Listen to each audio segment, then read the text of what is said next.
All right. Welcome to Friday morning, everybody. It is still morning. Yes. Yes, it is still morning. And we're going to have a good one.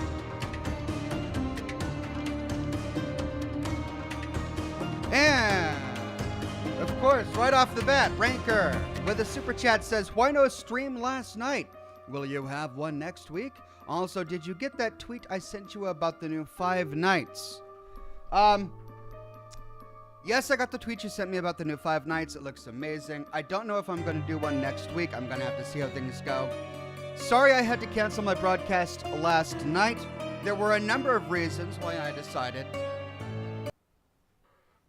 that I couldn't do the broadcast last night. The first was that I'm in the middle of working on my Mothman Equinox video, and it's turned into about over an hour long, and it's taking more time to produce than I thought it would, and I needed the time to get it out. It's been a couple of weeks due to the Game Awards and the end of my last series since I had a lore video out, so it was really important to me to get a lore video out. So I made great progress last night on my lore video instead of doing the broadcast. But another reason I had to cancel the broadcast is I wasn't feeling tip-top because I went and got the COVID booster yesterday.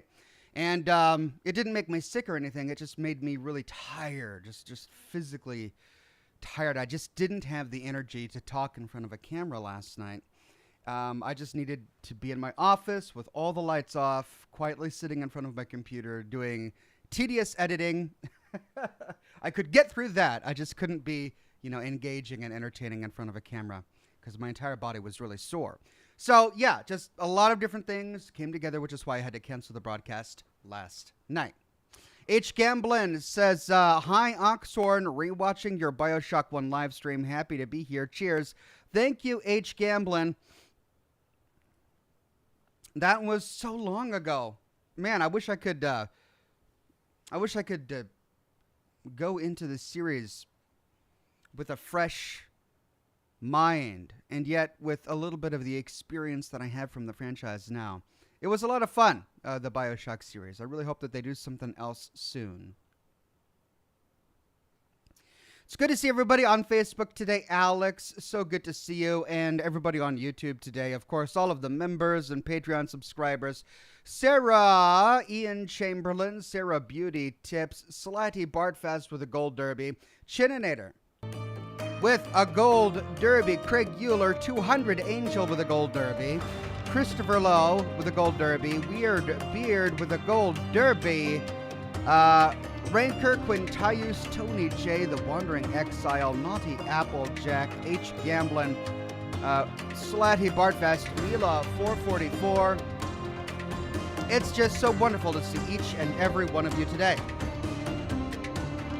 And I'm excited to be diving back into the world of Frogware's Sherlock Holmes.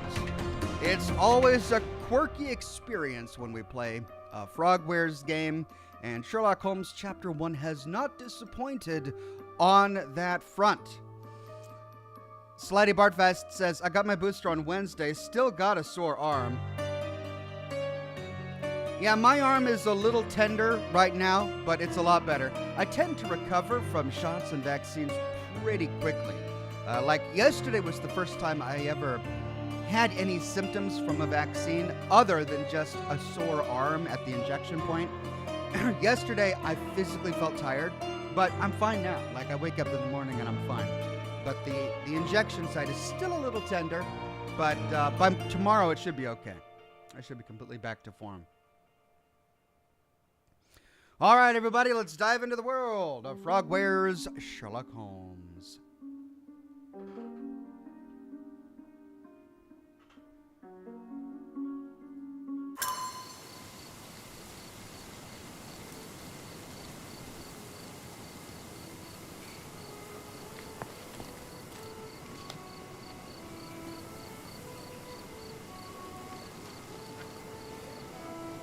Okay, so we just completed a big case in our last broadcast. And I don't know if I got it right. I think I did. I ended up choosing the lover because it sounded like he was using her, and because we found the bosun's knife at the scene of the crime. And he was the only sailor we had who was a suspect. So, I hope I got it right. But now, what's this? Miss Gilden left a couple of items on a bench near the entrance of her manor that are apparently connected to my family. Her manor? Ms. Gilden?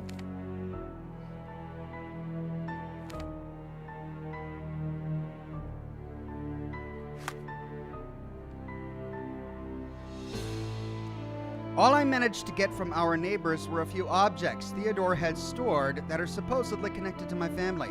Miss Gilden left them on a bench near the entrance to her manor. Oh, that's right, it's hers now, because her dad died. Okay. On a bench near the entrance to her manor.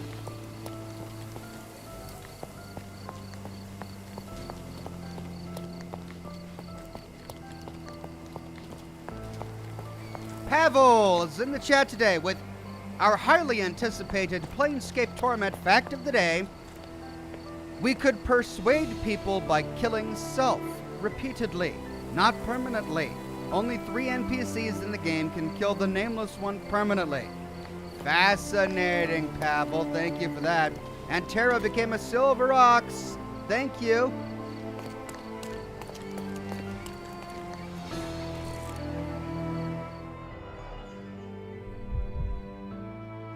Alex on Facebook says, hello, Oxhorn. I've watched you since you did the World of Warcraft music videos and Rafflemal.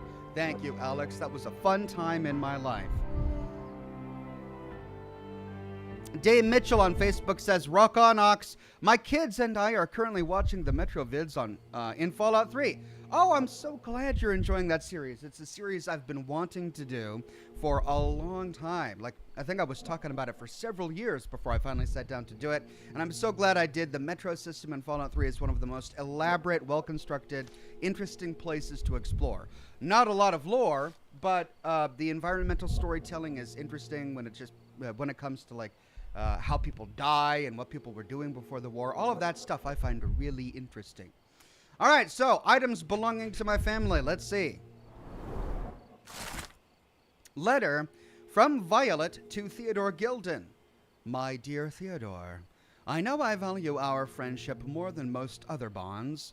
Or you know I value it more than most other bonds. We share the same restless soul, and your acceptance and support in trying times has been a blessing. I'm endlessly grateful for the turn of fate that saw Siger and I join the same expedition as you. It changed my life for the better. Nevertheless, I am not blind, nor a hypocrite. I know that your feelings towards me have deepened. Forgive me, Theodore, but I do not feel as you do. I must spare you the pain of one-sided love before it's too late. Oh, dear God. This is Sherlock's mother talking right now. Yikes. Please see enclosed the necklace you so thoughtfully gifted in remembrance of our adventure together. I cannot in good conscience continue to wear it. I know this letter will cause you such hurt, and for that I can but apologize deeply.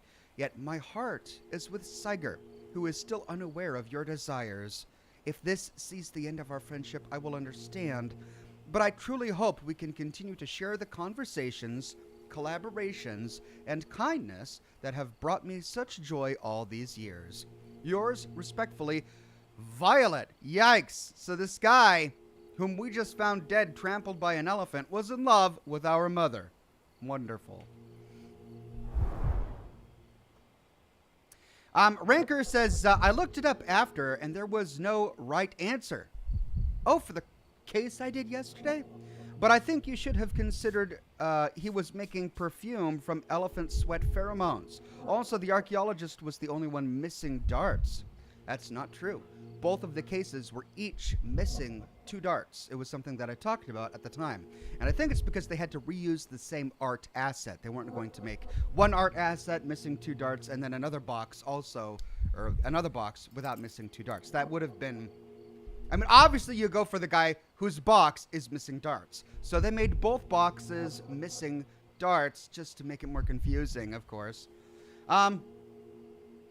Now, also, another thing is that he was researching elephant sweat pheromones in relation to the mating season. We don't have any evidence that he was actually making perfume using elephant pheromones, right? So, I mean, for the only physical evidence we have that there was actually a person physically there at the premises is the bosun's knife, and that belonged to the sailor, which is why I made the choice I did. We have no physical evidence that the archaeologist was actually there at the manor.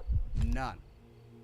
Julian Z, but I'm glad, thank you, Ranker, for letting me know, because I'm glad to learn that there was no right answer. So therefore, I'm going to say that my answer was the right answer. Julian Z says, "Hi Ox, so good to see you. Missed you last night. Hope everything is going well. I'm a bit late here. Hope I didn't miss much. Let's crack some more cases." Thank you, Julian. I am doing well. I explained why I had to cancel the broadcast earlier. Basically, I needed more time to work on my lore video, and I was feeling sore all over and tired from my COVID booster shot. I'm feeling much better today, and so here we are with some Sherlock Holmes.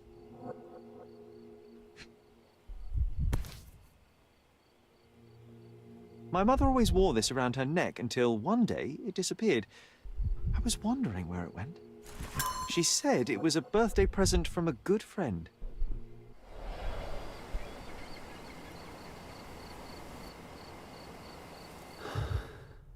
Uh-oh.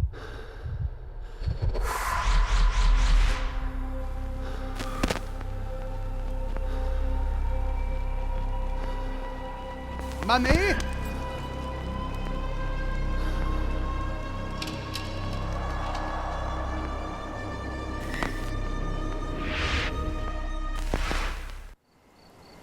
I just had another glimpse of a memory, John.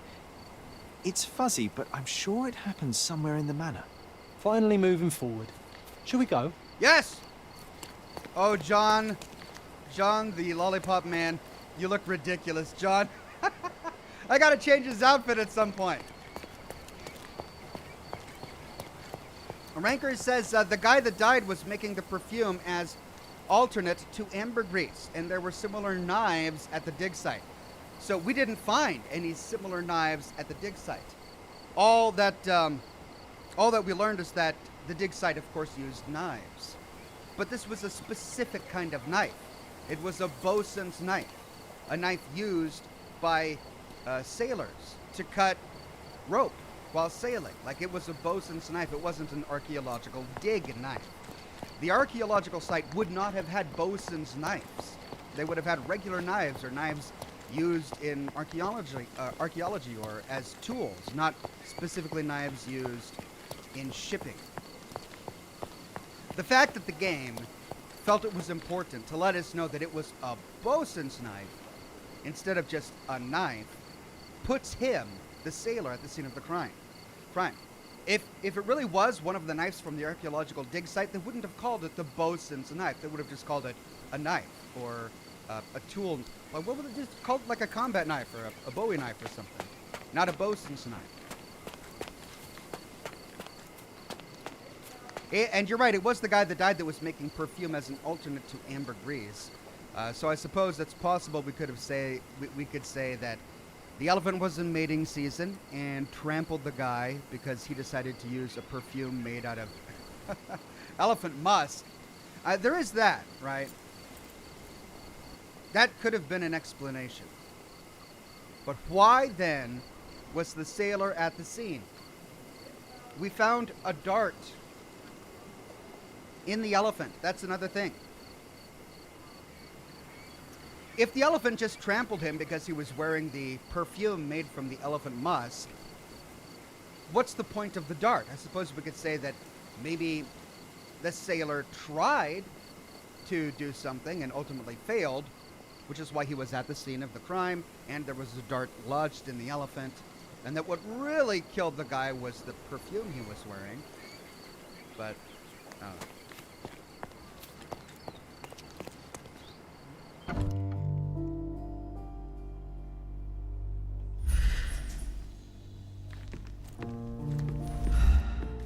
You know, I envy you, Sherry. You can talk to other people and they won't ignore you. And I envy you. You can ignore any person you're bored with. You don't miss out on much. Most men are dull, unlike yourself. Well, I'm flattered.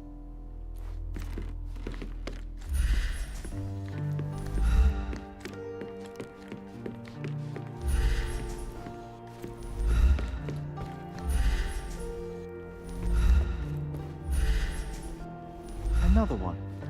There must be something important behind it. I can feel it.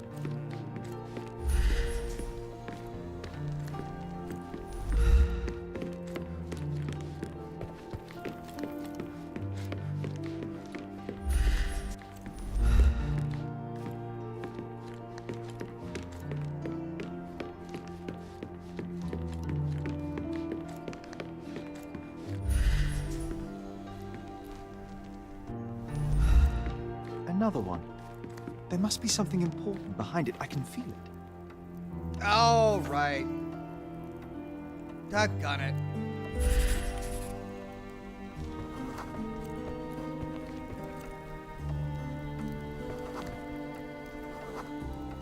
I had a surprise for my mother. I was holding an ancient Greek vase, or rather, quite a big piece of it. You had a shovel with you, John. I remember now. We dug up the vase from Greek ruins here on Cordona and were eager to show my mother right away. Freddie Simmons says, I'm probably not the first person to think of this joke. You might have even heard it before, but I thought of it while watching The Witcher. Why did the minstrel leave his profession to become a lawyer? He was disbarred. Right. He's disbarred. He lost his barred. I love it. Thank you, Freddie. And then and then Daniel Holmes says, afternoon, Ox. Hope everything is going good with your family. Thank you. Everything is fine over here. Hope things are well with you.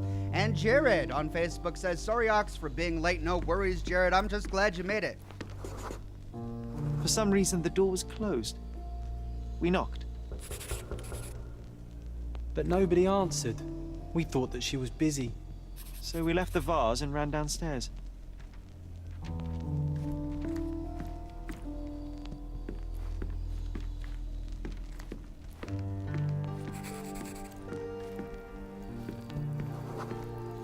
I decided to gather some archaeological tools in order to take a closer look at the vase. But then we heard something, didn't we?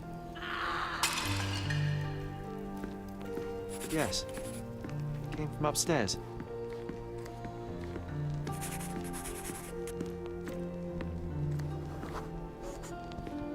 The vase was broken, shards scattered all over the floor. And your mother was standing at the door. Indeed, John. I doubt it was her. Let me concentrate.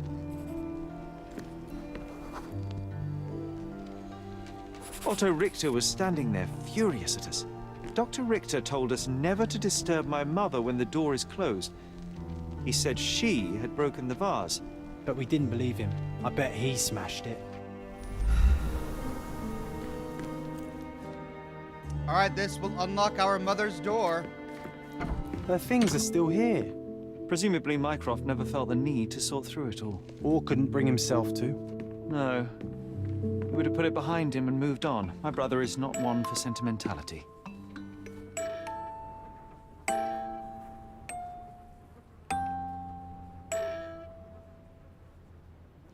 Melina Richards says Holmes most likely suffers from Asperger's syndrome, a minor case of bipolar disorder, and a hint of savant syndrome. This was from a UK medical show. You know what? We are talking with John, his invisible friend, so I wouldn't disagree with you there. Right, let's explore the place. Look what I found. The White King is under attack. Sherry, can you save him and checkmate the opponent in one move? Oh, God. You're not obliged to be here, Sherry. We can leave any time you want.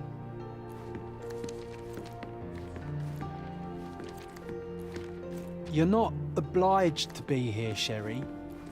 We can leave any time you want. This room always reeked with an acrid medicinal stench. And here is the reason.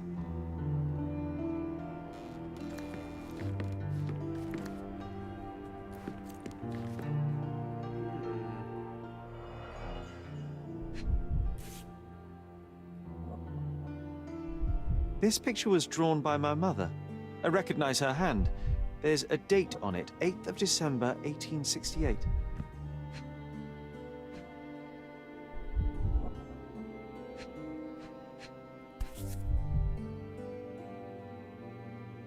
This seems a bit odd. I can recognize my mother's style, but it's far too sloppy.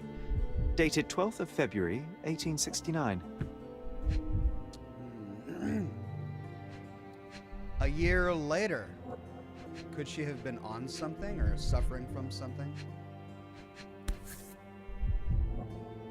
Whoa! Dear God. It's difficult to tell what this is meant to represent. There's no date at all. Oh no! Was she suffering from some sort of neurological degenerative disorder? Did she have like Alzheimer's or something?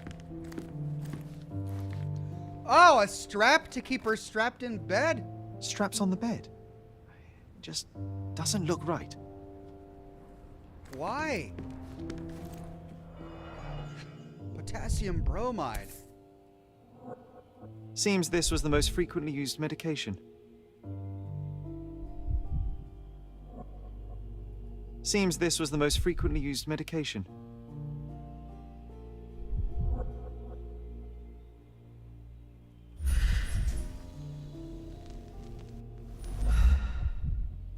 One dram dissolved in a glass of water, administered daily, not to exceed 1 dose in 24 hours, not to be given to children.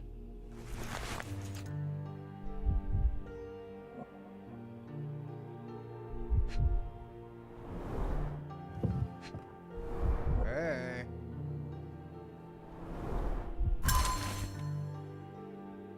February 1869 from Violet to Seeger. This was the year she did the drawing that began to look a little sloppy. My gentle Seeger, alas, I am still yet to receive any correspondence from you. One presumes my previous letters are chasing you around the continent as you travel. I hope you are in good health and already on your way home. Forgive me my impatience, but life without your kind voice and bright eyes is scarcely worth living. The boys need their father around too. I can tell that they miss you, though as you well know, Mycroft is not one to wear his heart on his sleeve. In case my prior letters have been lost, know that we have relocated to Cordona. Please come back soon. Forever yours, Violet. February 1869.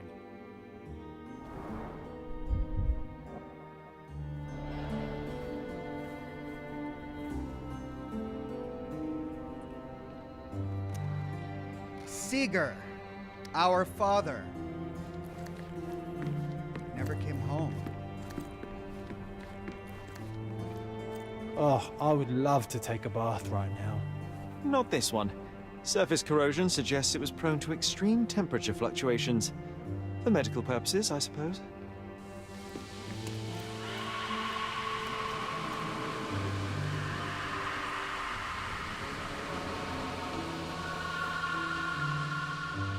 Okay, ghosts are always fun. Jeez.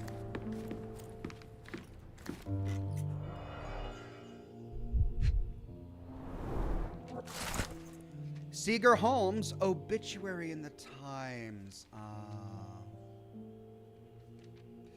London, August 21st, 1865. Mr. Seeger Moreland Holmes, the renowned archaeologist, authenticator, and historian, is dead. But wait a minute. This is several years before the letter we just read, which was 1869. Oh no! Did her husband die and she couldn't accept the truth? Oh no. A mere 41 years of age, he was seized by a cardiac event during the opera at the Covent Garden Theatre on Saturday. Despite a physician's best efforts, he remained insensible and died at 20 minutes past 6 o'clock last evening. His sudden end came as a severe shock to his large circle of acquaintances. Mr. Holmes is survived by his wife Violet and two sons, Mycroft, 16, and Sherlock, 6. Funeral services will be held Wednesday at the Highgate Cemetery of St. James by Reverend W.E. Stanley. It's a strange feeling to read about my father's death in the newspaper. I can't recall anything except the deep feeling of loss. You were too young. It happened before we even met. It's so sad. I'm sorry. Perhaps they met because it happened, and perhaps the Holmes family dealt with it in different ways. Violet becomes despondent and goes a bit crazy before ultimately dying. Sherlock invents an imaginary friend, and Mycroft works for the government. Chininator says Asperger's syndrome is a mild form of autism, not bipolar disorder. Gotcha. Thank you for the clarification, Chininator.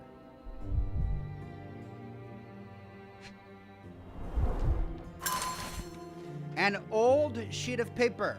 March 25th, 1869. Examination notes of Dr. Otto Richter. Over the last few months, I have asked Mrs. Holmes to sketch some landscapes. The first few were clear and accurate, but subsequent drawings quickly drifted away from reality. It appears her disease progresses rapidly and perhaps even affects her vision. I may need to consider trepanation. Oh, that doesn't sound good. What is trepanation? Is that where they... No, that would be timpani something. Oh, dear God. What's trepanation?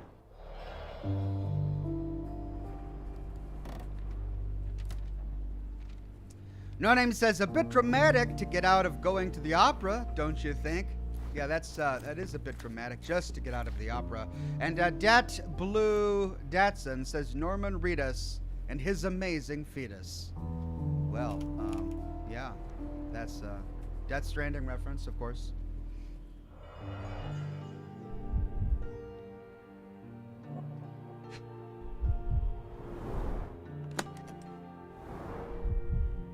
Well. Do you think the doctor could have used these tools here? I hope not. For what? These are industrial tools. All right, I think we need to find this Dr. Otto.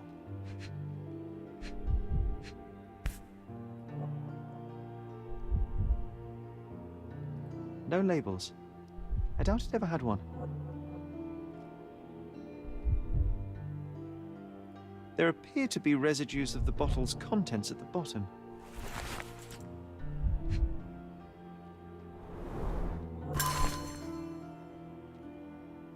Observations Journal. Observations of Mrs. Violet Holmes, Dr. Otto Richter. 19th of May, 1868. Initial consultation revealed the patient suffers sleep problems, periods of anxiety, and slight confusion of memories. Prescribed a strong sedative to be administered daily and will continue to monitor symptoms. 3rd of August, 1868. Sedation has helped minimize anxiety attacks, but Mrs. Holmes now experiences catatonia, apathy, and prolonged depressive states. Moreover, the patient's confusion has worsened, and she has begun writing letters to her deceased husband as if he were alive. Oh, dear. I have prescribed 6 further drugs to balance her mental state and weekly hydrotherapy. Oh, that's where the screaming from the tub comes from. 27th of November, 1868. The current drug regimen has delivered middling results, with confusion worsening into near constant delusion. Patient grows aggravated when these beliefs are contradicted, prompting aggressive behavior. I have now witnessed several episodes of violence against her own family and towards herself. Consequently, I ordered that bars be installed on the windows and that Mrs. Holmes be strapped to her bed at night. The dosage of all of the medications has been raised. I have prescribed the patient additional hypnotherapy sessions, as well as some mild hallucinogens.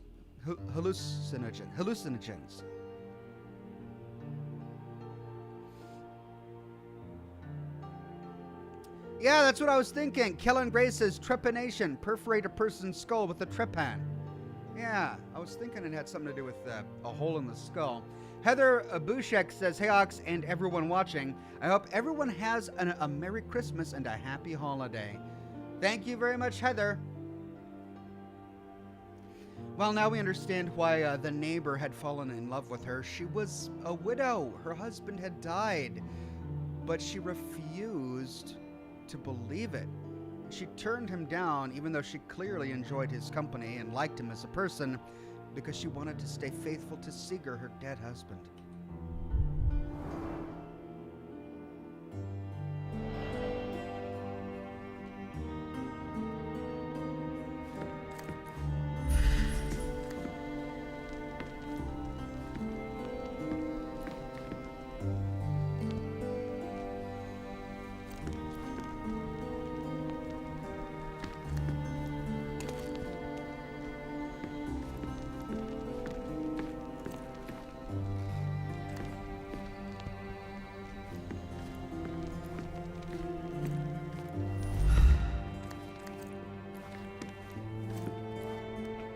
And perhaps this is all stuff that Minecraft knew.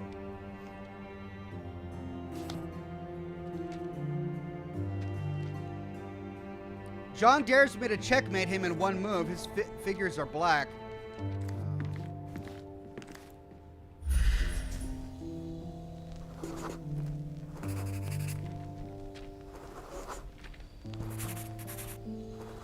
Defend the king with the bishop. Save the king by retreating. Oh, I gotta choose one.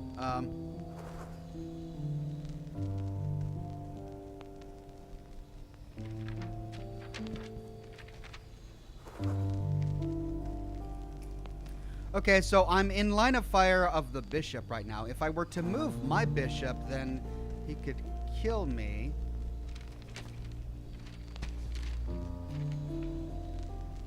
But if I move the king, I would be safe.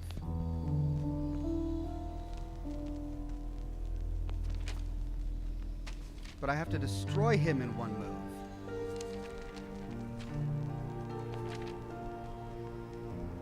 If I move...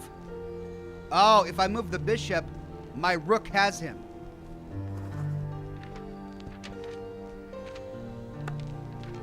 Oh, nice move. You saved the king and checkmated the black king with the rook. All right, cool. Got that one.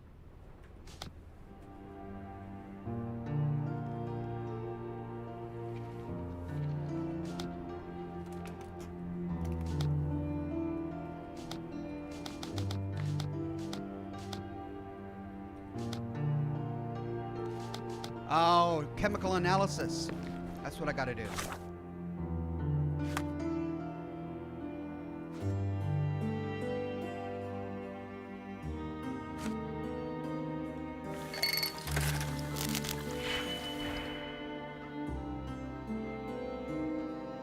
Okay, 3 red, -4 blue.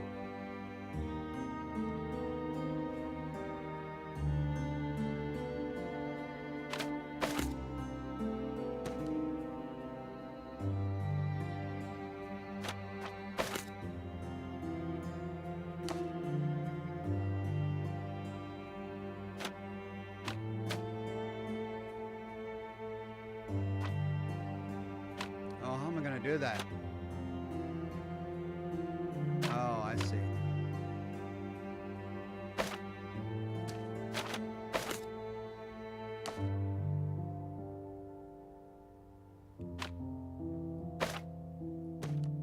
Then I gotta go -2.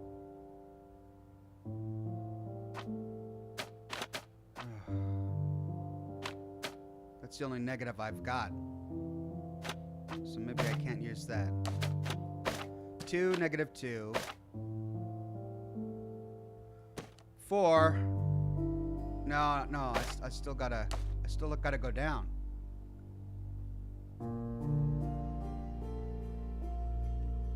No Name says, experts say the best way to learn chess is to stream Minesweeper, which I have already done. Don't need to do that again. Thank you very much. Okay,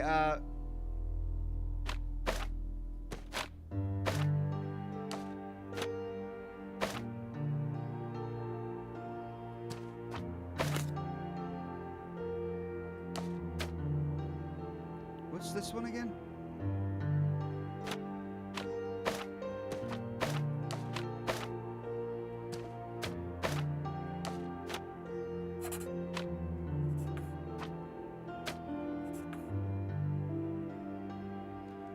All right, but that gives me positive 4.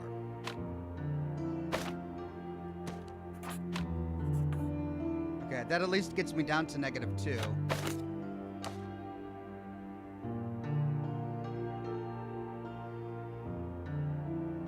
But now I gotta go down even more.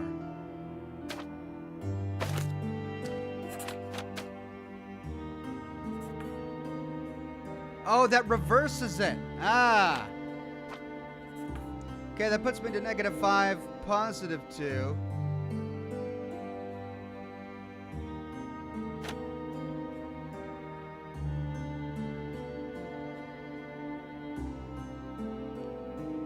Okay, I didn't know that that reversed it.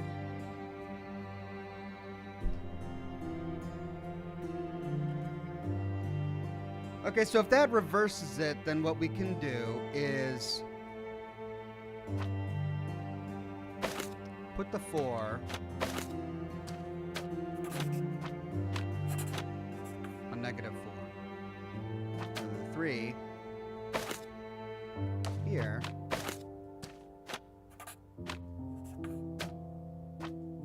There you go.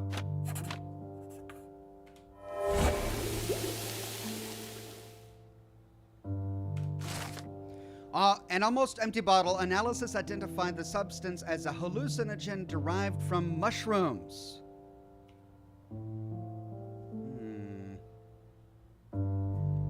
MG says, howdy Ox, Sherlock Holmes is inspecting a bed. He says to Watson, this bed is missing something. Watson replies, no sheet, Sherlock.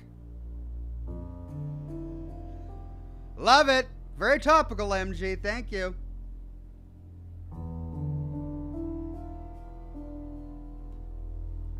Okay. So, we've got a compass marker here. But that's what we are doing now. We found the sedative. We got her crazy letter to her dead husband. We got the doctor's notes.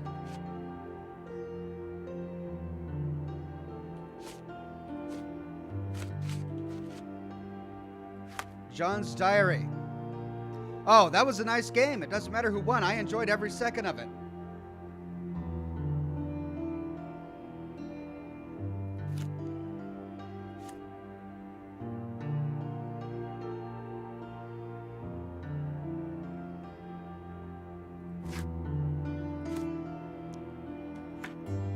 These are the personal memories. This is the obituary, and that's the letter.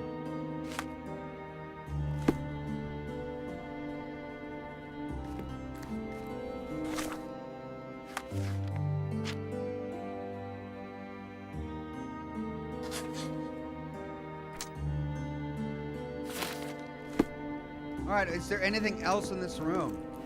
Yeah. Looks like it was damaged by a blunt object. Oh, it brings back some memories.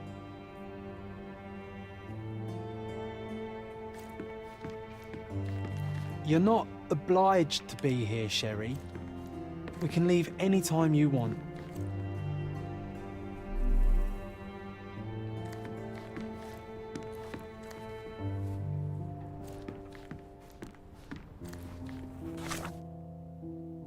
Morning mania. What was that?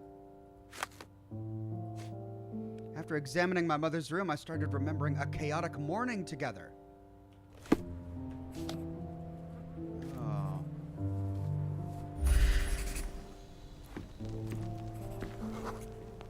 We had to put the tray with Mother's morning tea down, but why?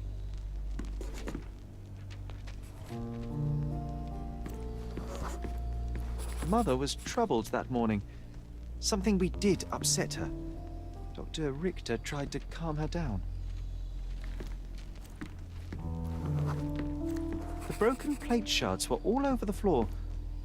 Mycroft had to change his suit as the one he was wearing was completely stained. It's starting to ring a bell. I think it happened in the morning.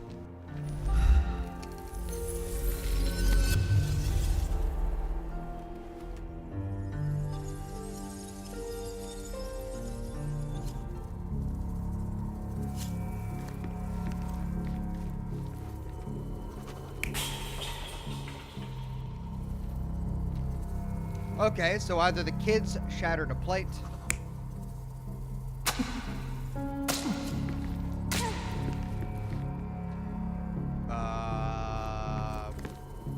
He was fighting and a plate crashed. Those are the two options.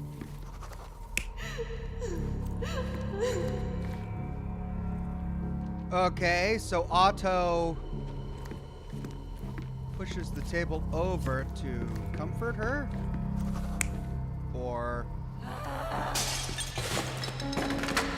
she freaks out after he shows her the newspaper of her dead husband. That makes a bit more sense. Kids were having tea over here.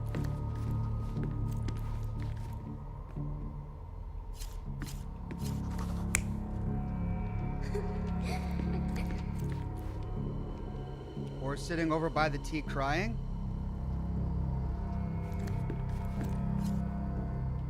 Well, I'm not. I don't feel like I'm really given enough context to figure out which one is which. Who is this guy? Was this the servant? This must have been a servant if the kids are over there. Our only two options are for the kids to be over here, so the kids had to be here. All right, so the kids had to be here, which means this has to be Mycroft.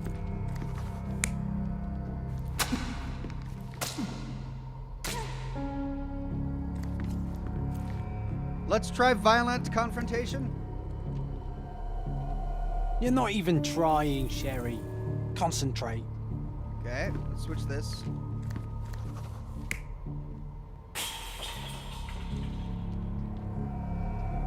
You're not even trying, Sherry. Concentrate. This one at least explains the broken glass on the ground.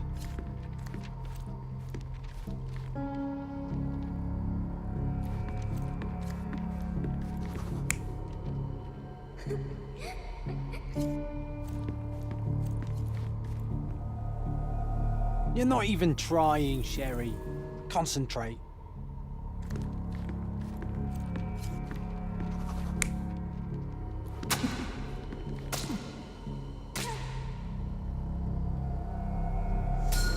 I don't believe you! Liars! Get away from me! It's not true! It's not real! What? Oh. Everything will be okay, Sherry. I promise. It was the morning of the 9th of April, the day my mother died. The 9th of April started off badly. My mother was anxious, then hysterical. She threw food and shouted at the doctor, calling him a liar. John and I brought her morning tea, but when the shouts started, I became scared. The only thing I could think to do was to hide near the bed and wait for everything to pass. Thankfully, John was there to protect me and calm me down. My mother, she was not just ill, but mad. God have mercy. I'm sorry. That explains why you locked the memory away. There must be more, John. That was the morning of her death. I need to know what happened. John. Every time you... I just don't... Please, Sherry, leave it be. Just breathe, John. You know that I cannot leave the last stone unturned. We are so close.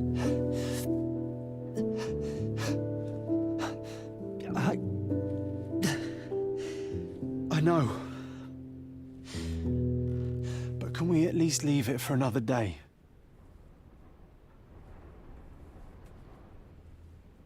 Oh dear. So John is a figment of Sherlock's imagination. He conjured up John when his mother started to degenerate and become crazy. He's been using John as a sort of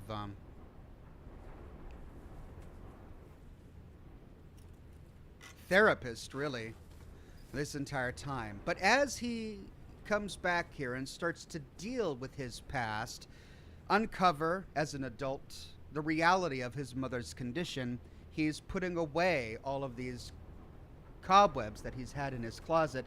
And as he deals with his past, he no longer needs John. He needs John less and less. So as we continue to solve this case, what really happened to Sherlock's mother, John is going to flicker and disappear? I don't want to lose John. Even though he's a figment of my imagination, I don't want to lose him. But this is Sherlock Holmes. What would Sherlock do? Another day. John just wants to do it another day. But I think we need to continue. It cannot wait. Let us find another door and finally learn the truth. That's pointless, Sherry. To date, you have had no control over the return of these memories. It is all triggered by your work elsewhere on Cordona. You must accept that this will have to wait. Are you all right?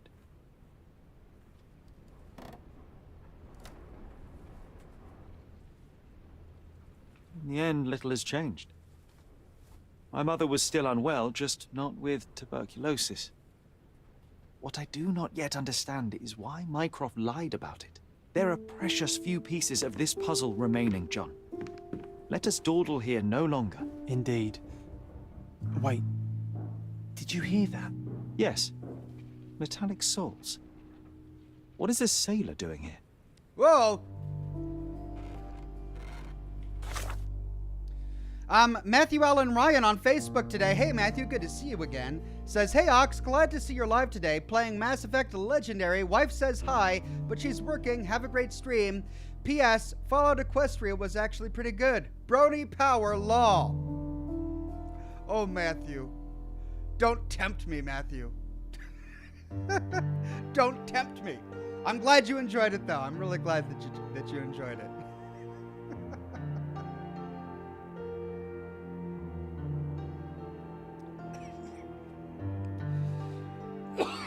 Okay, hold on. Before we go after the sailor, let's take a look at our casebook here.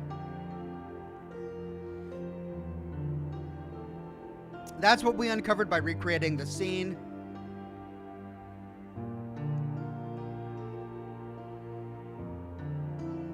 John felt sick after we recalled the morning of my mother's death. His reaction disturbed me. Knocking at the door. Someone is knocking at the manor's door, but I was not expecting any visitors. Wait, was it a knocking at the door or was it footsteps? I thought it was footsteps.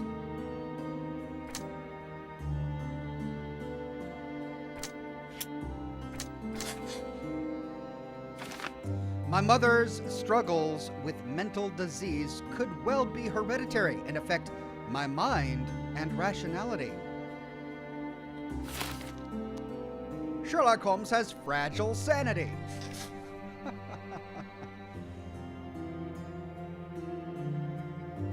All right, well, tea wouldn't have anything to do with mental disease, would it? No.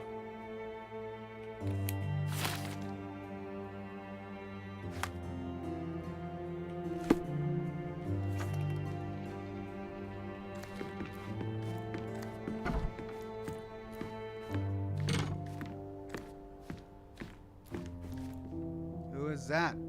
MG says, where did Noah keep his bees? In the archives. I couldn't resist, he says. Oh, the archives. Come on, man. Love it. Sherlock Holmes, isn't it? I was looking for you. With whom do I have the pleasure of speaking? You could call me your new game. The rules are simple. I have something for you, but you alone must work out what that is. And that something is my prize, I suppose? You're a fast learner, sir. Well, he's got some pink paint or something on his forehead.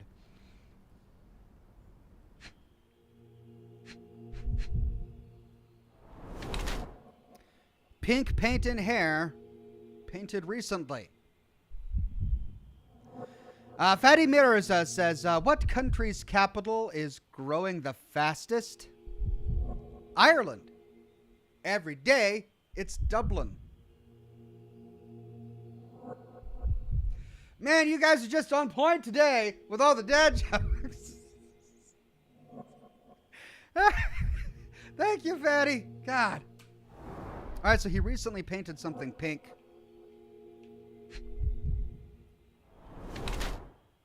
It's old and shabby.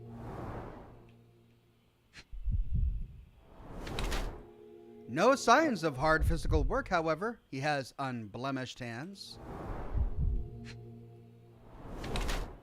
Hiding something square-shaped in his left hand. An artist disguised as a sailor, or a sailor artist. A man dressed as a sailor came to my house, declaring that he was my new game. A drop of pink paint in his hair betrayed him as a man who was involved in the art sphere. His hands showed no signs of regular physical activity, no corns, nor rough skin, which is at odds with his mariner's outfit. Few artists know my name or where I live, so Vogel best fits the role of the game master.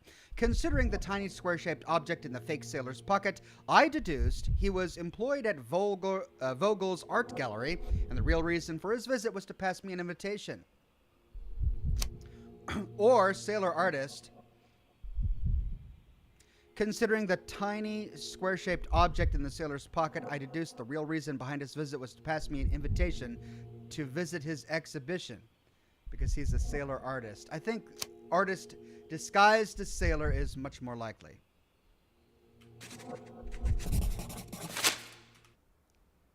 I cannot believe that Mr. Vogel has somehow successfully called my attention to his gallery. You're here with an invitation to visit it, obviously. My word, you are fast, Mr. Holmes. Could you explain how you came to that conclusion? Of course. Explanations are my favorite part of any conversation. Hands without any sign of regular physical activity, in contradiction to one who would most usually wear such a uniform. The paint in your hair is pink. I don't know of any military service that paints their ships pink, unless they have launched a new fashionable fleet. A sailor with the soul of an artist? I would suggest rather a gallery employee disguised as a sailor to mislead me. How many artists on the island know where I live and of my passion for deduction? Werner Vogel is clearly at the top of the list. And you've been attempting to conceal something square-shaped within your pocket. An invitation, I suppose. An invitation to Mr. Vogel's gallery. That was remarkable, Mr. Holmes. Mr. Vogel was right about your genius. I think he may have even underestimated you. This is your invitation. Please tell Mr. Vogel that the seed has been planted. He asked me to tell you to do so, if you win this little game. Farewell. The seed has been planted, okay. Vogel's art gallery invitation. My dear Sherlock Holmes, as you no doubt have already guessed, I would like to invite you to experience my art exhibition, not only for the purpose of the contemplation of beauty, but in a more general need of your genius. You will find the gallery at the Caravansary at the crossroads of Bazar Road and Hermes Avenue in Old City. Always yours, Vivi. Bazar Road and Hermes Avenue. MG says, Ox, you can't escape the dad jokes. Apparently not. You guys are making up for last night's canceled stream. I love it. Fady Mirza became a silver ox. Thank you, Fady. Matthew Ryan says, all the temptation is there. Go for it, lol. Oh, that Fallout Equestria. Ponies in an apocalypse. I mean, so tempting. Just can't tell you how tempted I am. Thank you for that one, Matthew. You won't believe it, but Werner's other idea was to put me in a dress. Okay.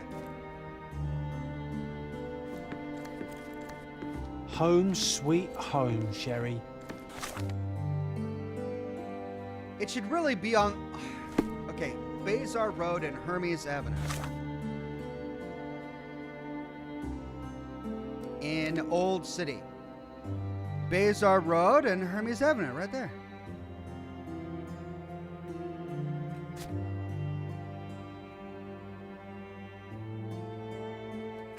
There it is.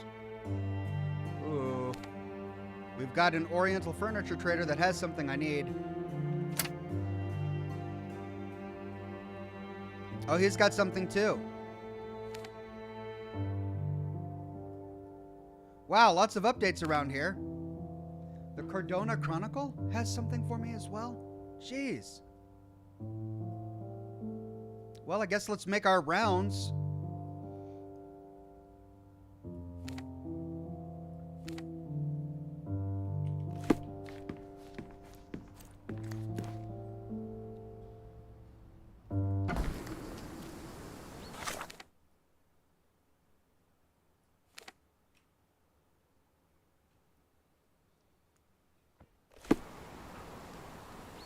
Let's see what's at the Cordona Chronicle.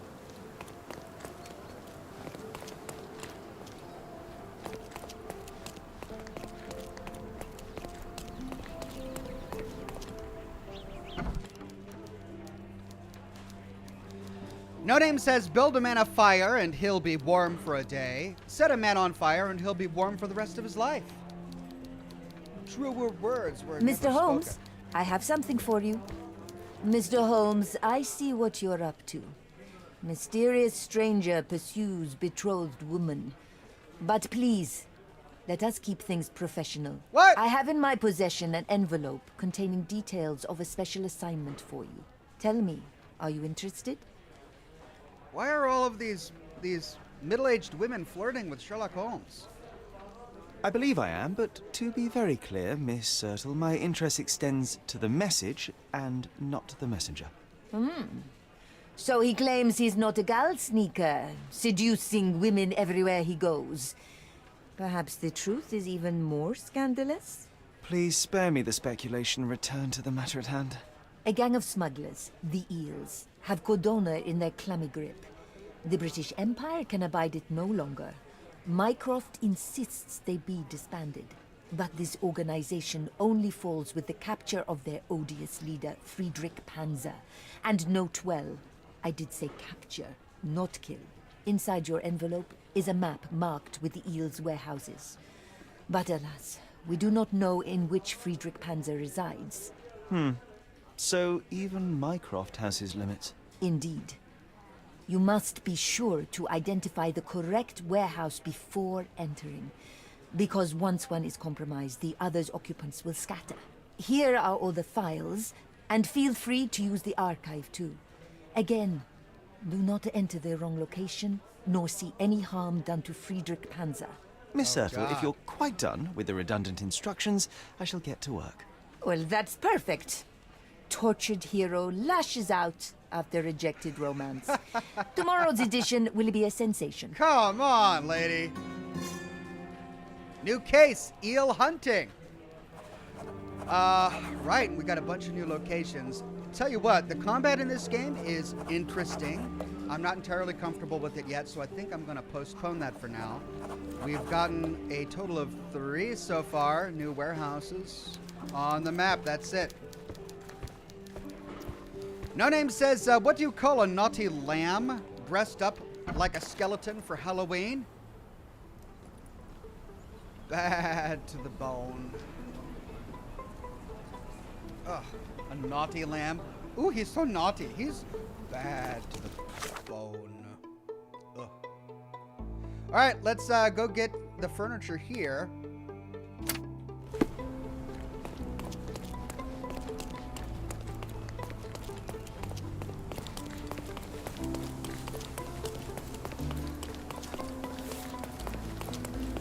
Extra, extra! Corset or corsair? The yacht race champion was a woman in disguise, and she denies murdering Theodore Gilden. Interested in some Cordona news? She denies it? Check the front page. You won't regret it.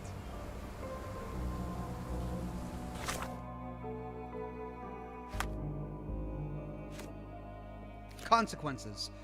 Corset or corsair. In their disregard of decorum and law, Paul Perks, former champion of Cordona yacht racing tournaments, has been revealed as a woman in disguise. The outlandish case involves deception, seduction, a dead businessman, and an elephant in an intricate plan of self-enrichment. Perks has denied all allegations and refuses to disclose her true identity. The imposter's unusual murder defense was that she was too good to be caught, and hence could not be the person responsible.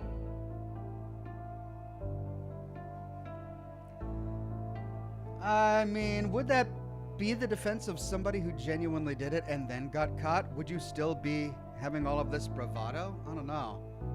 Did I choose right? The victim, Theodore Gilden, is survived by his daughter and their unorthodox pet, the aforementioned elephant. The creature was taken into the care of a philanthropist who wishes to remain anonymous. All right, well, we got a new case, eel hunting, but we are still on Vogel's Art Gallery. But first, let's go get furniture. Let's see, that's over here.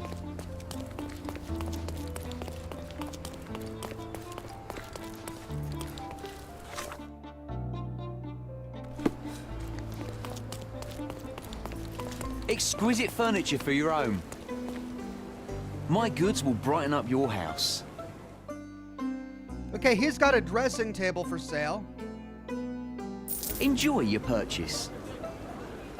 We'll see if that unlocks any new memories back at home. What? There's another case available here at the Cordona Chronicle? We were just there.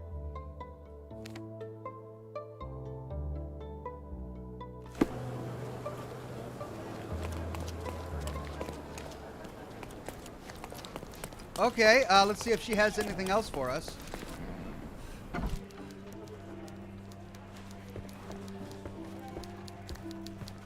Good luck, Mr. Holmes.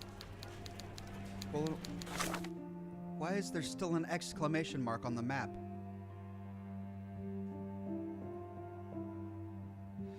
Oh well, there's more furniture down here.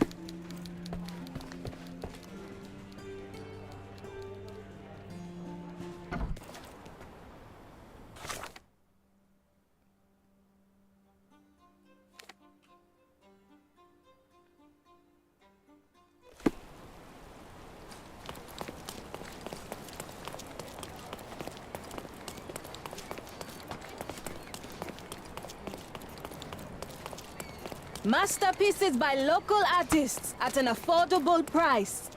My goods will brighten up your house.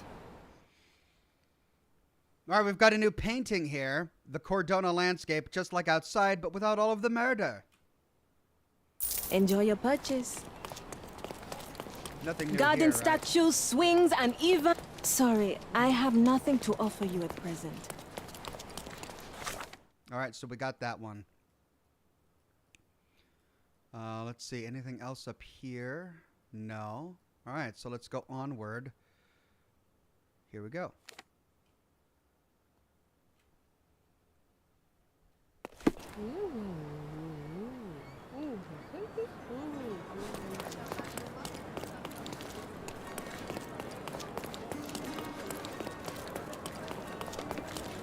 Don't miss Oriental out on my rugs unique- at a good price.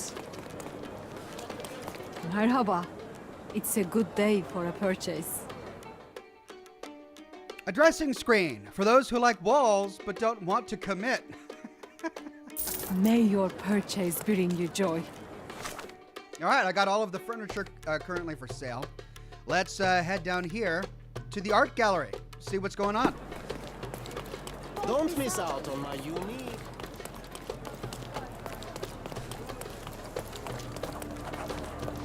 Eski Kifibati bookstore. All fresh issues are sold out. No new books. Gul Afshar Karavansai.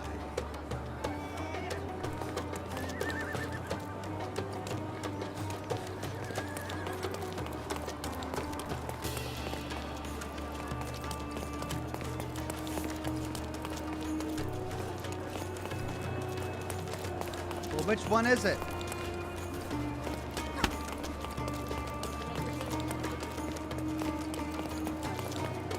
I guess it's got to be this one. Yep.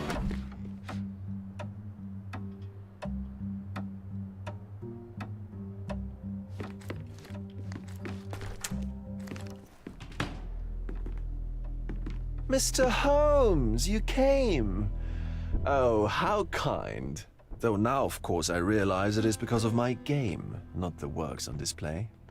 It needn't be one or the other. Your man's disguise was easily debunked, Mr. Vogel, but I shall admit that you planted in me the seed of curiosity. Ah, terrific. I had no doubt you'd put the pieces together. Let us call it an opening gambit before the real game begins. So, this little game of yours, what's it about? An enigma to solve. A locked area in the basement with no windows found brutally vandalized. I have no clue how it was possible.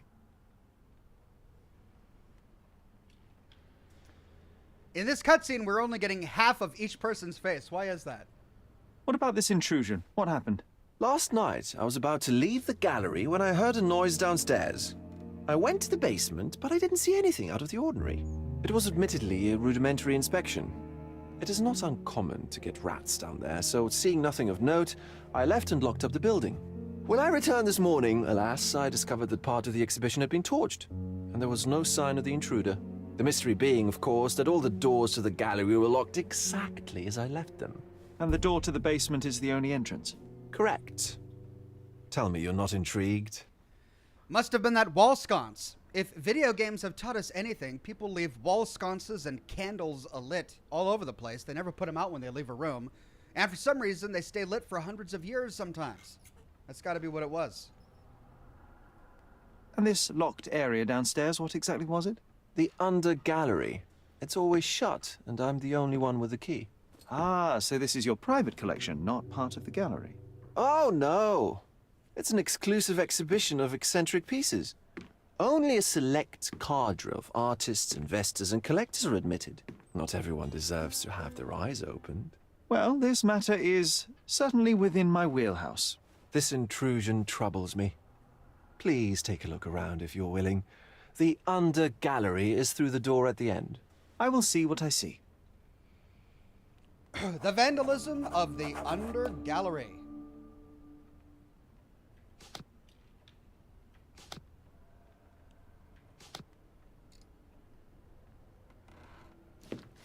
All right, so Christ. The Yellow Christ by Paul Gauguin. This is a flower. Grave of a Suicide Victim by Wilhelm Kotarbinski. Yikes. It's a little dark. What is this? Pope Formosus and Stephen VI, Jean-Paul Lorenz.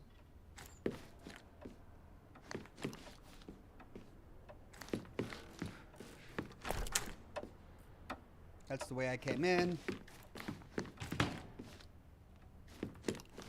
What is that?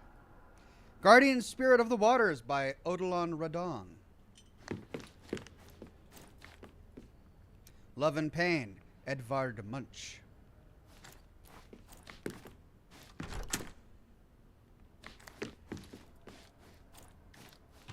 The Luncheon of the Grass, Edouard Manet. Who has lunch naked? Wow. Oh, booty! Bullington from Behind by Charles Catney. We got some booty. Alright, that must lead to the under gallery. You sure you don't like art, Sherry? Oh! John! He's busy staring at a bush. The Origin of the World by Gustave Courbet. You sure you don't like art, Sherry? Wow. The Apparition by Gustave Moreau. Now this part of the gallery is blocked off.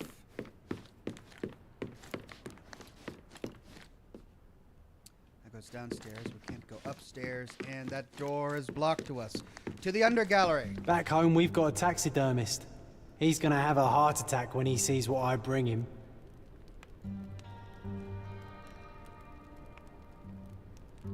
AC Swinburne room. Why did John just say that about it? Oh, right. There's a giant shark here.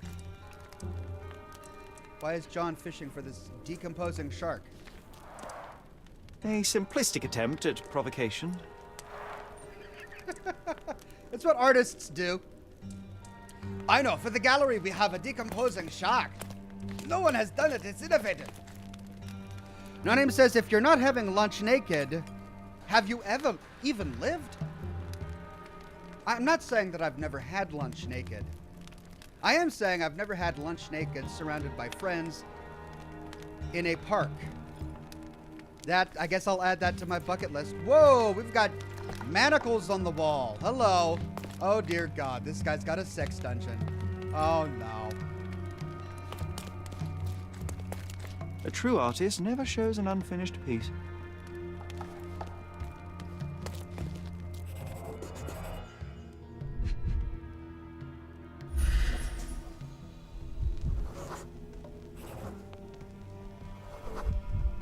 The left step's length is shorter than the right.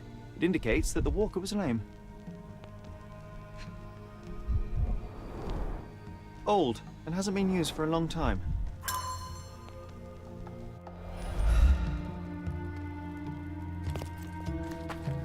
Closed with a metal bolt. Tara says, really, Ox? What?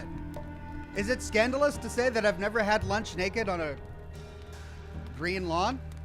Is that something that people do commonly? Am I missing out on something?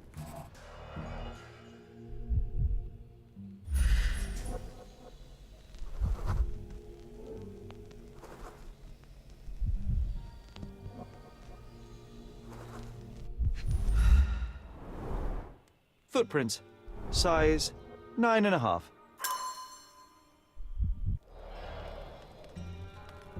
Well, I think we discovered how the arsonist gained entry.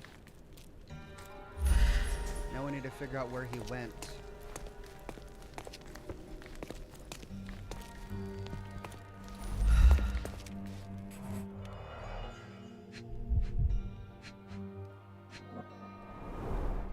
Sherry, how about some company in that dreary chamber of yours? Leave my loneliness unbroken, John.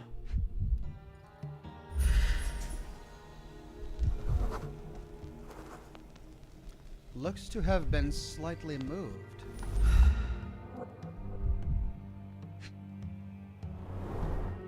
A handprint of the thing from another world.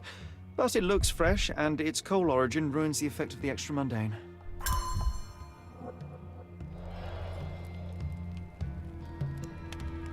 So he comes here to burn the gallery, but first opens a coffin and moves the bones, but only slightly. Something must have been hidden there. He was looking for something. Does the Raven tell us that this is the skeleton of Edgar Allan Poe? Who's this guy? Sodden and mold-ridden. One presumes deliberately. Gives it that ancient look.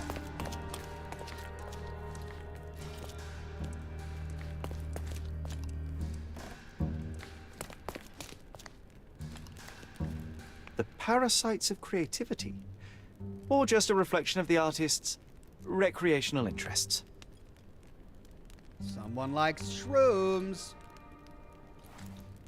Kronos eating his son. We see this painting in almost every horror game we've ever played. Saturn devouring his son. Oh, grim composition. Did I say Kronos? Unflinching in its ferocity, yet somehow beautiful. Saturn. All right, and here's the deed.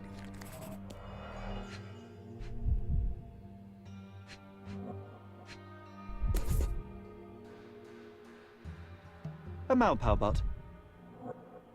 Coal fingerprints. I think we're looking for a man with a coal moustache. Well, it could be covered in coal because he came down the furnace. Ugh, sheer vandalism. Only an ignorant person could do such a thing.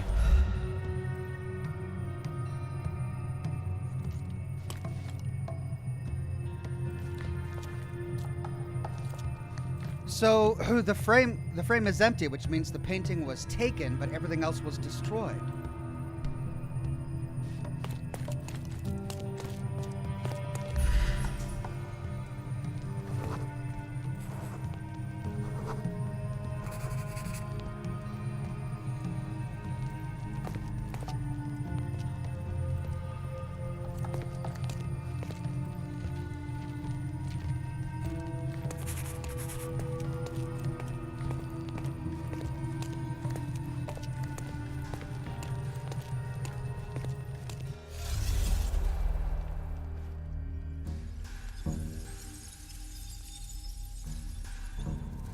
All right, John, help me out here.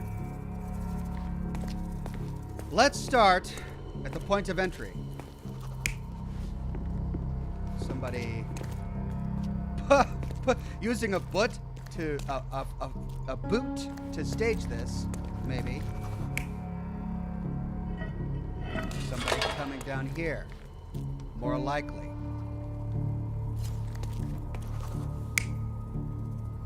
And those are the only two options. Right, well, that one's more likely. Explains all of the evidence we've got.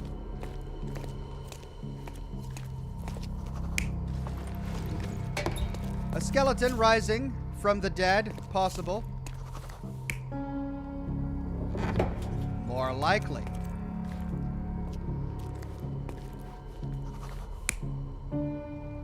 And those are the only two options we've got. See, what was over here? The sneaky guy came down through there. Unlikely. He came down here with his lantern. Much more likely. Gave it a cursory examination before leaving.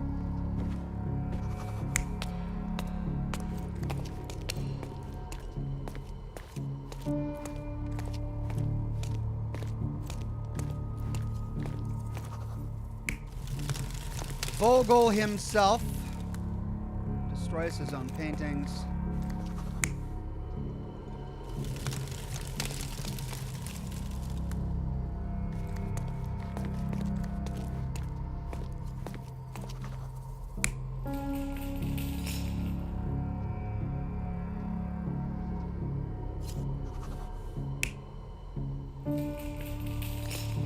Those are the only two options.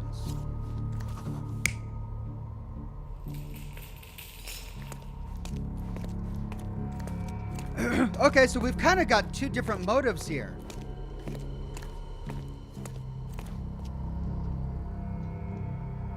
Well, that's Vogel.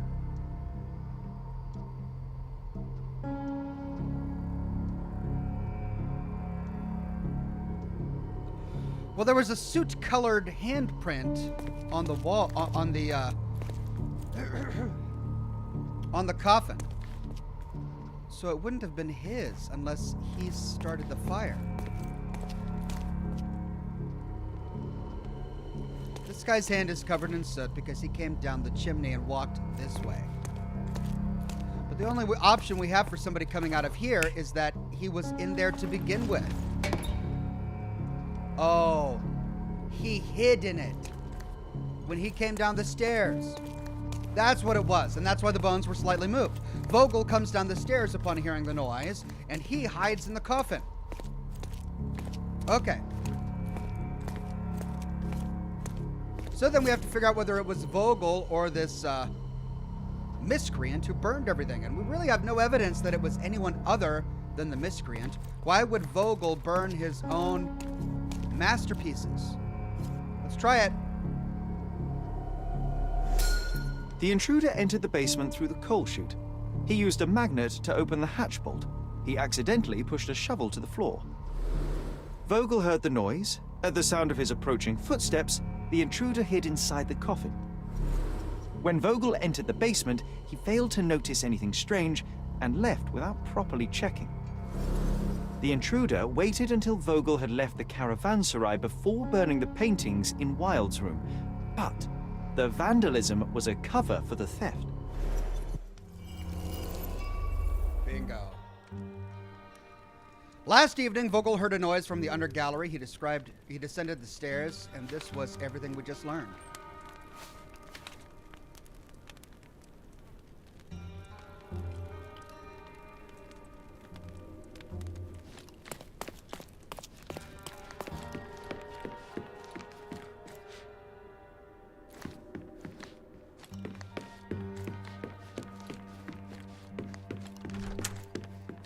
The pieces are not what I expected. What do you think my collection is about?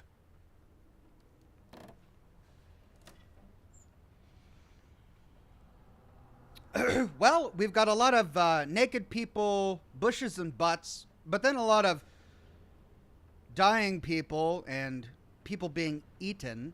It can't be just about death. It can't be just about decadence. Perhaps it's about decadence becoming death, decay.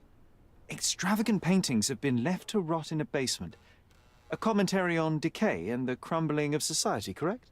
I don't know. Well, that's absurd. Of course you know. It's your gallery. There is no one answer, no singular truth, but many filtered through the subjective mind. That forgetting, embellishing, lying machine. Besides, what's wrong with a lie if it makes life more interesting? What's wrong with a lie? It corrupts the ability of others to behave freely and rationally. Men never act freely and rationally anyway. It matters not what is or isn't in the end. The only important thing is how you feel. And I simply want to feel and consume as much as I can. Don't you? Feelings are simply one's animal ancestry trying to wrest back control of the brain. I try to avoid the distraction. You try not to feel, even in a place like this? None of it moves you? To be frank, I struggle to maintain even a whit of interest in art. But Mr. Holmes, it is joy incarnate, mankind's greatest achievement. Mankind's highest achievement above all others is objective and rational thought. I see then why you dislike art, for it means whatever you want it to. Or perhaps, Mr. Vogel, I was lying. Aha.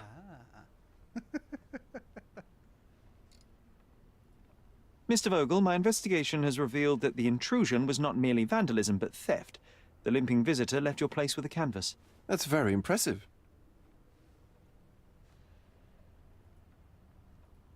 This thief was familiar with the gallery and he was sporting a limp. Do any of your clients or artists come to mind? My. Your attention to detail is remarkable, Mr. Holmes. I should introduce you to Bosch's works. Alas, I'm afraid I cannot suggest a culprit. The fire was a clever attempt to hide a stolen painting, even if it didn't fool me. I found the remnants of an empty frame in the pile of ashes. The canvas had been removed. Do you know which paintings in the Wild Room may have interested a thief? Were any particularly expensive?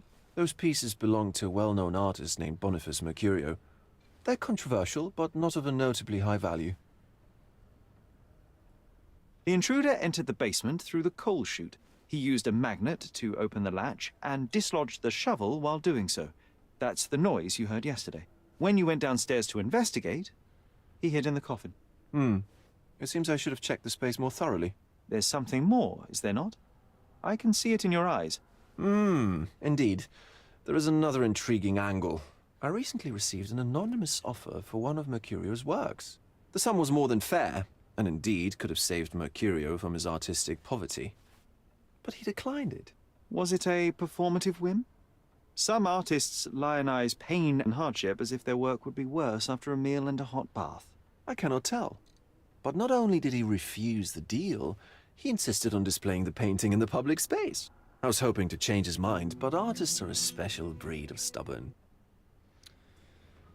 Okay, so if it wasn't particularly valuable, money couldn't have been a motive for the theft. They were controversial. Perhaps somebody thought it was too obscene to exist. After all, it was going to be displayed publicly, and perhaps somebody thought, oh, this is too obscene, I've got to destroy it. But then they stole one. So perhaps this person who wanted to buy it, after being refused, came down to steal it, and out of spite, since Mercurio wouldn't sell it to him, burned everything else. We should probably talk to him. So where can I find Boniface Mercurio? I know he lives somewhere in Old City. but couldn't be more specific. He's a prominent figure, so finding him shouldn't be a problem. What was depicted in the piece? A bound woman, wrapped in robes, being penetrated by a red devil that stared at us, the viewer. The beast had numerous tails growing from his back, and a large crowd gathered around the pair, silently watching the orgiastic scene.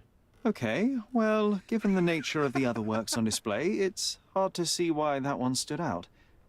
What could possibly be its value? The evaluation of art is very subjective, Mr. Holmes. After all, art is everything. A poem, a bruise, the beads of sweat on your beloved skin. Even a masterfully solved crime. I'm not sure I see the connection. Regardless, the painting was one of a series called The Sabbath Night in Cordona. The works depict sex, violence, and other controversial acts that life, for better or worse, contains. Ah, I see. I'm not sure that you do, but that can wait for another time. Well, I believe I have enough to begin. Thank you, Mr. Vogel. Your gallery certainly has unexpected depths. I'm delighted to have been able to please a friend. In return, I expect you to come back with good news. Or at least with a good story. No, wait a minute. He didn't know that one of the paintings was stolen. That was something we deduced and then informed him about. He thought they had all been burned, but when we ask him which one was taken, he describes it in detail. How did he know that was the painting that was stolen? How was he able to describe it to us when he thought they had all been burned? Perhaps he was describing the one that he got the offer on. I see. That was the one that got the bid.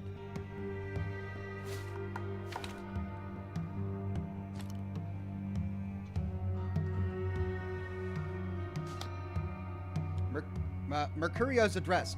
Vogel said the artist Boniface Mercurio lives somewhere in the old city, but he does not know where.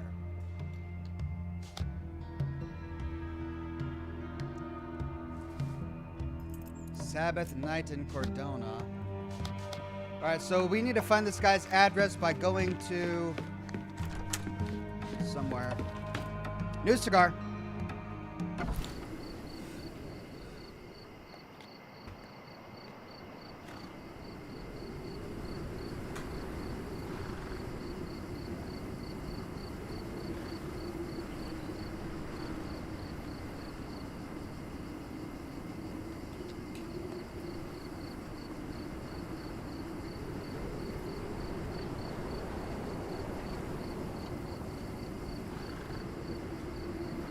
Well, I hope they don't actually show us the painting that was stolen. I mean, I know it's fine art and all of that, but I don't know if YouTube would allow me to show that before I get demonetized.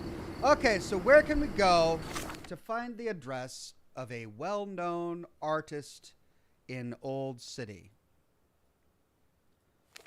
The newspaper? Maybe. City Hall, more likely. Police station, maybe. Let's go to City Hall.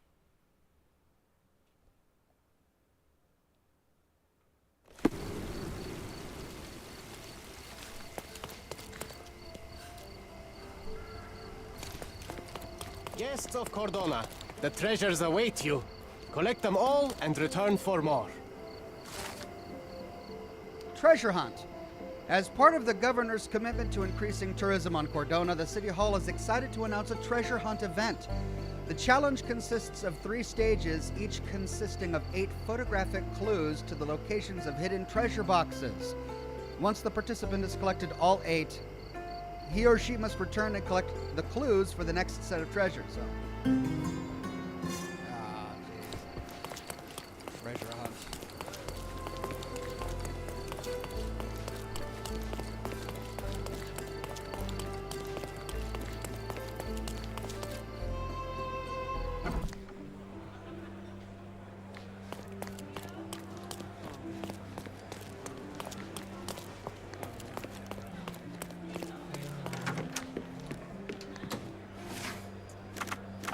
Subject, citizen.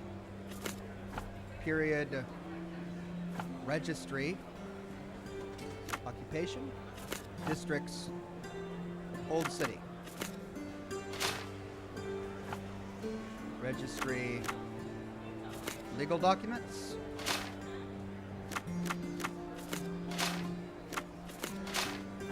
Okay, maybe he's not a citizen. Business. Other.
Okay.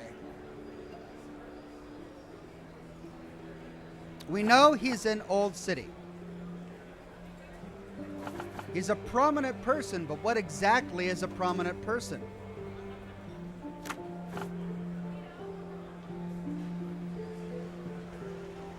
Maybe we're doing this wrong. Maybe it should be period and not registry. Let's try citizens.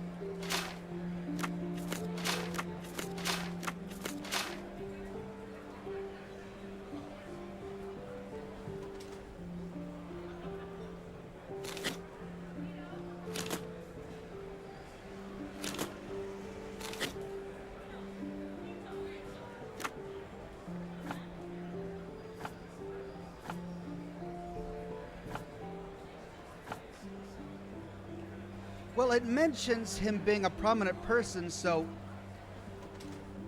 I think that's trying to tell us we should choose subjects.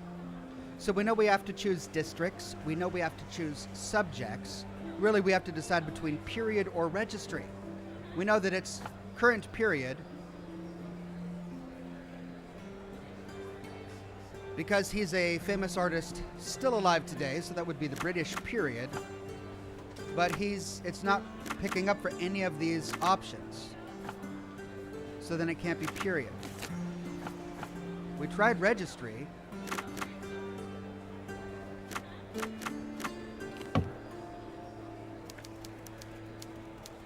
Oh, lots of new entries in John's diary. Yikes.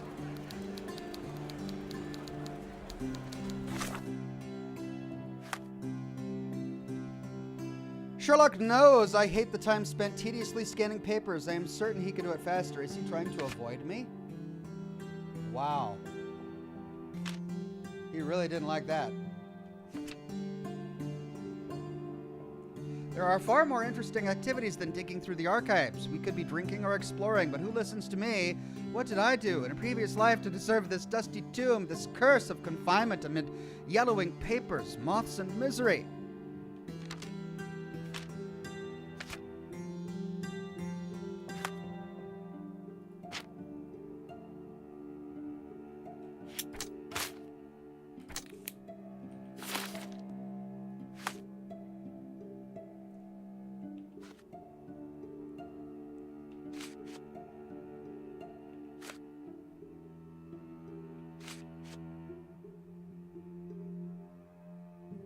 Well, maybe we're at the wrong spot.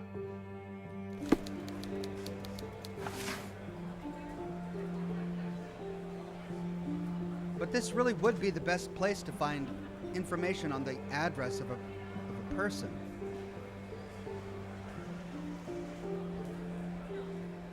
The newspaper wouldn't have his address. If they did, they wouldn't share it.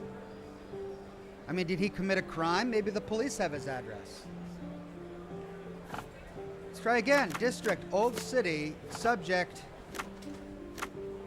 He's not an official. He's an artist. Does that make him a business person? Is he a citizen or just a traveling artist? Period British. Alright, we gotta try somewhere else. If it is somewhere else, that's not gonna make a lot of sense to me. Because they haven't told us very much about a crime. A previous crime, aside from the one that we're currently exploring.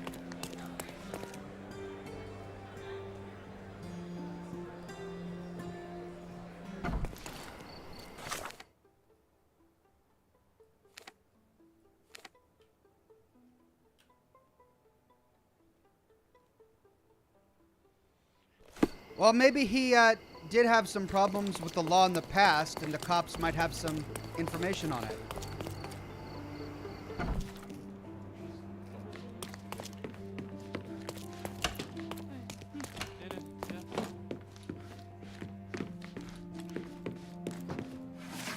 Okay, districts, Old City. Subjects. See, this doesn't work. Crime.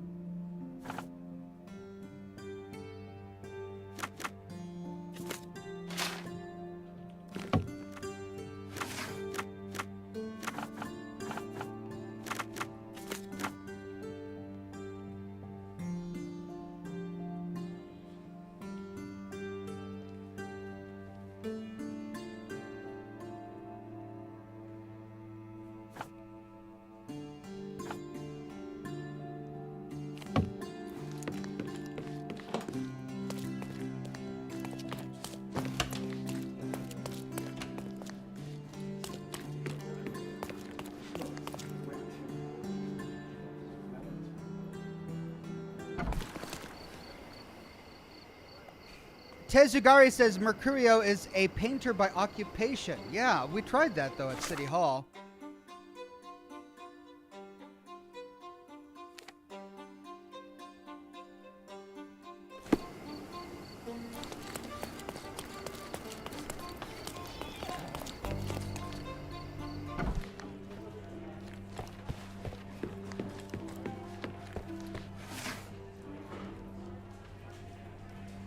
Period, recent, districts, Old City, people, celebrities? Oh my god, this is it. We had to go to the newspaper to get his address?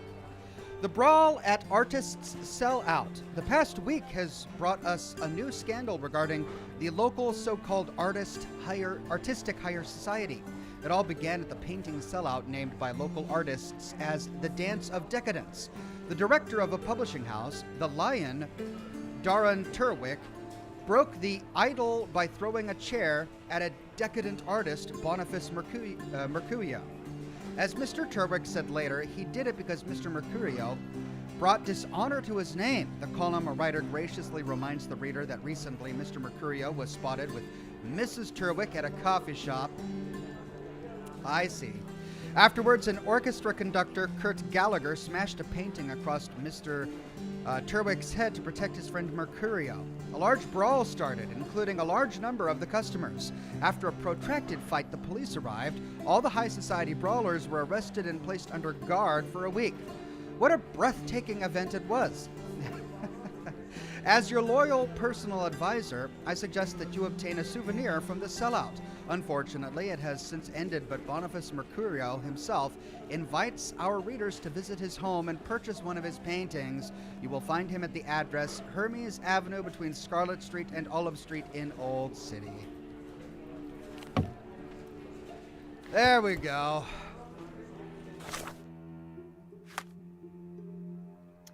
And after complaining this entire time, John says, Sherry found the file so quickly that I couldn't investigate an odd sound I heard. It was probably a banshee, but now we'll never know. He just sat there complaining about how long it took me to solve it, and then he says I did it quickly. All right, new location.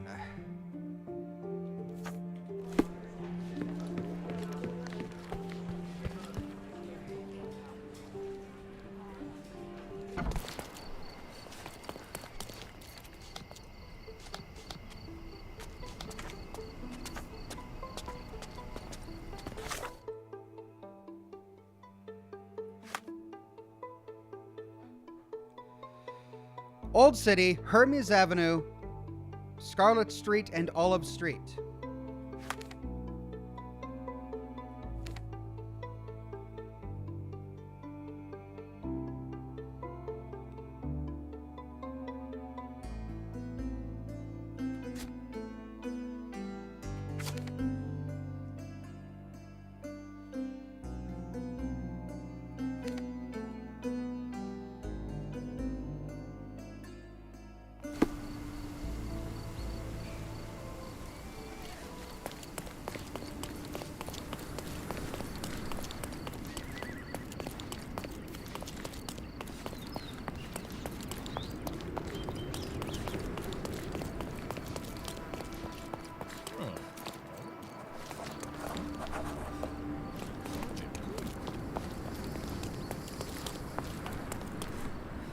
Excuse me, young man. Where do you think you're going?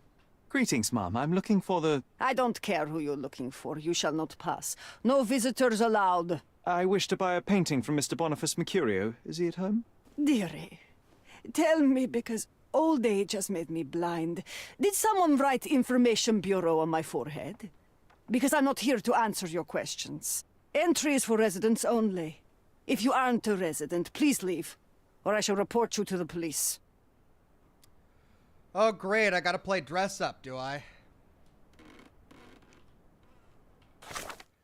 Wardrobe.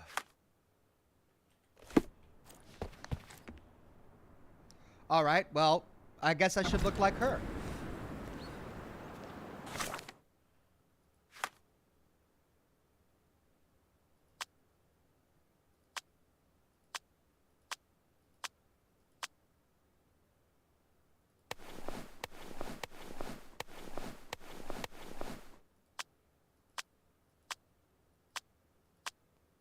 I don't have what I need. I gotta go purchase.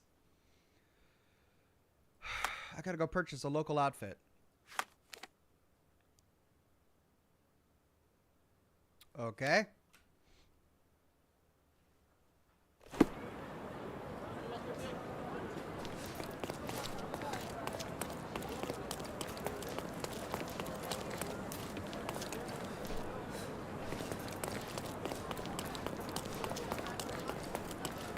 Oriental rugs. Nice, affordable. Let's pick something that suits you.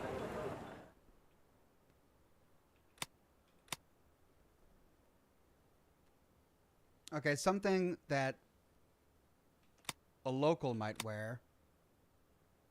That would...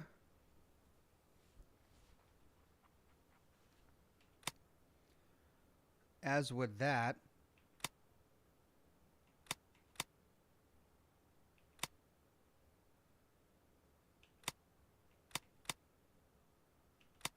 That's a worker outfit, sailor outfit.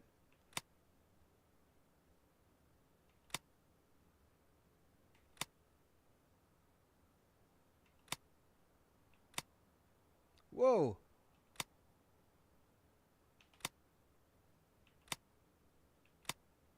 Some fancy duds. Oh, that's nice. Okay, so this is a fancy version of a local's outfit. That's probably what we need. And that's a worker's version of the local's outfit. So let's buy this one. And this one. A good choice. A good choice indeed. Let's try this one first. Because that gives us the best of both worlds. Upper class Ottoman suit. A Turkish delight. I think we should probably disguise our face though, right? Because she already saw our face. It's a police cap.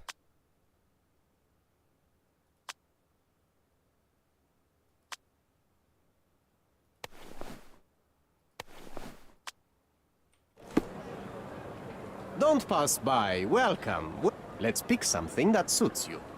Okay, we need other costume items. Let's see. A fez? Fezzes are cool. Messy hair, pirate hat, deer stalker, of course, Ottoman headscarf. A woman's fez. Let's wear a fez.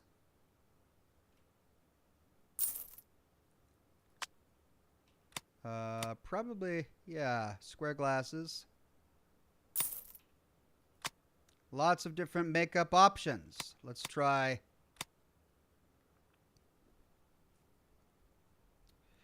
Well, let's get all of them.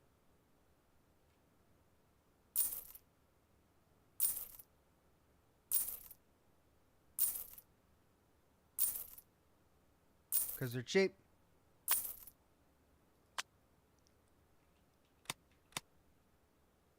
Old man makeup.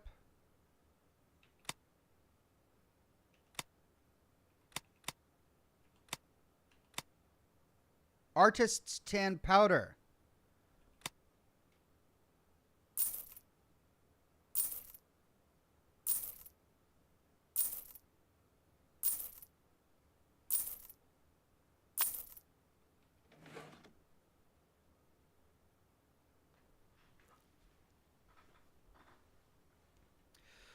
Oh, that's what he looks like. Am I supposed to be looking like that? Oh, I'm supposed to look like him. Well, I need the messy hair. Then is there like an open shirt?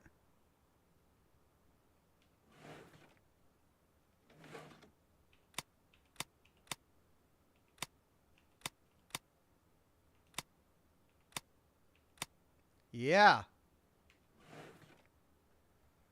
But that makes me look like a worker.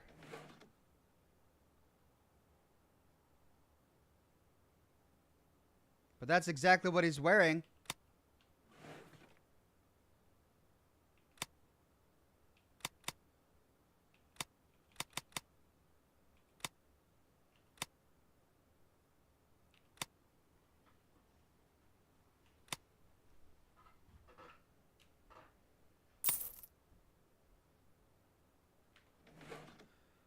Okay.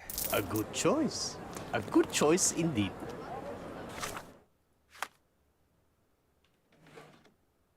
So there's the hair. There's the outfit.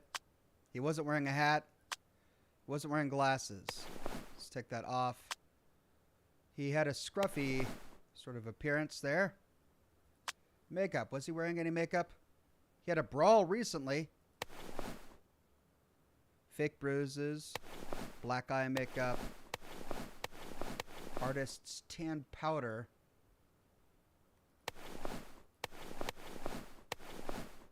No makeup.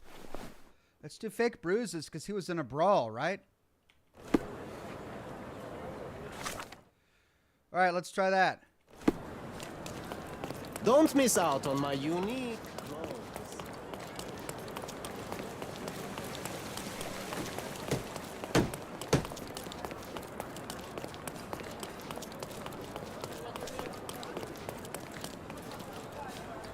What?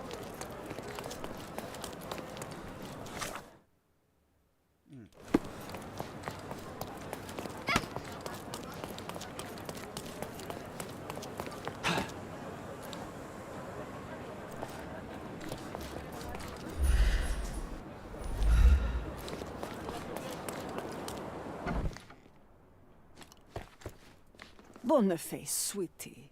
Is that you? Ah, old age does terrible things to one's sight. I didn't recognize you at first. How are you, Mum? I'm ashamed to admit that I've lost my key. Do you have a spare? For heaven's sake! How many times will you lose that key of yours? Of course I have a spare. You artists all live in your own little world. Please, accept my thanks. I would rather accept your rent. You promised to pay me several weeks ago, and I'm still waiting. I will pay you, I promise, very soon. You'd better do, my dear. Or else I'll just change the lock. And I won't fall for those cow eyes. All right, it worked. We got the key to Merculio's flat. Okay, how do we get there from here?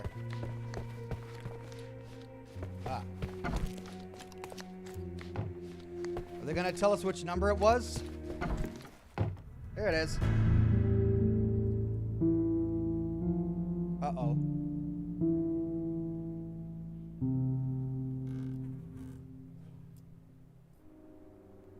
He's dead. The blood has dried. I've heard of this style of painting. It is called expressionism.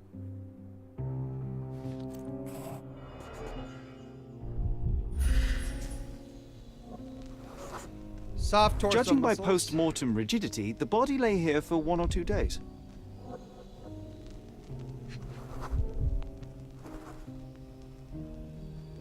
Bruises on the knuckles. The wound is precise. It was inflicted by a razor or a knife.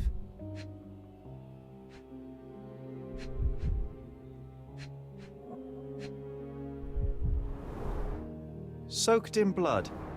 It seems as if the puddle of blood was here before the rags.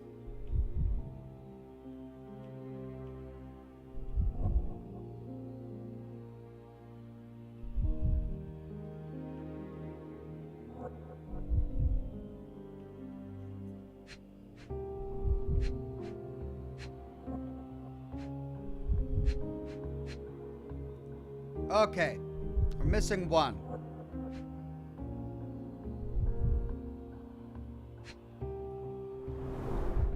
The wound is precise. It was inflicted by a razor or a knife.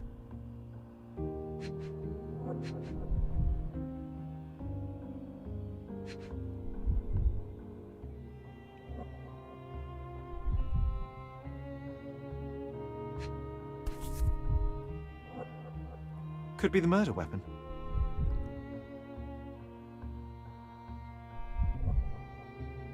A normal kitchen knife.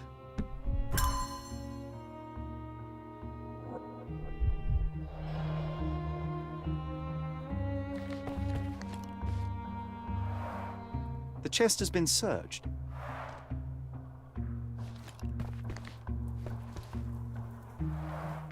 Red skin, tails on the back.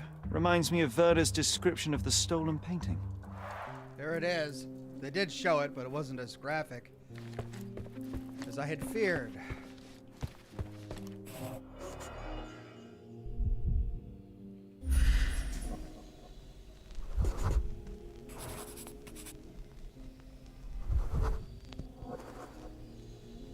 Blue cloth fibers.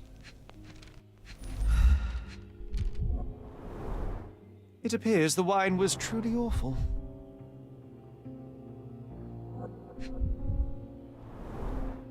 Despite the overall tendency towards mess, you cannot sit with the drawer pulled out like this. Someone left it after searching.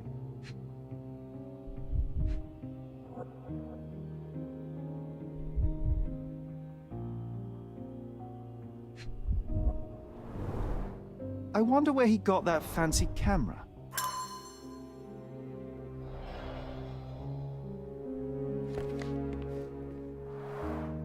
Aunt May whiskey, brandy bucks. Quite a collection he had here. So he was a bit of an alcoholic, or a drunk. Someone searched his flat, found something in that drawer, but didn't take the stolen painting. John, what are you doing? Don't look at me like that, Sherry. I will not touch that dirty floor. He was an aspiring painter himself.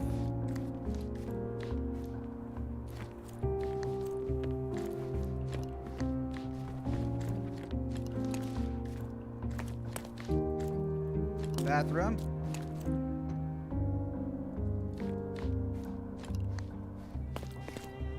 The photograph was not pulled out in time. Such a waste of material.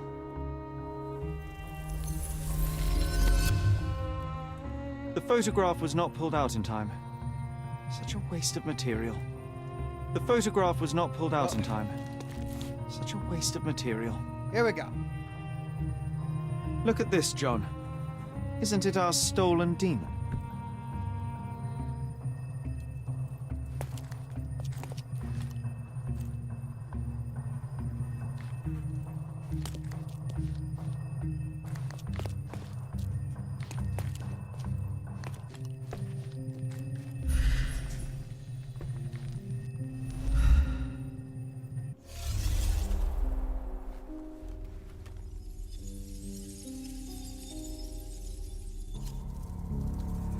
Okay, so... is there a struggle here that broke the wine?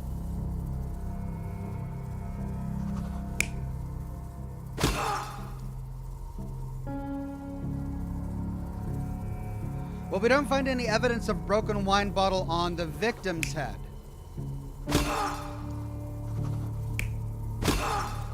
So it must have been on the attacker's head.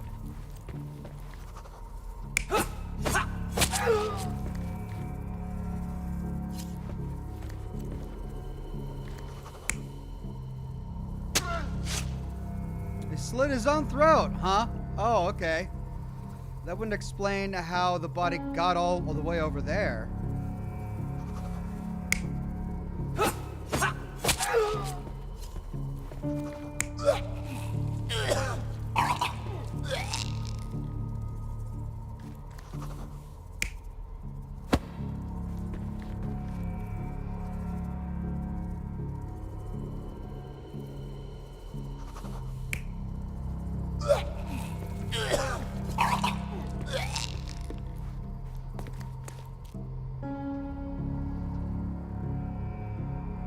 So he was there developing film.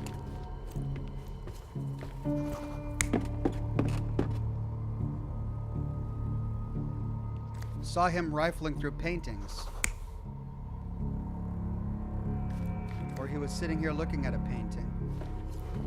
But he couldn't have been there doing that as well, so...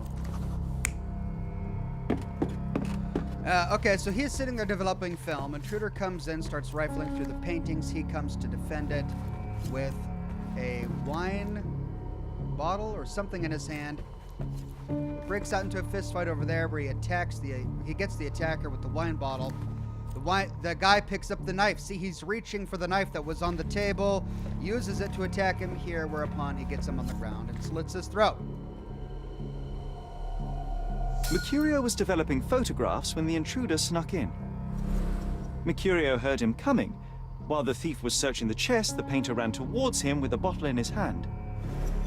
He smashed it across the thief's head. The intruder had no choice but to defend himself, and the weapon of opportunity happened to be a kitchen knife. Mercurio stepped aside to grab the painting, but the wine-blinded thief attacked Mercurio's throat. When the thief came to his senses, he saw Mercurio bleeding on the floor. He grabbed the rags and tried to bandage him, but it was too late. Why did Mercurio attempt to snatch the painting in the middle of a fight? To strike the intruder? Not with his painting, it was too important to him.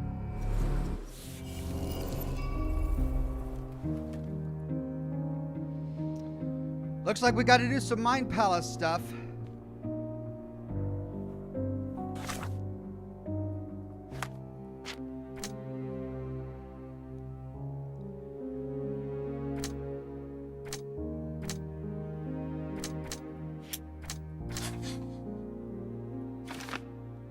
The visitor didn't want to kill Mercutio, or Mercurio. Mercurio's murder wasn't the thief's goal.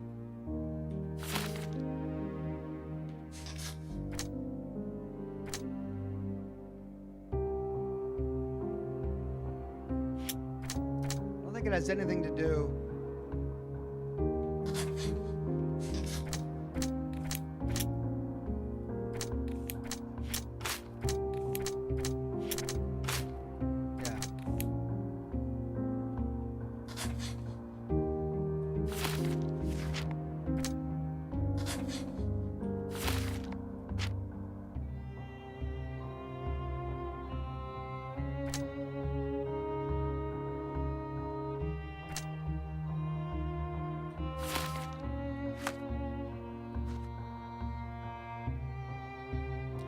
So this was 1 or 2 days ago.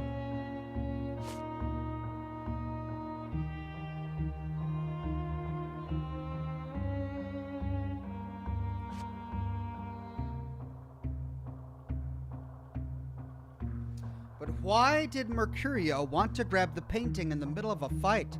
Don Creep says, "How are you doing, Ox? Hope all is well. I was wondering if you have looked into a game called Genesis Noir. The name rings a bell, but I can't recall if I have been looking at it yet, but perhaps I'll add it to my list." All right, so this one has a map marker. Maybe because it happened here.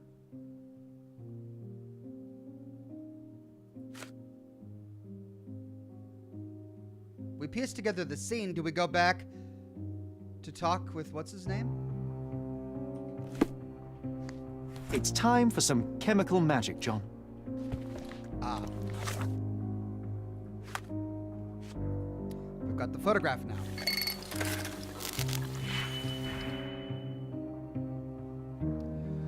Okay, God, this minigame, I swear.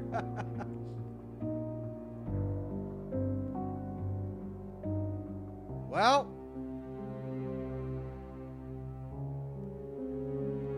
434. Let's put the basics out here.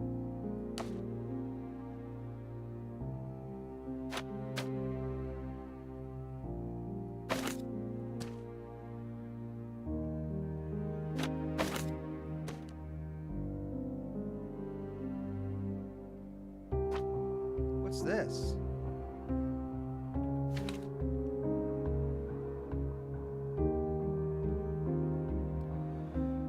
This is increment, adds 1 to the region's value. Okay.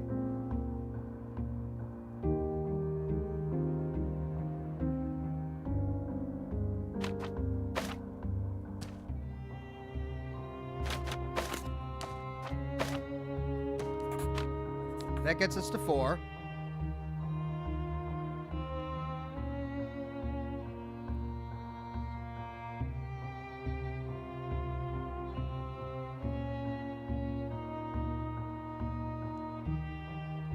Let's see. We could.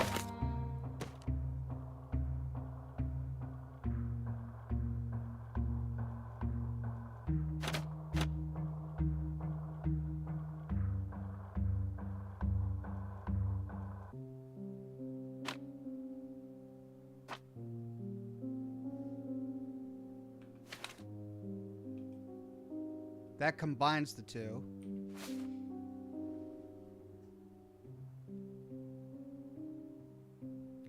So we need to decrease that one, but then add 2 to that. But that would be -4.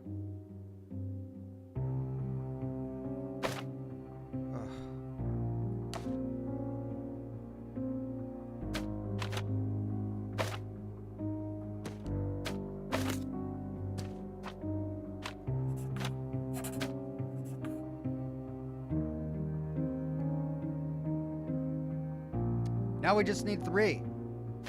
Oh, okay.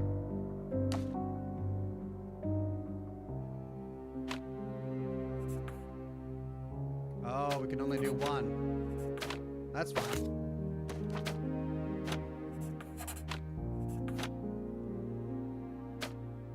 Whoops.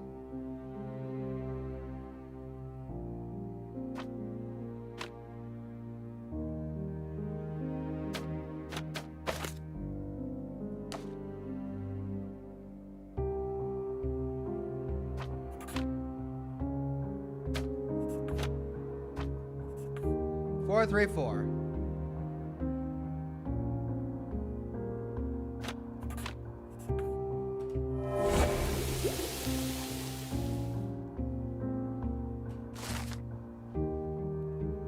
I've managed to erase the blood by using chemicals. It's a still life painting of Mercurio's room. Okay, so it looks like we need to use this as a tool. So let's put it back.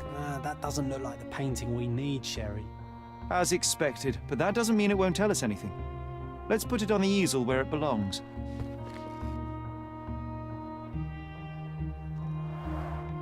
I guess this is his most ordinary painting. Spot the 2 differences, John?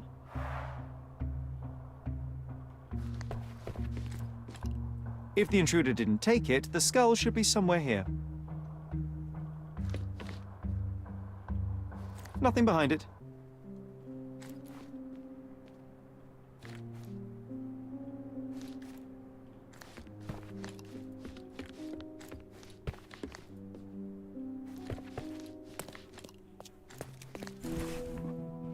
And there it is.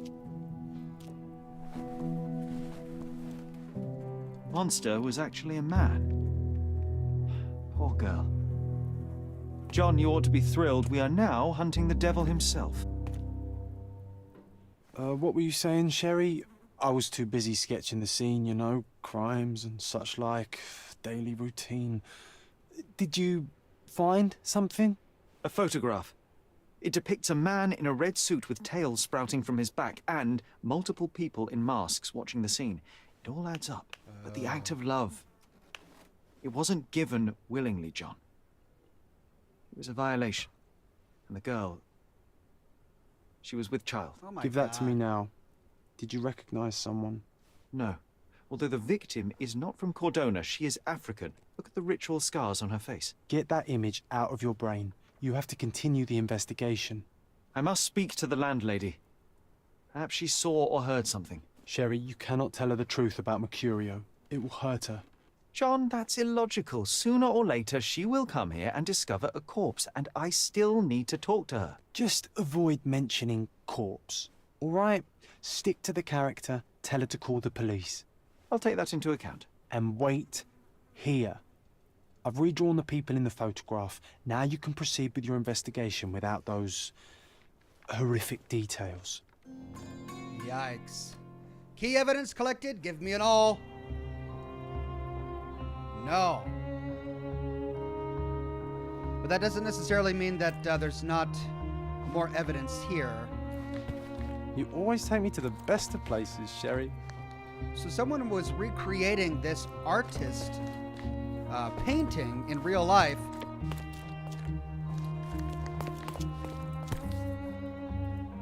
Oh, there's somebody in a devil costume. All right, well.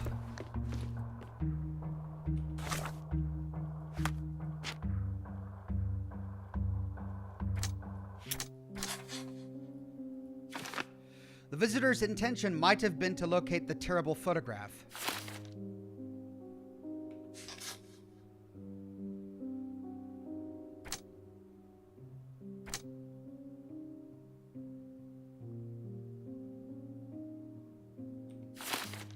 This is getting dark, folks.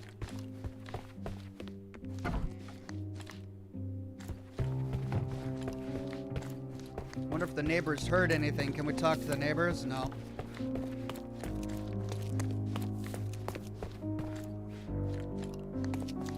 No Name says, since you streamed Minesweeper, I think it's now time to stream Microsoft Paint. What's wrong, dear? You look like you've seen a ghost. Can you tell me if anyone else has recently entered the flat? Oh, you're talking about that limping man. I'm sorry I let him in. I was scared. And I thought maybe he would motivate you to find money so that you would pay your rent. No offense, dear. Can you describe him? Oh, so you weren't at home. I was so certain you didn't leave your flat that day. He was of average height, had a limp and a tattoo on his neck, and he was smoking Malpal cigarettes. My husband used to smoke those. They have a horrible smell I can recognize from a mile away. That's our man. Well, No Name, I don't know if I could stream Microsoft Paint because unlike our victim here, I am not much of an artist. Can I ask a favor? Of course, dearie. Please call the police and ask them to enter the flat. And don't look inside until they come up. What? What trouble have you stepped in this time? It really doesn't matter. Thank you, Mum. Dead man walking. Achievement unlocked. Perfect gentleman. All evidence collected. There we go. That's what I was looking for. And we can piece together a bit more in the Mind Palace here. Boom. Mercurio's murderer and the gallery thief are the same person. The thief was at Mercurio's flat to steal the photograph, but found Mercurio instead and killed him in self-defense. Right. The cold footprints wouldn't match with the photograph of the violation, though.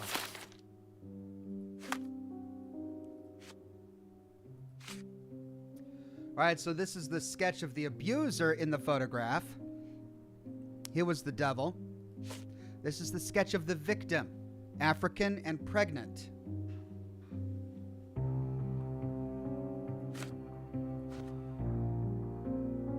So we need to talk with someone about her. Who would we talk to about her?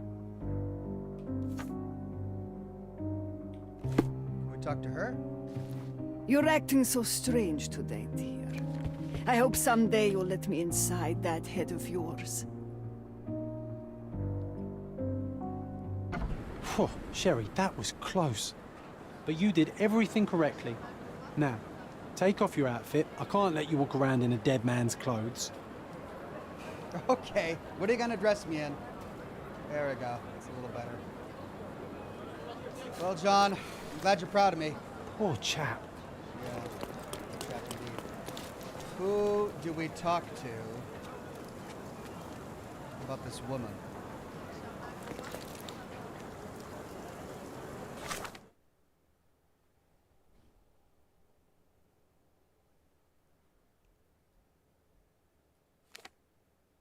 I mean, I can only think of Vogel. But it says all evidence collected.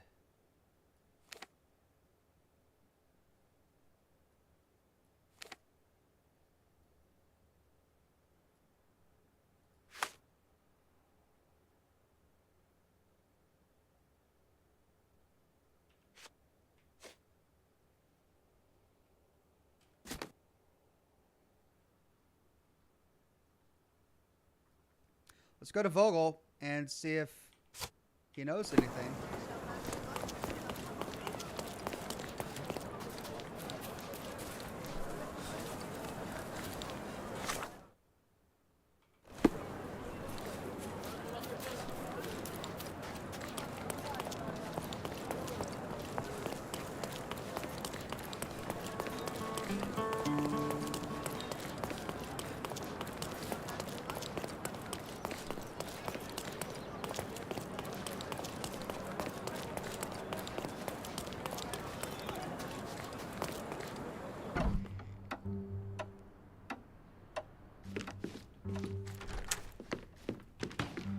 I think I'll leave the exhibition in its current state for a while. I'll call it The Art of Vandalism. Ha! Well, we can't talk with him about it. Okay, maybe we need to find some locals. Let's see, if she was an African woman, perhaps we can find some Africans. Would they be at the bazaar?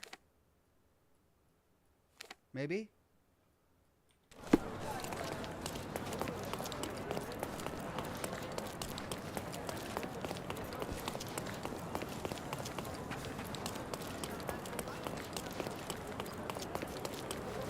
Don't pass by. Welcome, welcome.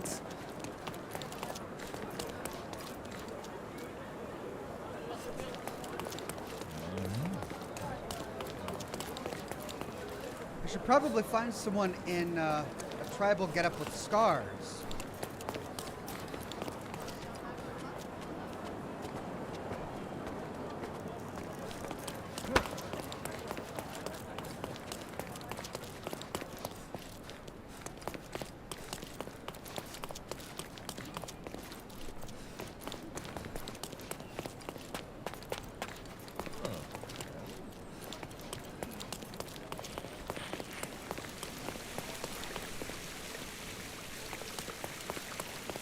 Now maybe the person is hanging out outside the victim's home. Let's try going back up there.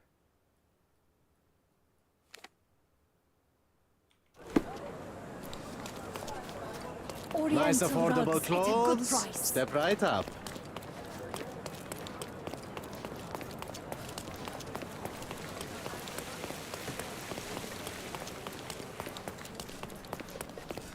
Selam.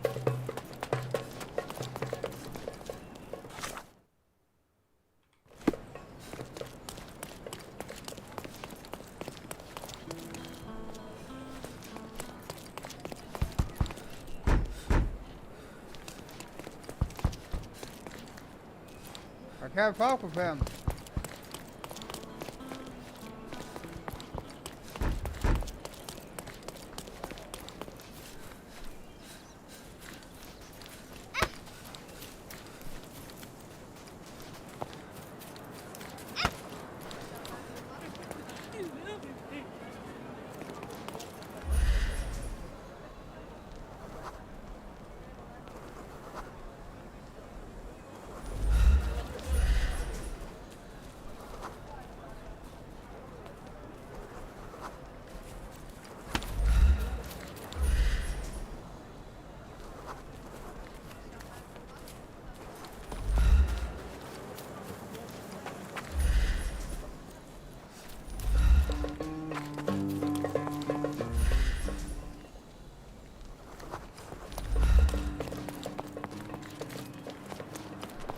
May I ask for your assistance?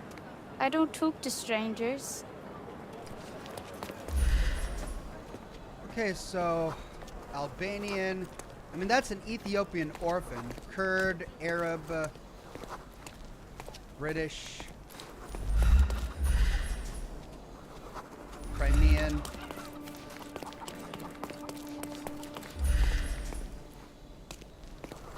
Kurd, Albanian.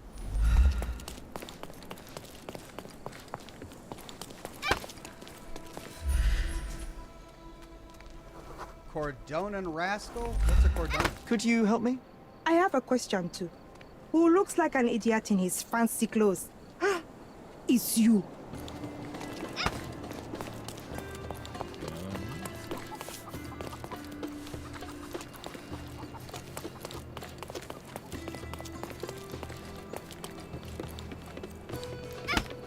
So many kids everywhere. Wow. Can I find someone who isn't a kid? The kids don't want to talk to me. Albanian. Is there a part of town that has Ethiopians? Northern Old City, clothing trader.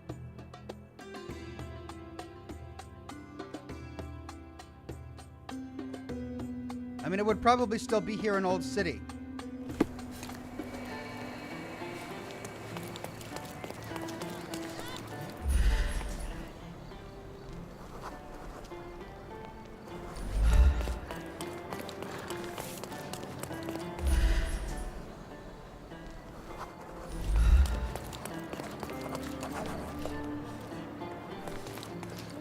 Found a mosque.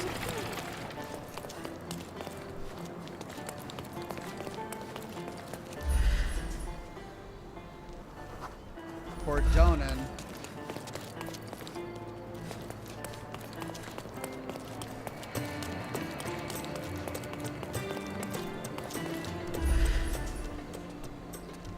Cordonan. Why is this so hard?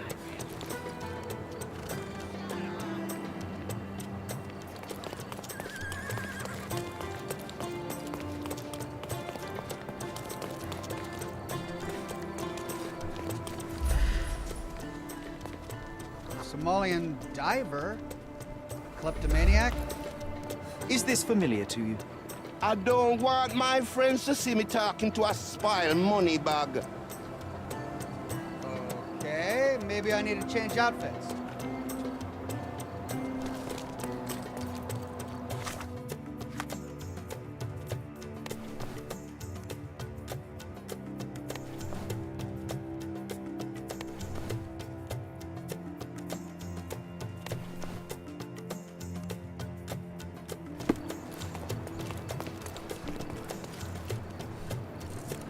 Help me, please. Eh? Of course I know. To cut a long story short. There we go. All right, I was in the wrong costume. That was really annoying. They put me in my fancy duds right after that. All right, John's redrawing of a pregnant girl. The scars on the girl's face seem to be from Ewe's ethnic group tribe. The only place where you can find Ewe's people in Cordona is the refugee camp located under Victoria Bridge between Scaladio and Silverton.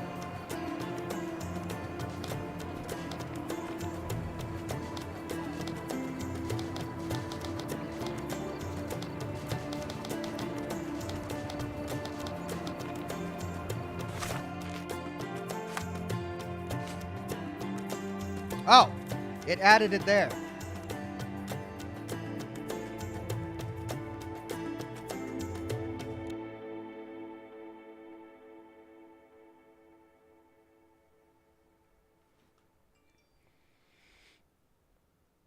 Victoria Bridge between Scaladio and Silverton.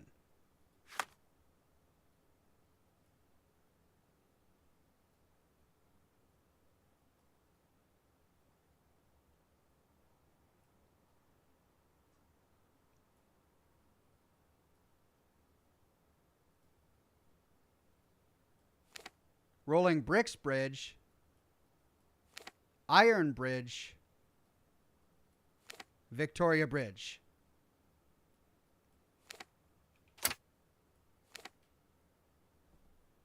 There it is.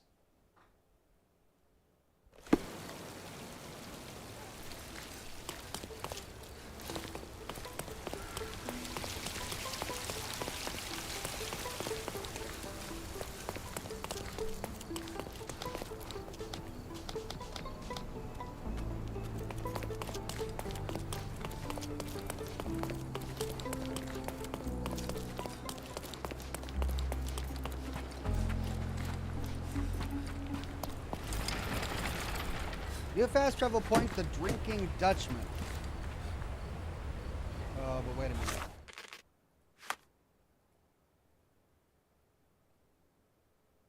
Under the bridge.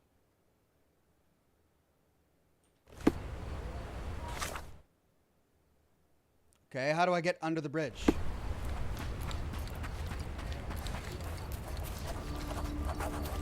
Did you hear?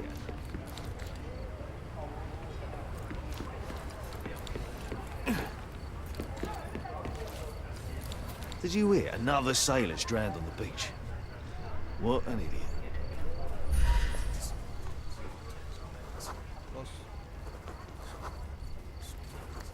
Did you hear? Another sailor's drowned on the beach. What an idiot. Find out where and why the sailor drowned. Police at the place. Lost shipments. Selling moonshine. Beach by the cemetery. Ship survived. Ghosts. Oh, these ones are always just process of elimination. Did you hear? Another sailor's drowned on the beach. What an idiot.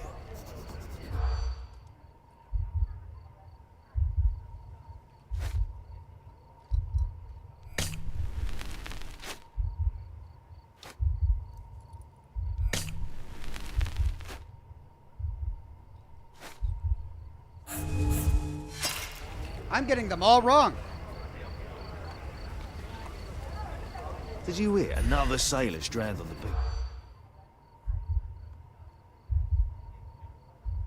beach. Police at the place. Beach by the cemetery. Work of a siren. Really? Okay. A sailor was found drowned on the beach by the cemetery. People are talking about sirens, but that's just superstition, or is it? New location, drowned sailor.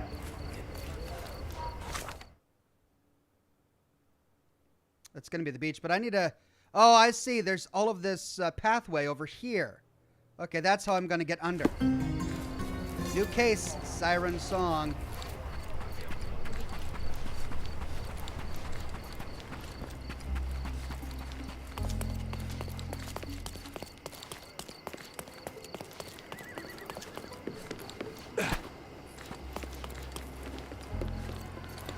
Beasts!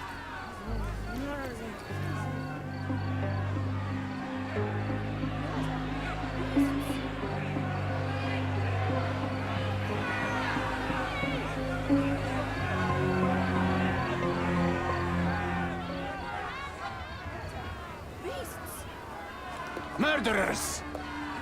They're completely livid. First they come to our land, then they murder our people. Drop them all into the sea!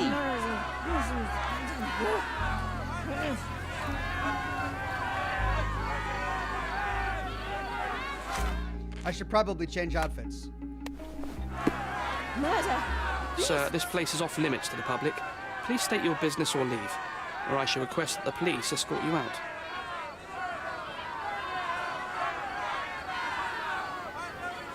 My name is Sherlock Holmes. I'm a private investigator. I'm looking for a witness for a case. A private investigator? Really? Even so, you're not authorized. I can't let you in. And you are? I'm Ronald Harlow, here to handle the refugee situation on behalf of City Hall. I'm the acting supervisor here, so I have full authority here to ask you to leave, or I shall order the police to detain you for trying to pass the blockade. Please, step back.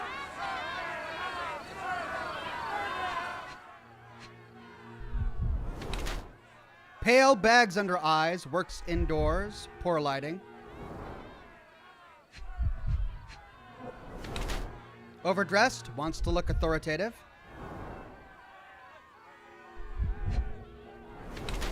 Damp palms, sweating, stressed.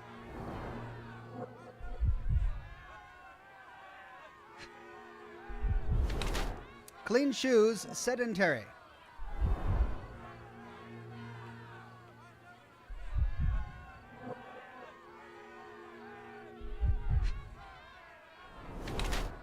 Slight mustache, tries to appear older. Ronald Harlow is a pale young clerk who tries his best to oversee a refugee camp assigned to him by City Hall. He's not very happy with such a responsibility, but he always does things by the book and executes all tasks he is given. However, he lacks the experience to deal with problems outside his writing desk. He is attempting to look older than his years by growing a scant mustache. Pale skin and bags under his eyes suggest he works at a poorly lit office which he rarely leaves, judging by his clean and barely worn shoes. He craves to look authoritative by wearing smart clothes, but his look is out of place considering Cordona's weather. Sweaty palms suggest that Ronald is extremely stressed by being outside of his comfort zone. That's dazed formalist or tired pen pusher.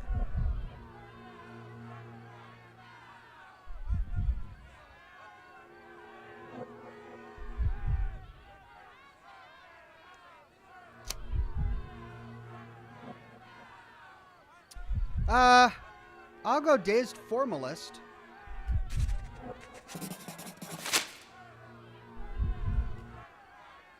What about the murder that this crowd keeps shouting about? It's mere assumption. I assure you that the situation is under the police's control. I know you want to deal with this in the right way. You are obviously a professional and a responsible person, but you clearly have never handled a situation like this before. I am handling it, Mr. Holmes. Don't question my capability here. And tell me how you do it. You can't even calm this gathered crowd, and as for the police, they're not quite managing it either, are they? You consider yourself a problem solver, but until today, you've been solving problems sitting at your desk in a dark corner of a city hall room. Here, you need a more practical approach. What are you driving at, Mr. Holmes?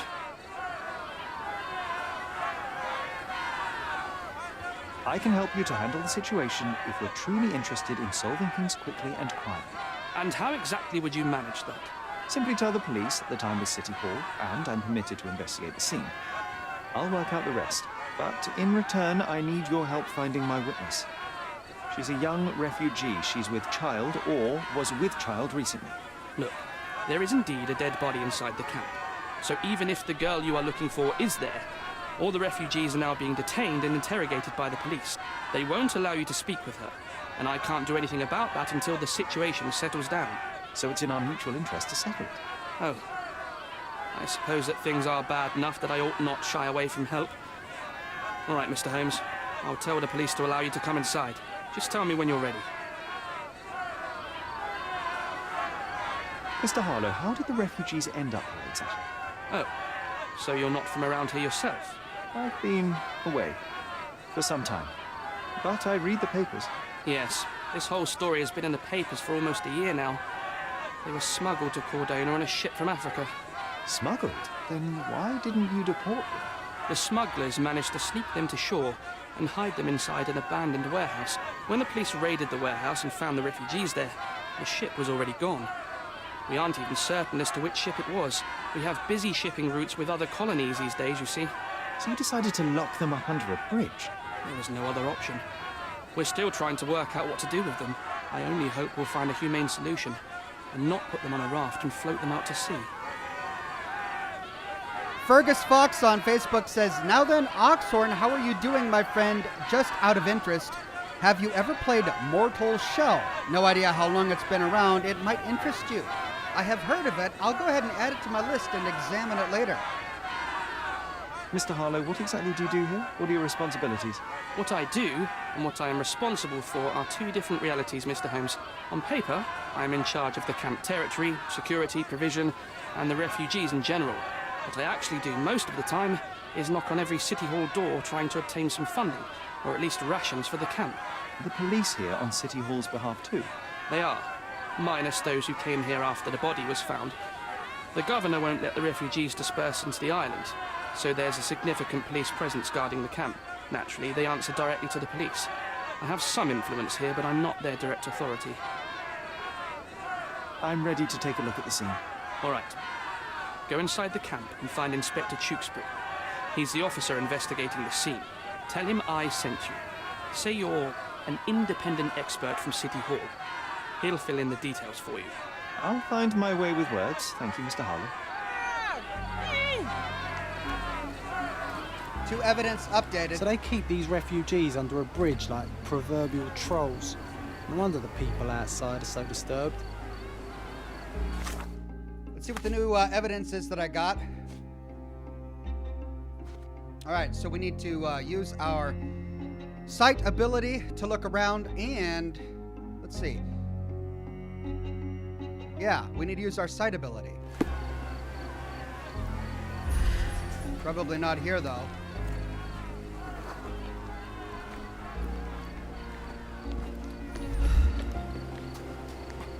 Who the hell are you? How did you get in here? Mr. Ronald Harlow let me in, sir. I'm Sherlock Holmes, a surveyor of refugee affairs with City Hall. You're Inspector Tewkesbury, I presume? A surveyor? What does that even mean? In short, I've been sent to conduct an extensive report on the incident for the Colonial Office and to assess all the damage inflicted on state property. Got it. Another paperworm sent to count money and get food for archive mold. Go on, look around, but don't make yourself too at home. As if I didn't have enough problems before you appeared. Could you first tell me what happened here? What happened? People from the bridge above the camp heard a woman screaming and saw a mass of refugees attacking a man. Clearly not a refugee. When the camp guards came by, the man was floating in the sewage canal with a knife in his chest. Bam. A murder. Big news for Cordona. I'm sure. Thank you, Inspector. And none of the refugees were harmed? One fellow was cut. He's lying over there near their kitchen. He's in a bad way. You mentioned a woman screaming who attracted the bypassers on the bridge. Was she harmed? No, she's all right, but perhaps the whole debacle started because of her. She started wailing and the refugees stood up for the girl. And where is this young woman now? Back there in the shacks, same as the rest of the refugees. She's been questioned by my men, but she's just some refugee girl. Can't understand much English. Did you learn anything about the dead man? The fellow looks like a thug. I've had dozens like him fished out of the sea over the past 20 years. Ever since these refugees arrived, there have been people on Cordona with bad blood in them. My best bet is that this thug had something against them too. And no clue as to his identity? He had some items on his body, but nothing to indicate who he was or where he was from. I think I should catalogue his possessions in my records. Go on. They're on the table near the body. Do you have any suspects yet? You're joking, right? I've got a whole camp full of suspects. And if you ask me, this bloke had it coming. Better bury him and forget about the whole thing. And now there's a crowd gathered at the camp, and my superiors say we must thoroughly interrogate the refugees. At least those who can understand any English. Do you believe that your superiors wish to get rid of the refugees? I think that both our superiors would rather keep the story quiet. Since that's an unaffordable luxury now, they're looking how to protect their public image. That's why I have to waste my time waiting for my people to turn every stone and befriend every refugee. Well, this guy's a charmer. That's for sure.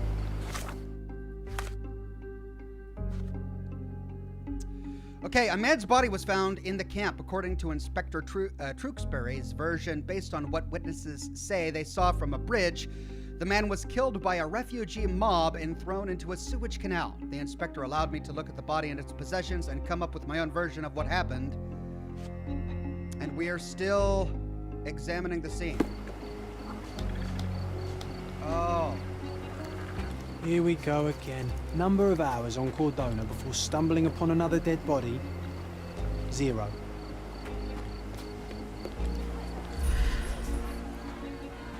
I had to have the right one equipped, and it wasn't.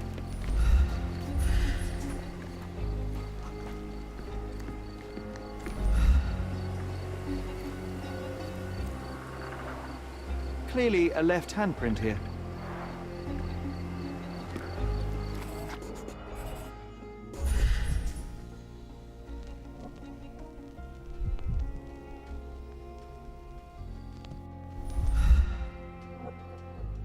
What?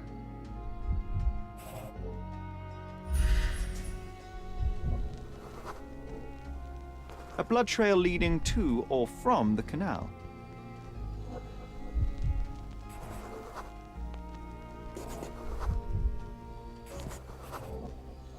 A furrow in the ground.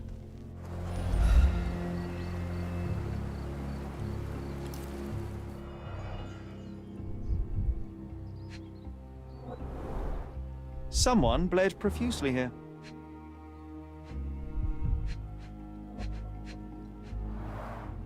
A fresh crack, as if the crate was hit recently.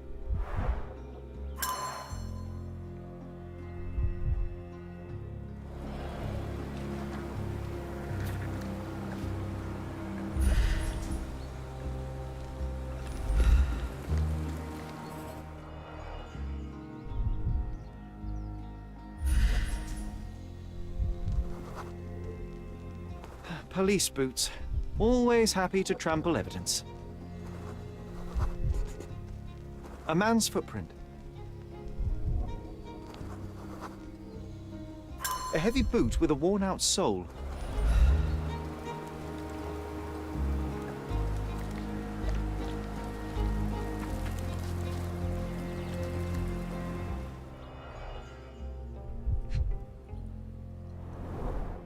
Malpal, soaked with salt water.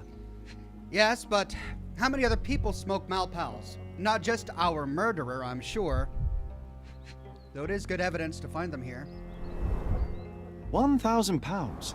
A fair sum, especially considering British currency isn't very common in Cordona. A simple leather sheath.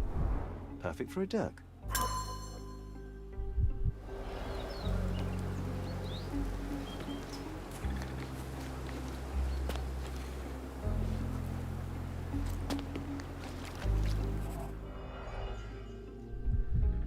So here's the body of the man who was killed by the mob.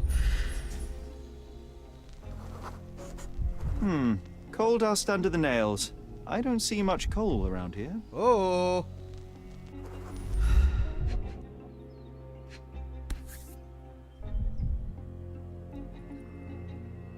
A steel dirk. Sharp. A common accessory among sailors and soldiers. An interesting tattoo. Does it mean something?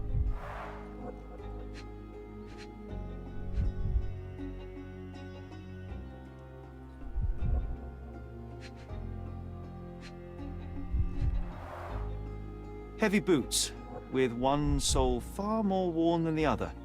This man was limping, John. Hey. Well, we found our limping murderer and art thief.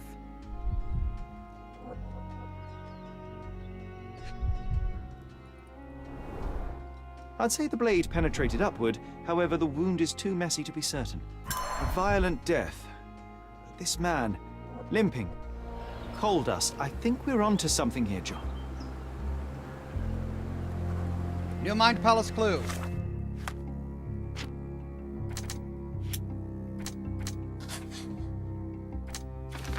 The dead man from the refugee camp was the same person who had broken into Vogel's gallery.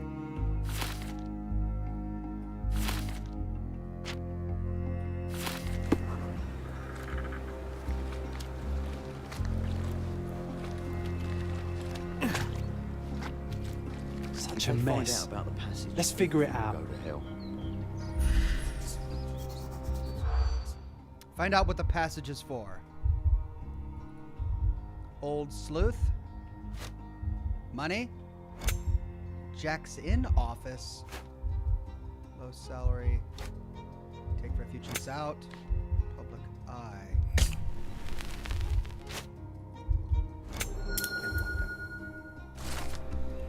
Police officers are worried that the situation with the dead body will put the camp into strict lockdown, and they will lose money, the money flow they were earning from their scheme. Nobody will know anything if you keep your bloody mouth shut. The coppers smell fishy here, Sherry. Perhaps we should sniff around in the camp a little more thoroughly. New quest from John. What's going on at the refugee camp? Sherry, just look at this. Living quarters in a sewer. What kind of a genius bureaucrat came up with this idea?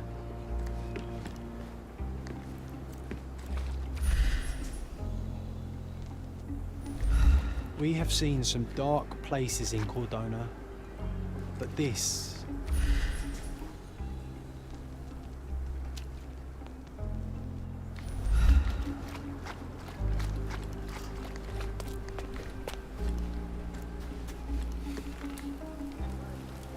Our dead fella truly has had a day of misfortune.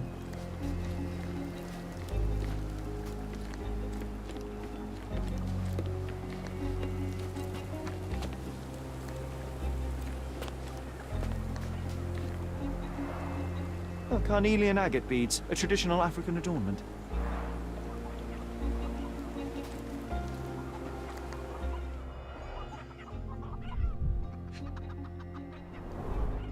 The blood sprayed off the blade after the strike.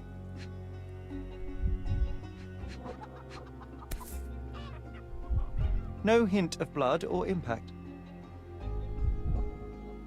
It might have been used as an improvised weapon.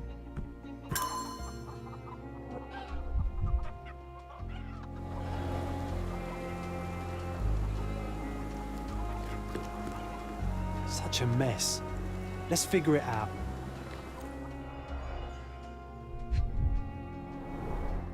The cut is deep, potentially serious if not treated immediately. He is in shock, feverish and dehydrated. Sherry, you know first aid.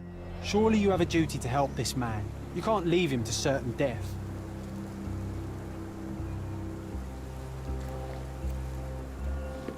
I think we can find all we need here in the camp. Let's have a good look around. Okay, how do I fix this guy?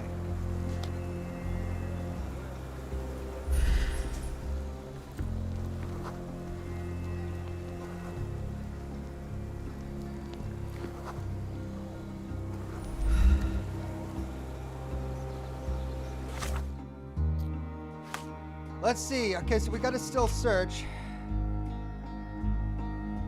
The man will certainly die of infection if his wound is not treated. Let's see what I can find in the camp. I must concentrate on finding something to clean the wound, something to disinfect it, something to use as a bandage.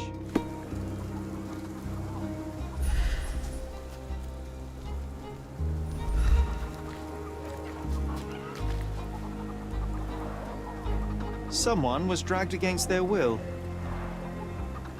You know what? I'd like to understand. What? How did our dead man end up inside the camp in the first place?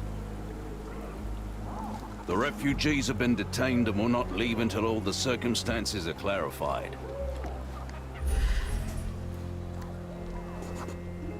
That will kill, not save him.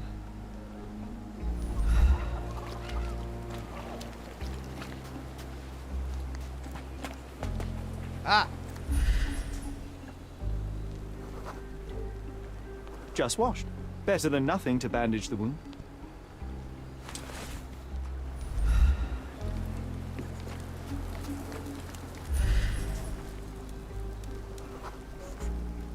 I'll use it to create a solution.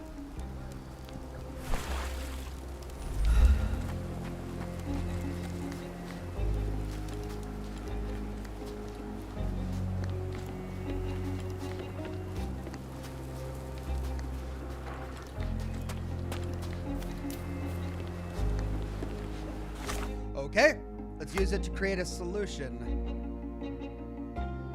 I need one more item though, don't I? I must find something to disinfect it. Alcohol.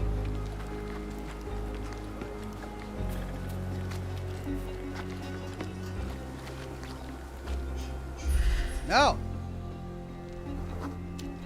I'm afraid these leaves can only be added to tea. Okay, so that won't work. Aloe? I can use this to stop the infection from spreading. Alright, I don't know if that's how aloe works, but... I've plated all the ingredients, now to prepare the first aid solution.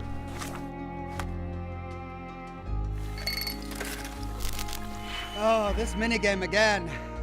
Oh, no. -3, -4, and 5.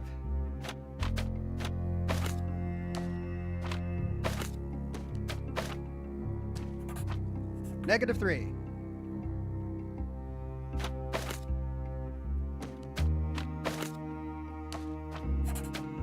-4.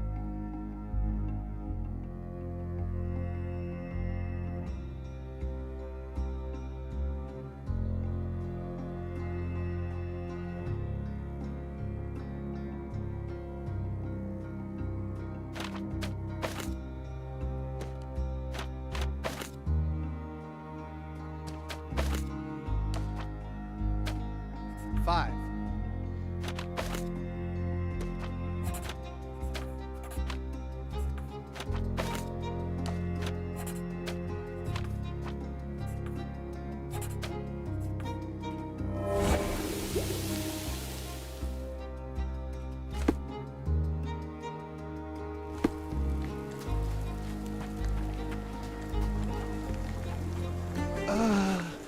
Thank you. This should make you feel better, my friend. Now remain lying down and drink as much water as you can. Well done, Sherry. At least he won't die from the infection. Cool. How did the intruder get into the camp?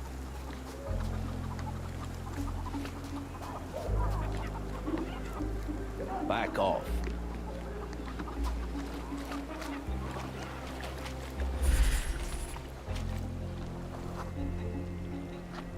It's unlikely anyone could get in or out of the camp by water without alerting the police guards.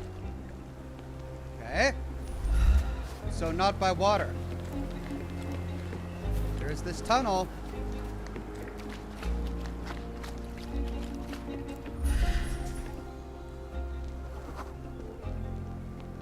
Sealed shut. I doubt our man could get through these grates.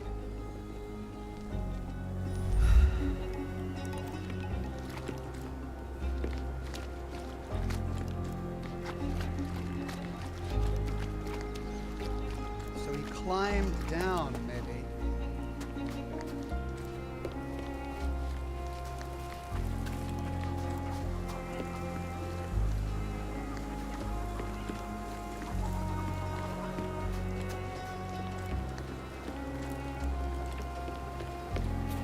Ah.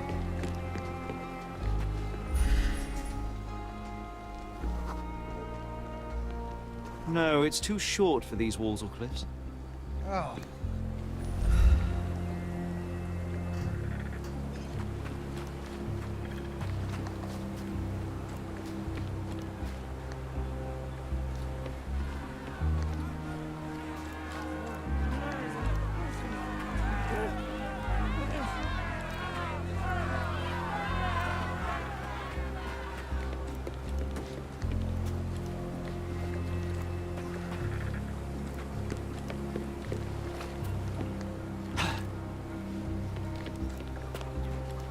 Okay, it's not a ladder, it's not a boat, it's not the tunnel.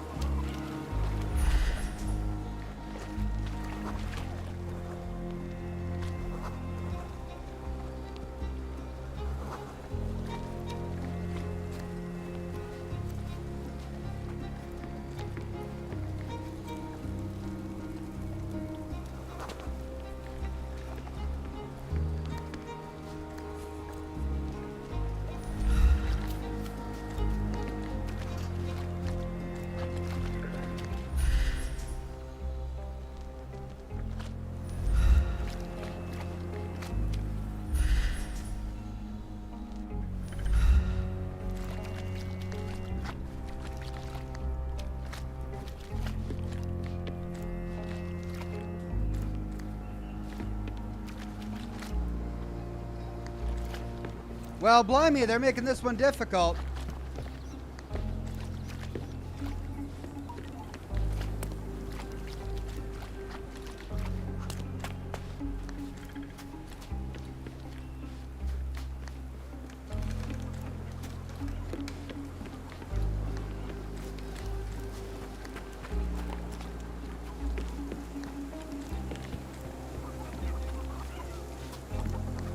A tree, maybe?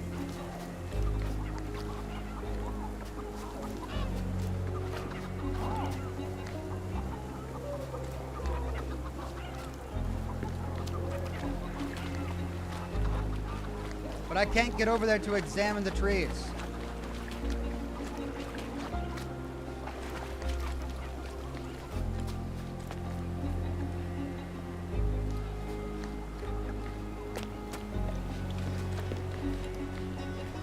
Maybe I need to get above.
I mean, it wouldn't be hard to get in from over here.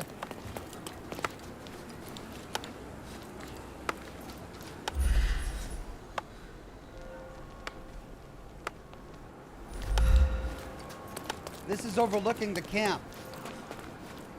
There's those big trees. But I have a feeling we need to stay inside the refugee camp to figure this out.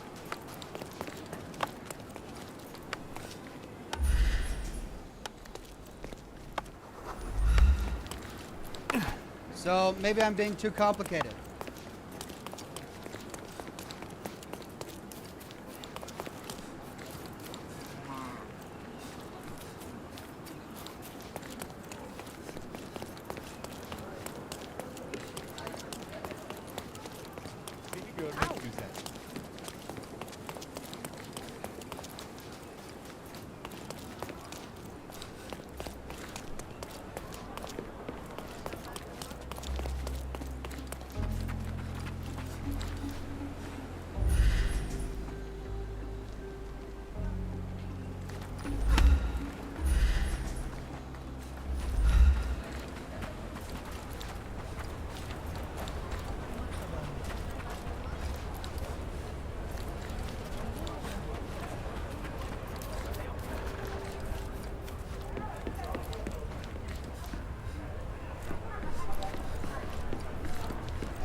Okay, well...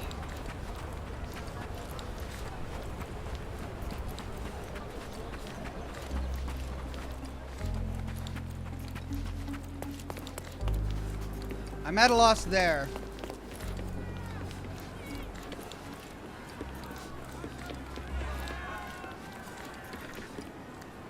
I mean, there are these cranes, but... they're on the wrong side.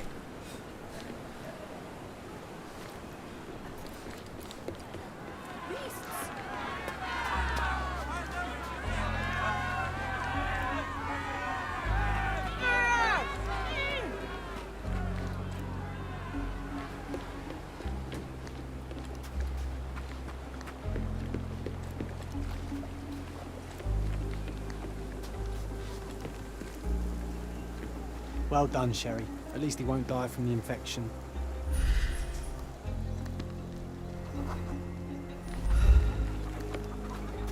I feel like we've explored all of this.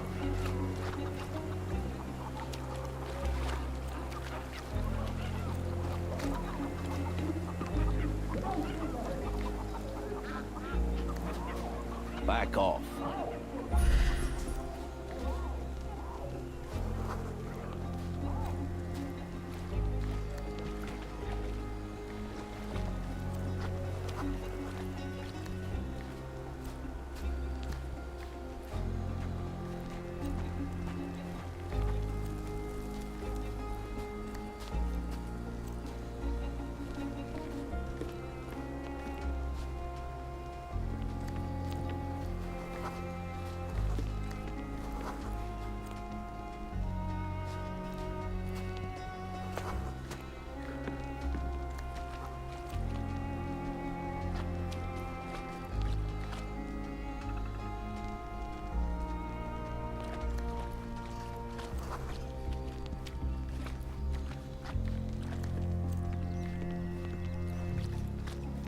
Oh my god, chat. I'm furious. I'm just so frustrated. What am I missing? Help me, chat. You're all here with me. What am I missing? There's a door right there. How could he have gotten into the camp? I've collected all of the other key pieces of evidence, haven't I? Yeah, we've gotten everything in the refugee camp crime scene. What we need now is to figure out how the intruder got into the camp, and it's saying to use my investigation ability to find it. I can't talk to anybody about it. What a pleasant man this Mr. Tewkesbury is.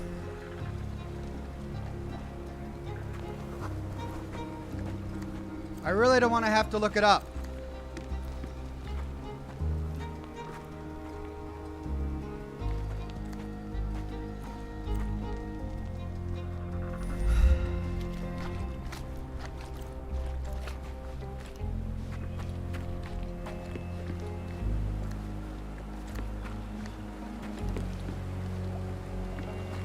Maybe he swam.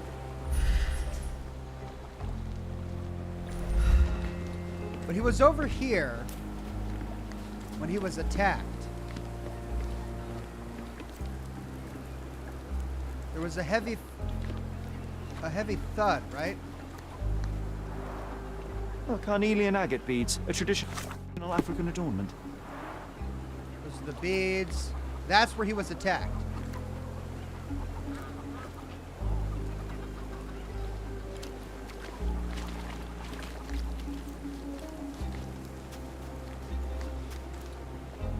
There was an open door on the bridge, says Mr.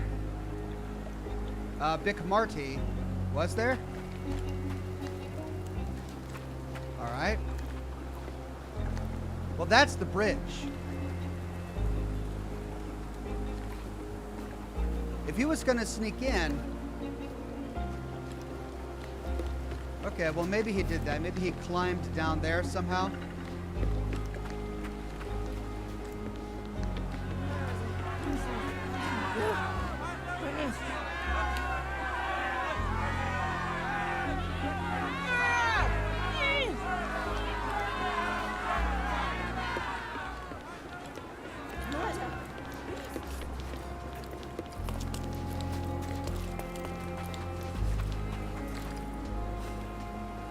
Okay, this is the top of the bridge that overlooks the refugee camp.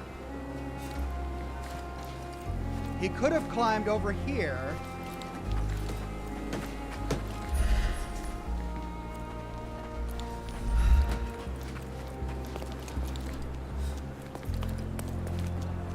Or gone in through one of these houses.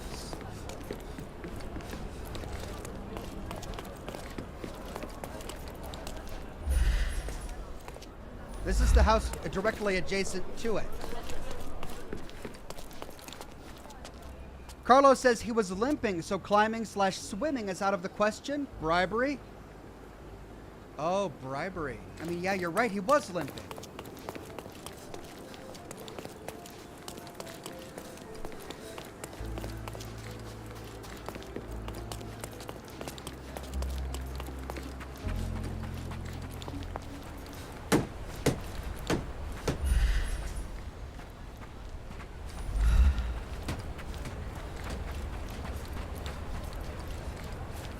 Maybe it was bribery.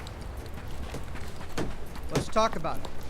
But no, it says that it's not something we find in dialogue. It says it's something we find by observation. Slidey Bardfast says there's something on the floor right at the camp entrance door, Ox.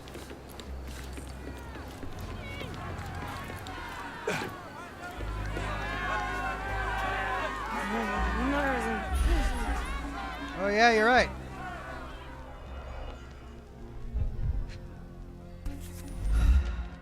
A single Malpalbutt. Roadman cigarettes.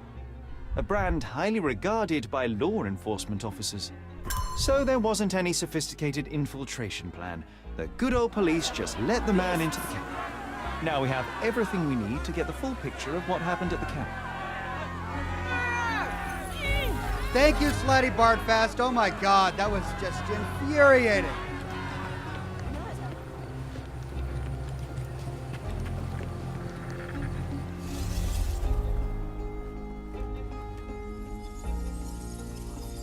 Oh, I'm exhausted after that.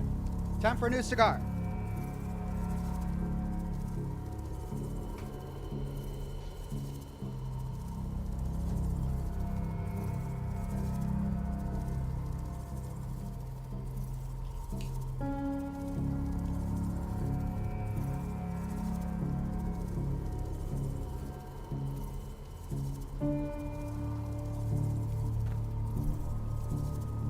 Okay.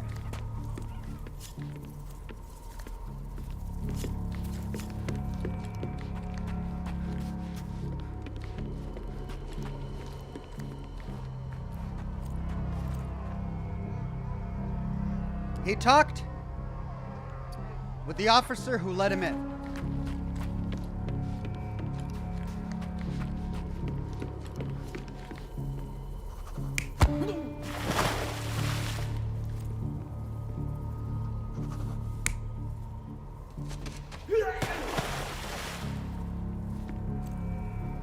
Does it matter?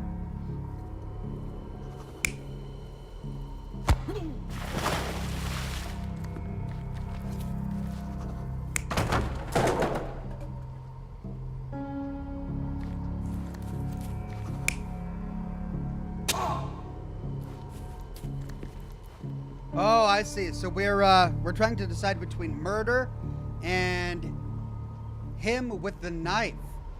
I see. Somebody murdered him. Well, the scabbard was not on his body. The scabbard is lying over there. That's the scabbard.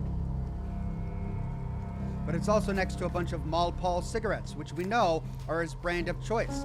These were the items that were in his inventory that the police officer was telling us about. So he had the knife, which makes it much more likely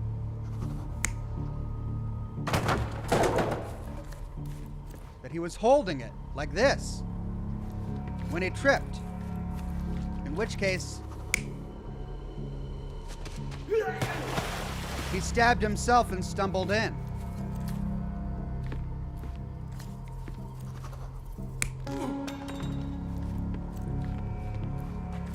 But here he was disarmed.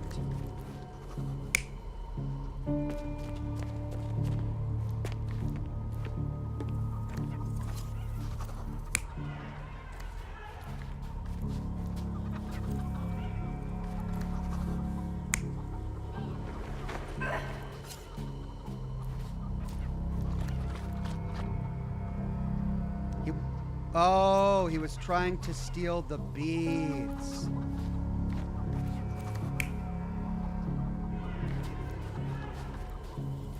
And in this one, he was protecting her. This one explains the beads on the ground. He was trying to steal them.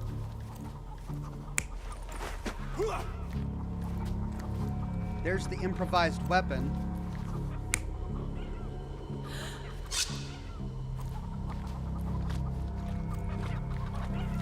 That's where the first cut happened, where he cut the guy. That's the guy with the improvised weapon.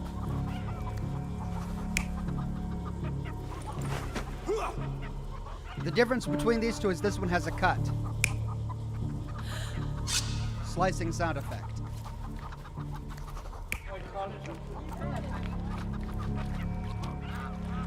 He had the knife behind his back. He was dragging her away. That explains all of the evidence. Him dragging her explains the heavy drag prints right there. Him lunging for the beads explains the scattered... No, him stabbing him, the stab sound effect, stabbing the guy who came to her defense, explains the blood there. Her falling backwards when he grabbed the beads explains the beads on the ground there. Here we've got his limping away and then the heavy footprints. Let's see, what was the other option? A struggle here, but we don't see signs of a struggle. We see signs of running. Those footprints are running. And in that one, he would have lost the knife. He wasn't watching where he was going. He was looking behind him, which is why he stumbled on the crates, accidentally stabbed himself in the heart, and tumbled into the water. So, we have a thug who came to take a refugee woman with him. She resisted, but he dragged her by force. One of the refugees stood in his way, armed with a stick, yet he could do nothing against a cutthroat with a blade. The man didn't anticipate that the other refugees would intervene and stand against him. In the confusion, the woman managed to break free. The thug took fright and fled. He was stopped by the falling crates. He stumbled and fell, piercing his chest with his own blade. However, the wound didn't cause instant death. He managed to stand, but still bleeding, he lost his balance on the bridge and fell. Before all of this, the man had freely entered the camp through the main entrance. The police admitted him after they had a short smoke together. You live by the sword, you die by the sword. In our man's case, it's the same sword.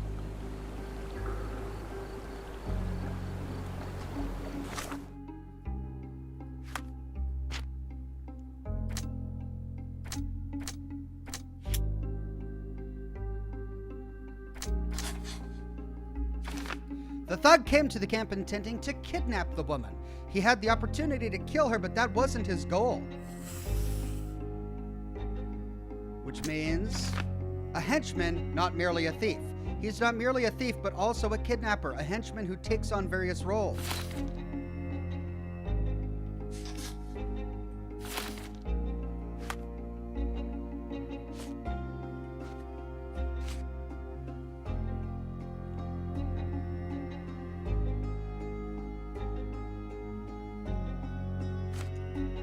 We need to ask around the refugee camp, but we still have not been allowed inside yet. Okay, now we need to talk to somebody. Mr. Harlow, your refugees didn't murder anyone. What? Pray tell me what you've learned. All right, listen carefully. This might solve one problem for you, but will create a few more. Oh, well, that's a great start. The man came to the camp intending to kidnap one of your refugees, a woman. What he didn't expect was that the refugees would stand up to protect the woman. A brawl had broken out. In the chaos of it, the man stumbled over those crates and fell on his own blade. How do you know he fell on his own blade? The wound in his chest was inflicted from an unusual angle. It was not an offensive stab, shall we say. The refugees didn't touch him. And judging by the blood at the scene, the intruder managed to raise himself but was unable to walk very far. He ultimately fell into the canal. But how did he sneak into the camp? Why didn't the police see him? And this is where your new problems emerge, Mr. Harlow. What do you mean? You're not a dull-witted man. You know what I mean. There is no feasible way to get into the camp without the police guards knowing of it. The pile of mess I had to sort out has just become bigger, but somehow that doesn't surprise me. Anyway, I thank you for your help, Mr. Holmes. I'll take it from here. Meanwhile, I'll make sure the police aren't detaining the refugees any longer. You can go back in and look for your witness. All right. You think one small clock can make any difference in this place? Who knows, John? Just one ill-fitting cog could make the whole machine crumble.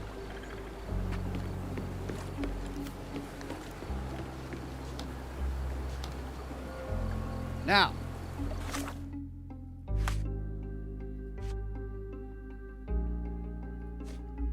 we need to talk about the pregnant girl. And we need to uncover this scheme. Let's make sure we're in a wardrobe that will make them less suspicious of us. Let's do a working outfit. Not a police outfit.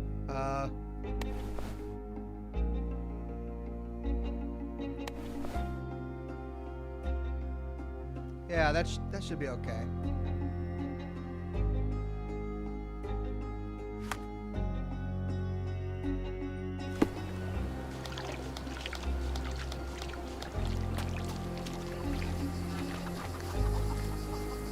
You're the one who tended to our man's wounds.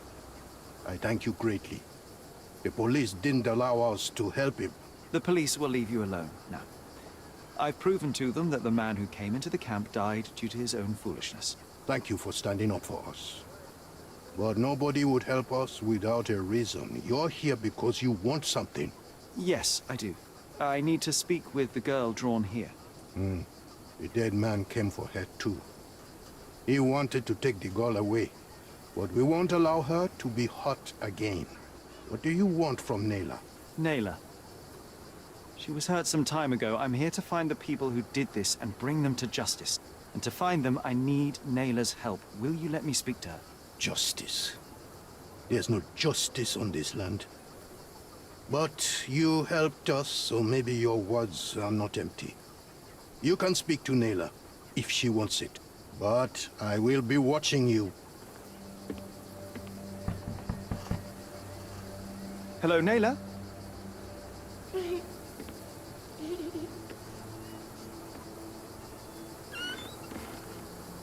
My name is Sherlock. I know someone hurt you. I am here to help. I'm trying to find the people involved and bring them to justice. Please. There is a photograph, and I'm sorry, it is terrible, but I simply must ask. Where did this happen? What can you tell me about these people? Christ, Sherlock. Nayla, I'm sorry. I'm not very good at this. You come here for me, but you are rude and cruel and condescending.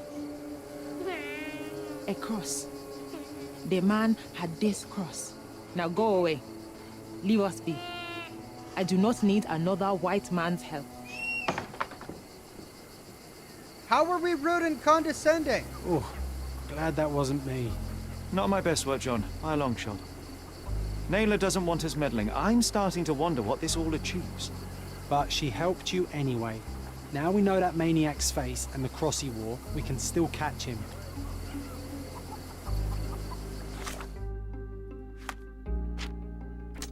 The Defiler had a peculiar cross.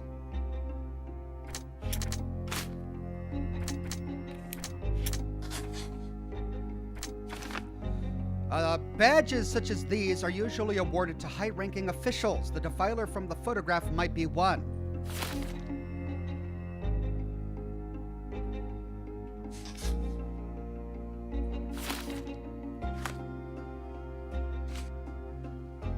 Camp Intruder's tattoo. This man did not come here by chance. He is a very important thread in this case, and this tattoo might help me to pull it. And this is the sketch of the abuser. There's the cross. We need to look it up. But while we're in the camp, we need to figure out what's going on by talking to some of the other refugees.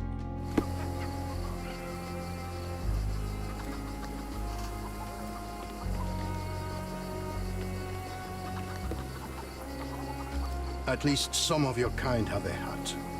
Thank you again.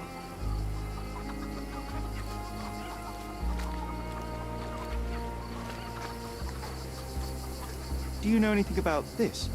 They often take us from the camps to work. Most don't mind, though. It's the only way we get a glimpse of freedom. According to the refugees, some shady people regularly visit the camp and take refugees away with them to perform various work. The work is usually hard, but the refugees receive money and food. The girl was abused after she was supposedly taken to such work. Since then, the refugees decided not to allow their women to be taken. Was that depravity in the photograph one of the workplaces the refugees are taken to?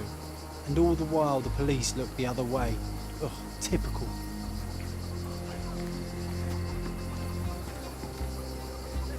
Are you able to help me? Sorry.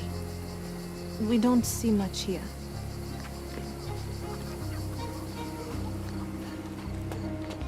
Is this familiar to you? Sorry. We don't see much here. You obviously haven't thought this all through. Or are you just annoying these people on purpose? May I ask for your assistance? Sorry, we don't see much here.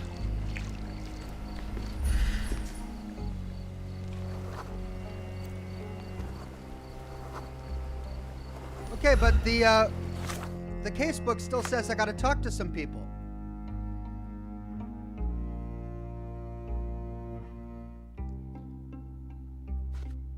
And I gotta talk to everyone before I leave, right?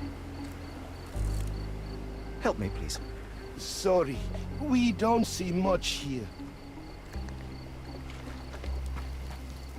Is this familiar to you? Sorry. We don't see much here. Oh, I am bored. Call me when you find the answer. Excuse me, just one question. Sorry, we don't see much here.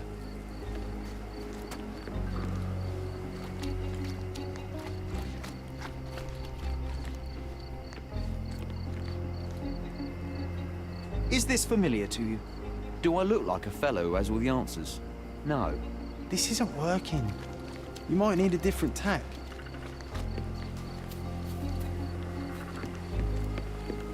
You still here?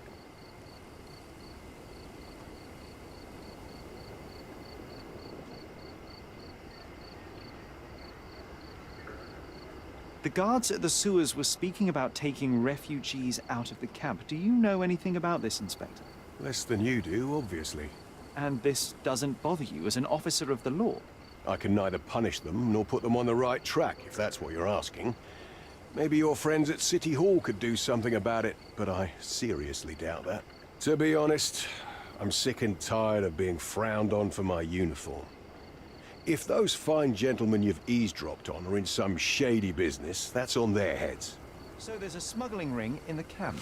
This wasn't the first time that someone freely entered the camp to take a refugee out. At least it was certainly his last time. My gut tells me that we'll learn more about this ring when we find out where the thug came from.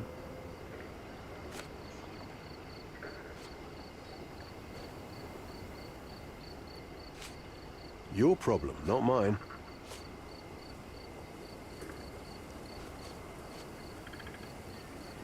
I've already told you all I've learned. The intruder has a most peculiar tattoo on his neck, 2 lines and a point. Do you know anything about it? You really want to know, kid? Why? You want to play a policeman or something? I'm sure you have it in your records, so it won't hurt if I have it in mine. In my records, it's just a tattoo, as it should be in yours. Ah, to hell with you. Suit yourself as to what you're going to do with it. Off the record, though, such tattoos are often connected to a man named Mr. Niccolo Bernadotti. Bernadotti, you say? A respectable businessman in Scaladio. His company imports goods and wines, and smuggles everything that can be smuggled between the colonies and the mainland. His people can be identified by an obscure tattoo, just like the one over there our friend has. But these are all merely rumors, you see. If Mr. Bernadotti was a criminal, he'd be in prison now. Or hanged, right? Right, that's how it works. John's challenge 1. All right, I did it. Key evidence collected. All evidence collected. Okay, so we need to go figure out the camp intruder's tattoo by going to the archives and figure out the sketch of the abuser. Now,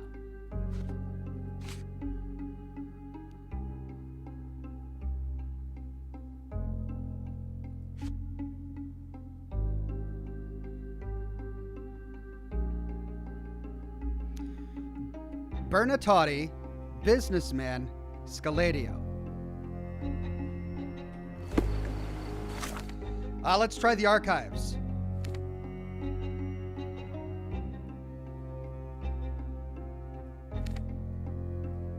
at Cordona City Hall. Oh, why can't I fast travel from here?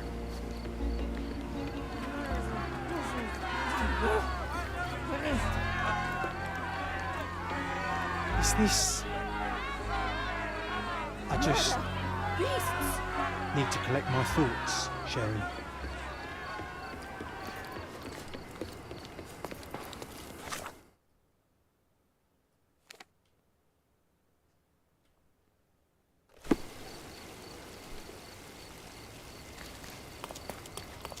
Treasure maps from the governor. Find 8 and come back for more.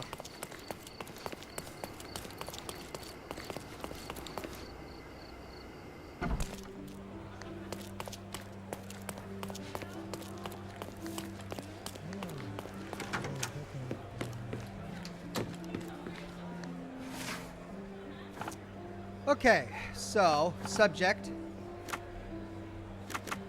Businesses. Scalado.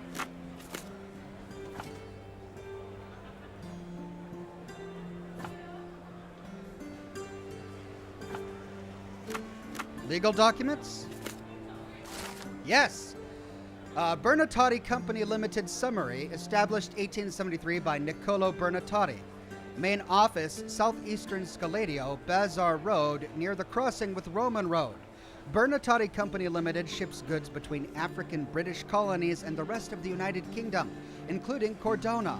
Imported products include food, wine, coffee, everyday goods, and more.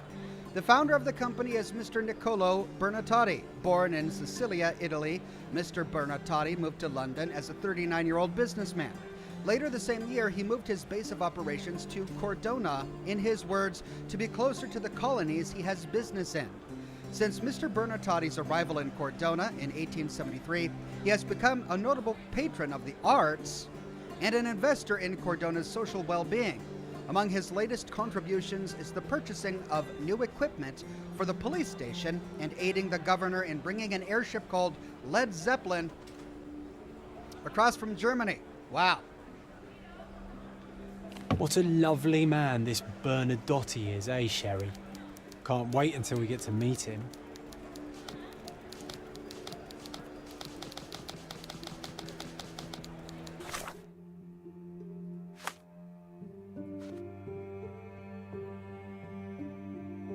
Okay, so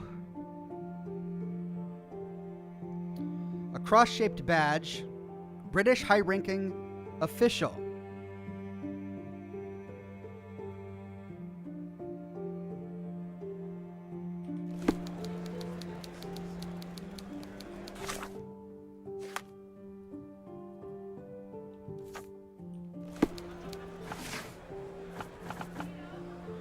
Subject official.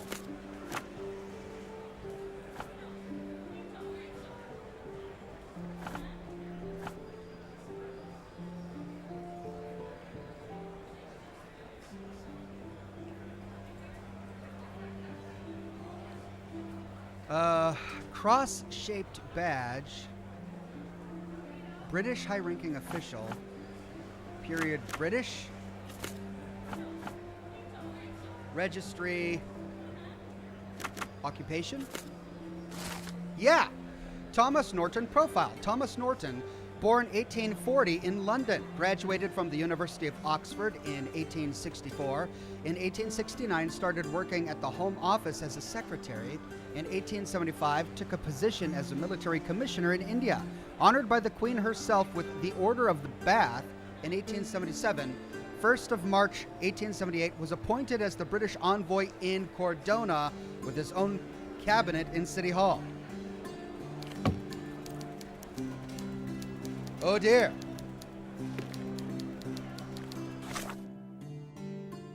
New entry in John's diary.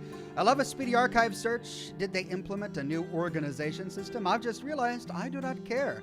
Only a couple of minutes and we had the right papers in our hands. I almost wish it took longer. Barely had time to put my feet up. Thank you, John. The people in the refugee camp are being exploited and the police have been implicated in it. We must fix this, but what can we do? Okay, so we need to go to this location and we need to talk with somebody about this Thomas Norton profile.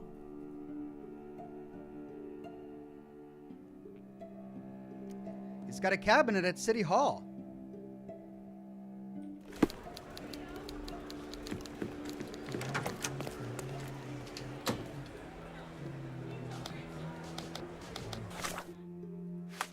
So,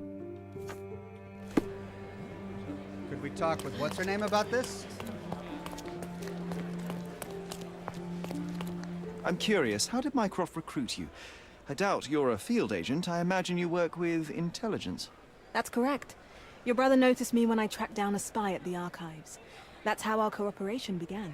And you? Did Mycroft force you into this? Not at all. We simply have a mutual interest in someone. Or something. Of course. A fruitful and willing collaboration, I'm sure. Well, I'm his younger brother. I have to accept the consequences of being a close relative of an official figure. I suppose, in a way, we are colleagues, Mr. Holmes. In the remotest way possible, Miss Oni. Have you found anything helpful?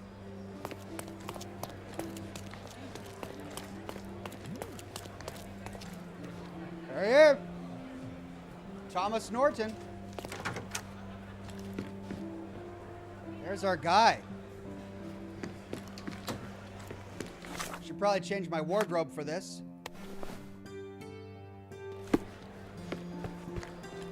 If you're here on matters of signing up for military service, come back tomorrow. Our department needs to straighten out some business.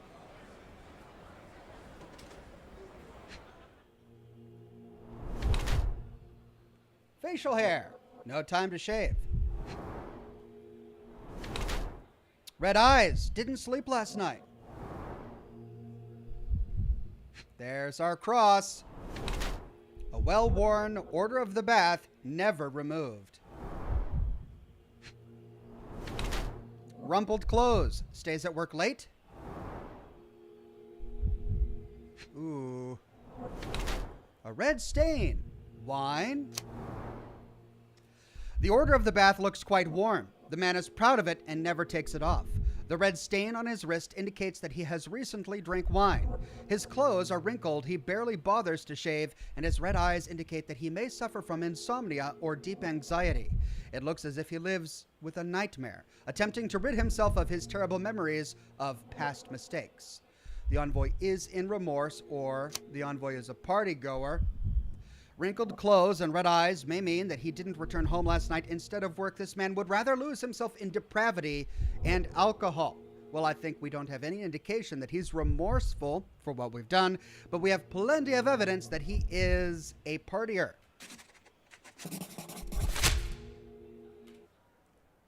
Why are you staring at me like I'm a Madame Tussauds figure? Didn't you hear what I just said? On my way here, I was wondering whether you might regret what you did. I tried my best to retain at least a shred of faith in humanity. I had hoped that you would hear her scream, see her face in your dreams, or at least once ask yourself how Naylor might feel. Who? Neither of my hopes were fulfilled. Why are you here? Punch him in the face!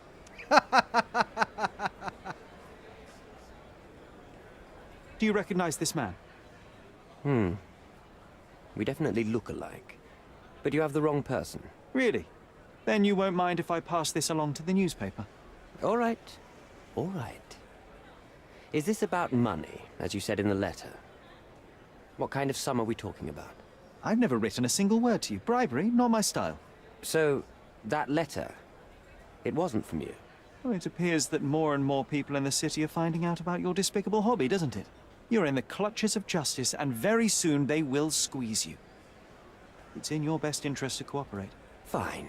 I suppose now we have a nice long talk. Do you drink, Mr. Sherlock Holmes. And I do not. Shame.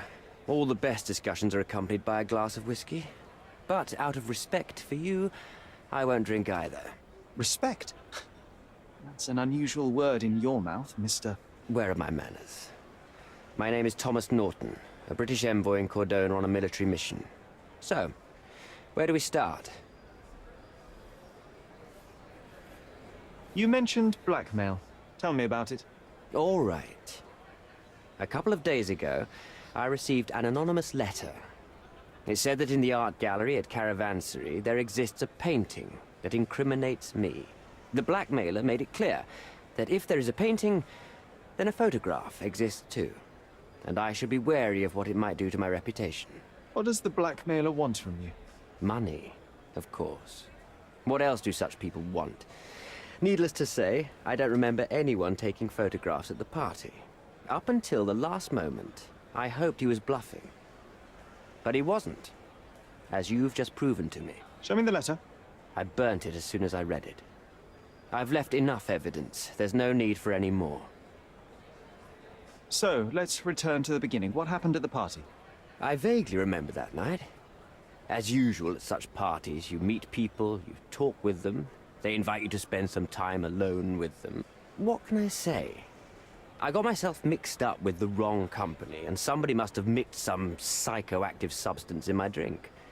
After that, it's all blurry. Mushrooms. I completely lost my sanity. I made a terrible mistake which I regret deeply. You don't say. Do refugee girls often appear on the menu at those types of parties? It's rather rare. So you didn't attend the party to engage in an exotic experience involving a vulnerable woman unable to accuse you of assault? I would never have planned such a terrible thing. What happened was just bad circumstance. Really? Now we gotta believe that this guy was drugged and coerced to do what he did? Do I buy that? The painting that depicted you in the image of the devil was stolen by a mercenary. Did you have anything to do with it? I might be a rotten person, sir, but hiring criminals for illicit purposes is not in my daily schedule. And buying the painting in an attempt to hide the crime, is that on your daily schedule? What would you do in my situation? I would never put myself in such a situation. You're young. I could never have imagined myself in my current position. Yet, here I am in front of you. We all make mistakes, Mr. Holmes. And I'm no exception. Boniface Mercurio, does the name mean anything to you? He's an artist, right? The one responsible for the painting that compromises you. I found him dead in his room. Oh, that is bad. Wait, you don't think that I have anything to do with this? You had motive to kill him. Maybe I did, but listen. I know how this looks, but murder? That's on another level. I had thoughts that this Mercutio... Mercurio? Well, him, yes. I thought he could have been the blackmailer. But I was too afraid to make any hasty decisions. There were plenty of ways to fail by making a move, so I chose to wait. To see what he would do next. You have to believe me. I don't believe people, I believe evidence. Then look at the evidence. Mr. Holmes, I've built my entire career on hard work and uncompromising dedication to the Crown. I made a mistake, but I'm not a villain from some cheap adventure fiction. By putting me behind bars, you will benefit precisely no one. Rotting in prison is the least you deserve, but I have a better idea. You will make amends and help the ones you hurt.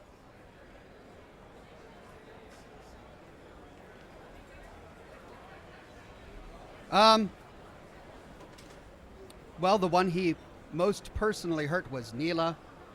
So I guess he should help Neela. Neela deserves the very utmost of what you can do. Help the girl?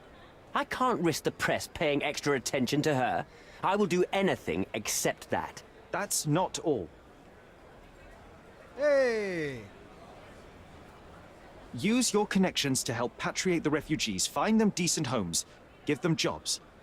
There must be a meaning to your position and my decision. Yes, all right, I can do that. So, will you give me the photograph now? I need to think this all through. Don't do anything foolish in the meantime. What makes you think you can decide what's best for these people? Such is the arrogance of British imperialism. I take your point. Come on, it's not like we've got anything better to do. Well, well, a lot just came at once.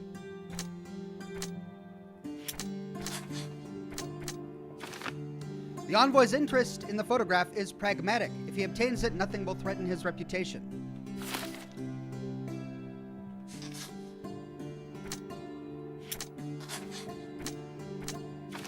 All refugees are victims of the system. The situation they are in must and can be mended. Well...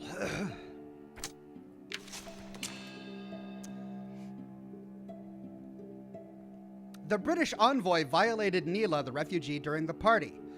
Were the photograph of the crime to be released, it would ruin his career, or perhaps I could use that leverage to help the refugee camp. We've got two options: merciless justice. The envoy can be neither trusted nor forgiven for what he did. Humiliation and ostracization from an outraged Cordona are the least he deserves. Give the photograph to Vogel so he can make everything public. Or... smaller evil for the greater good. Thomas Norton is a debaucher who has committed a terrible act. Even though he deserves to be brought to justice, I cannot overlook the opportunity to do greater good. Give the envoy the photograph in exchange for the refugees' legalization.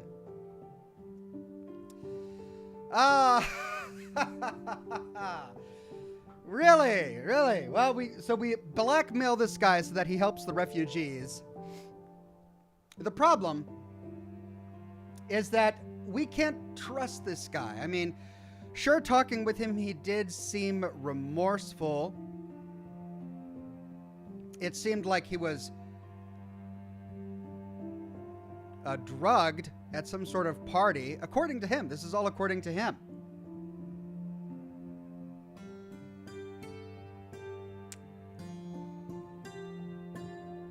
Anyway, I don't think we have any reason to believe that giving him the only key piece of evidence we have, the photograph, he'll suddenly just become this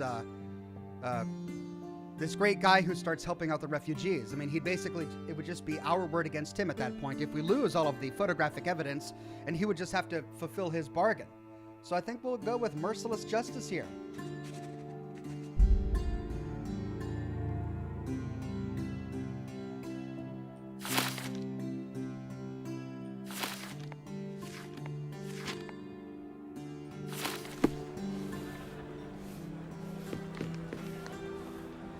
Have you thought it all through?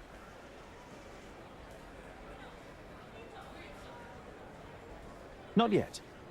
Oh, I see. So we have to go give it to Vogel.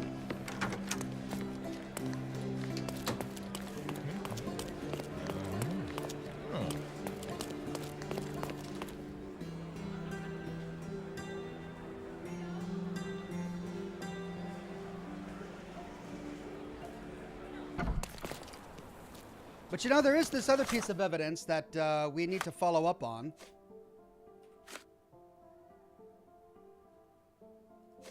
This.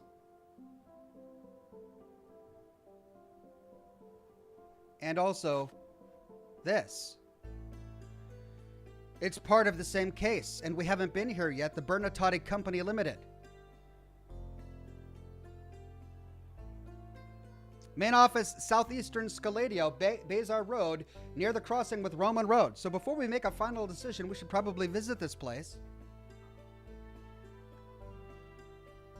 Southeastern Scaladio, Bazar Road, near the crossing with Roman Road. Southeastern, Bazar Road, near the crossing with... What road?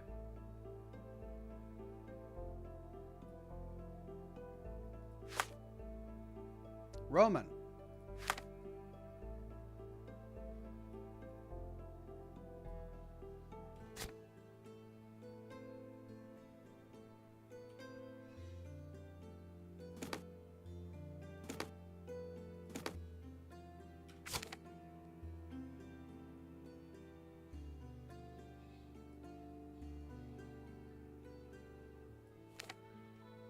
Let's check it out.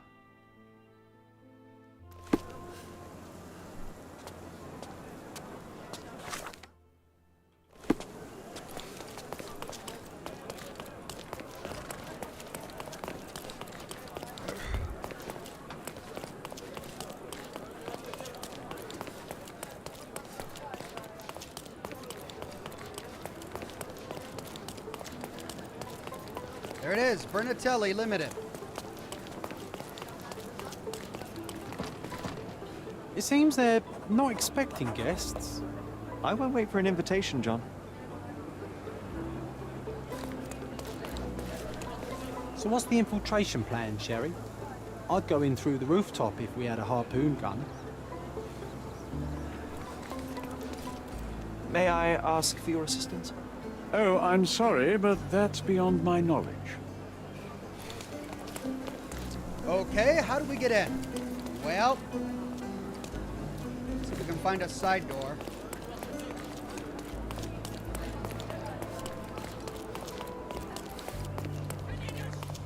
These workers don't look like your average Cordona folk. They're refugees from the camp. So many goods here. Let's find something illegal.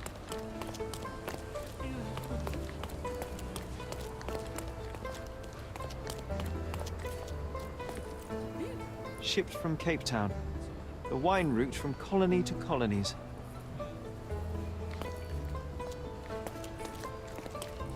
That's our way in, Sherry. You go talk to that beef. I'll sneak up from behind and take him out. Okay, that's our way in. But, let's see if there are any more clues.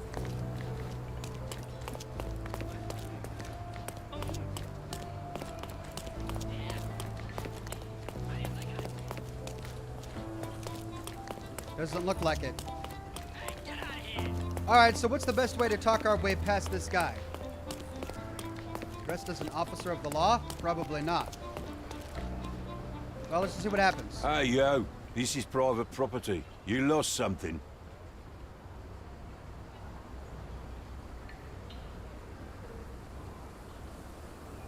Good day, sir. I've been sent by City Hall to see Mr. Bernadotte about... Mr. Bernadotte isn't seeing anyone. You have 3 seconds to walk away or you'll never walk again. Capito? It's in Mr. Bernadotte's best interest to... 1... Listen, the man Bernadotte sent to... 2... I did try to resolve this peacefully.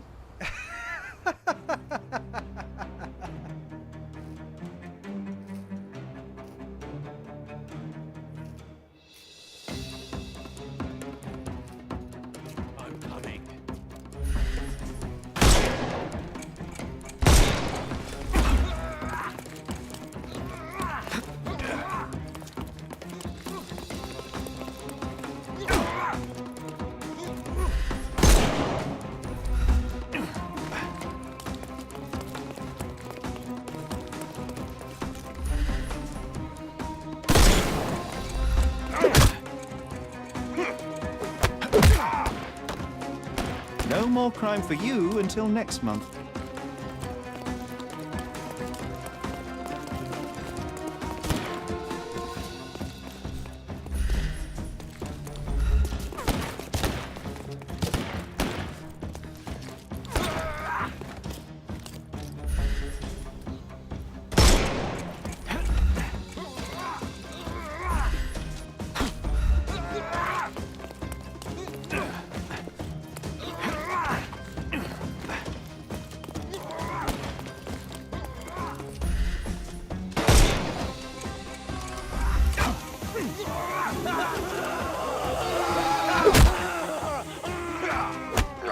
Got it! I'm coming.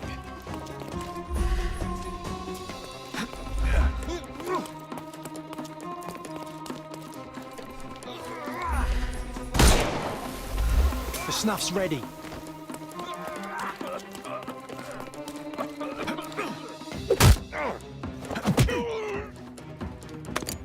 Too simple. Give him the pepper snuff.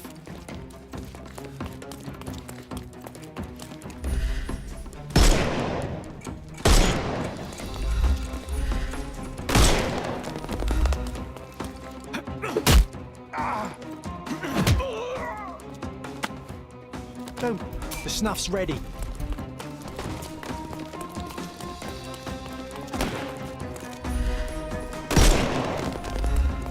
Hello there. His fighting is so cheeky. Give him the pepper snuff. Hello there.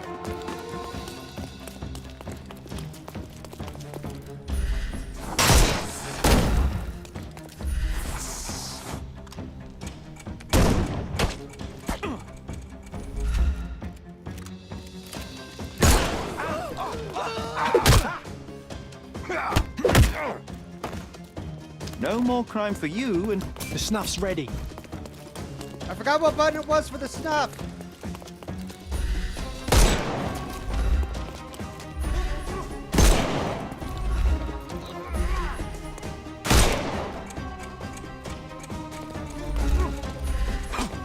Give him the pepper snuff.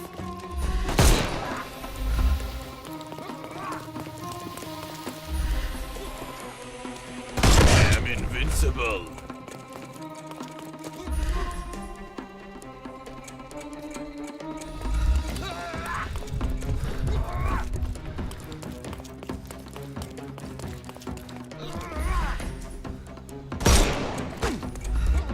Why isn't that working?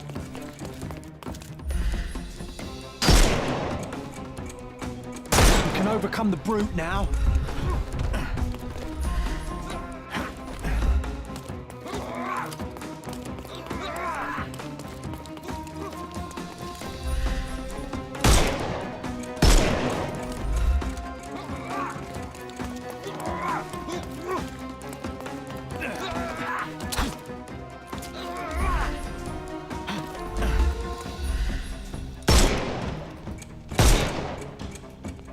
Ah.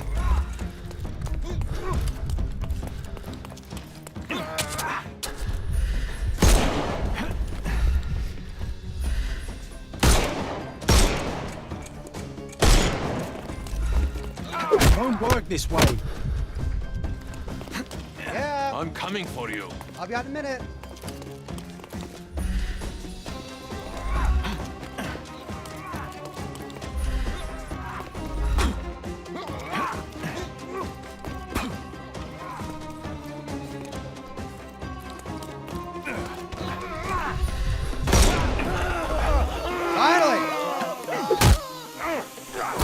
I got it! I got the wrong one. I couldn't miss the party.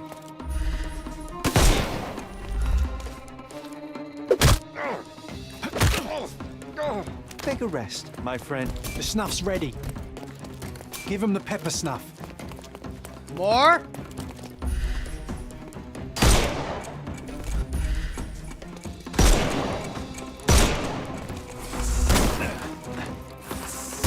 I'm coming for you. Don't cry, you'll live. The snuff's ready.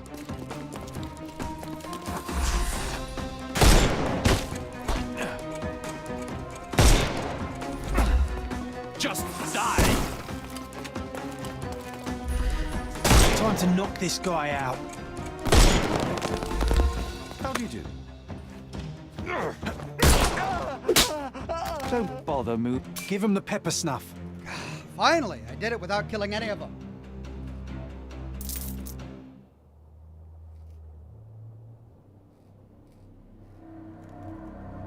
All right, new journal in John's diary.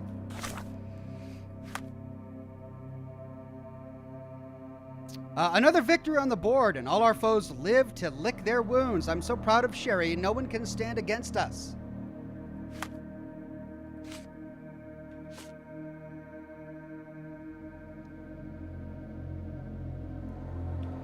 Right. So now what do we explore?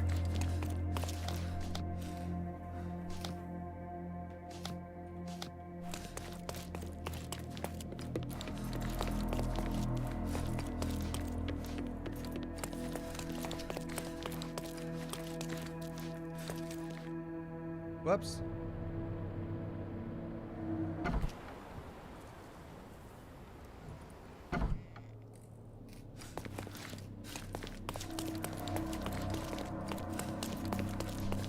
Sherry, look. This seems familiar. Is this? Well, well. Let's see what's hidden there. Jeez! My God. It's pretty graphic. Is it too graphic? I don't think it's too graphic.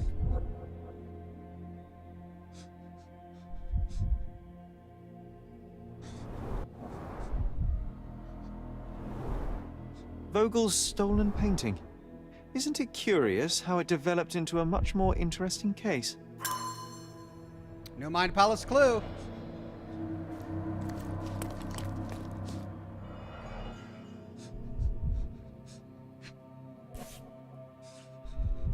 A Dogon statue from West Africa. A century old at least.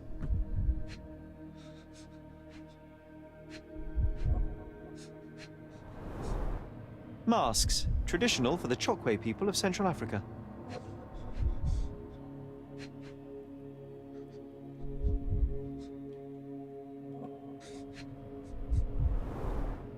VH Grindley Flow Blue tableware.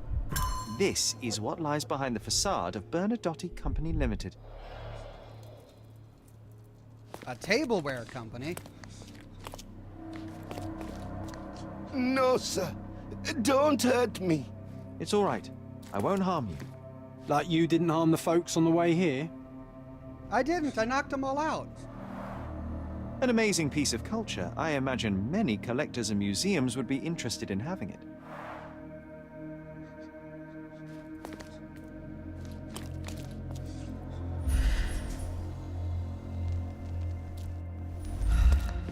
This marble fella, it's like he was made after my image.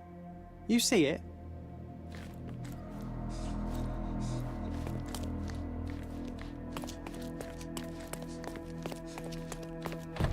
Don't come any closer. One step and I'll shred you to pieces.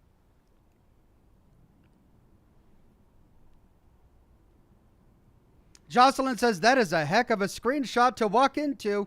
Hello to you, Walks and all in chat. Another day of behind-the-scenes Christmas magic done for me. Awesome, Jocelyn. I'm glad you're getting the Christmas stuff done. And that was a bit shocking. I almost thought that it would be too much for YouTube, but I guess we'll see. Keep standing in my way and no one will ever see you again. Righto. Yes. Yep. Well, excuse me, sir. I think I hear... I've got to... It's better I leave. Whoa. Oh, wow. That was as if somebody put my words in your mouth. Right. Logistics. Can't go in there.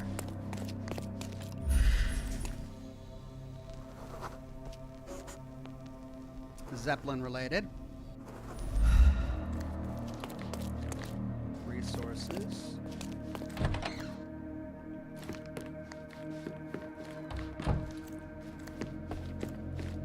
This is it. This is where all the magic happens. But the door is locked.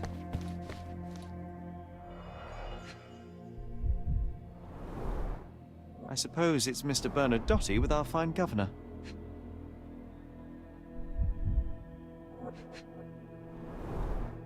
"1875. It was taken a few years back.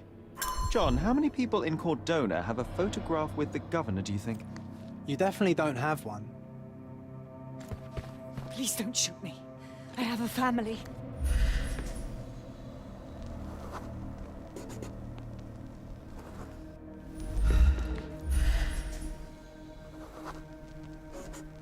Invitation to a ball. Hello. Spare me. So, you've cut through all the guards just to talk to me. Then come here, and we shall talk.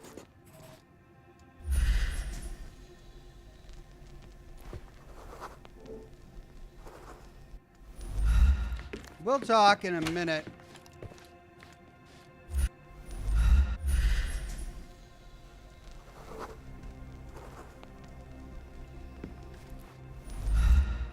Sherry, don't you think this office suits me? There's a revolver over there. Surprised he didn't go for it. Whenever you're ready. I'd hate to intrude.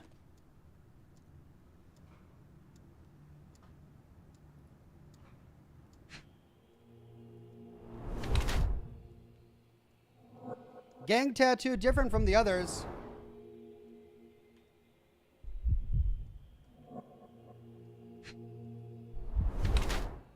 Doesn't shun dirty work.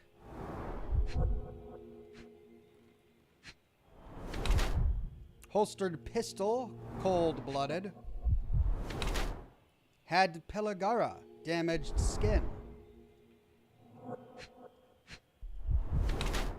Wedding ring, married. Niccolo Bernatotti is a cruel gang leader who isn't afraid of getting his hands dirty to show off his position of power. A hard worker in his youth, Bernatotti grew hatred towards the world around him.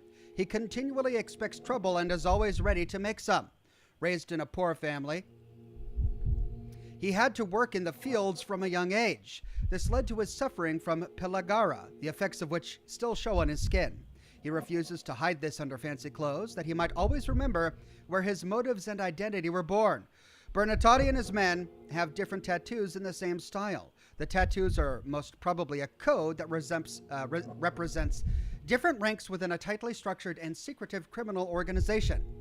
He is either a ruthless crime lord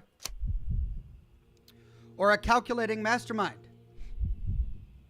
Despite being financially comfortable now, he still distances himself from the high life, keeping his clothing and appearance quite conservative.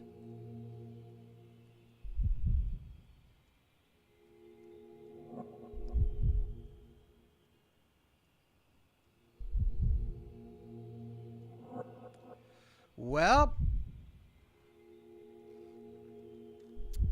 I'm not sure what the difference is. I think I'll go calculating mastermind. Niccolo Bernadotti, I presume? The name is Sherlock Holmes, and I'm afraid I bring bad tidings. Is that so? The man you sent to the refugee camp failed in his task. He impaled himself on his own blade. Clumsy and chaotic end. For a man who just broke onto my property, you are more businessman than brute. You have my attention, Mr. Holmes. Do not waste it.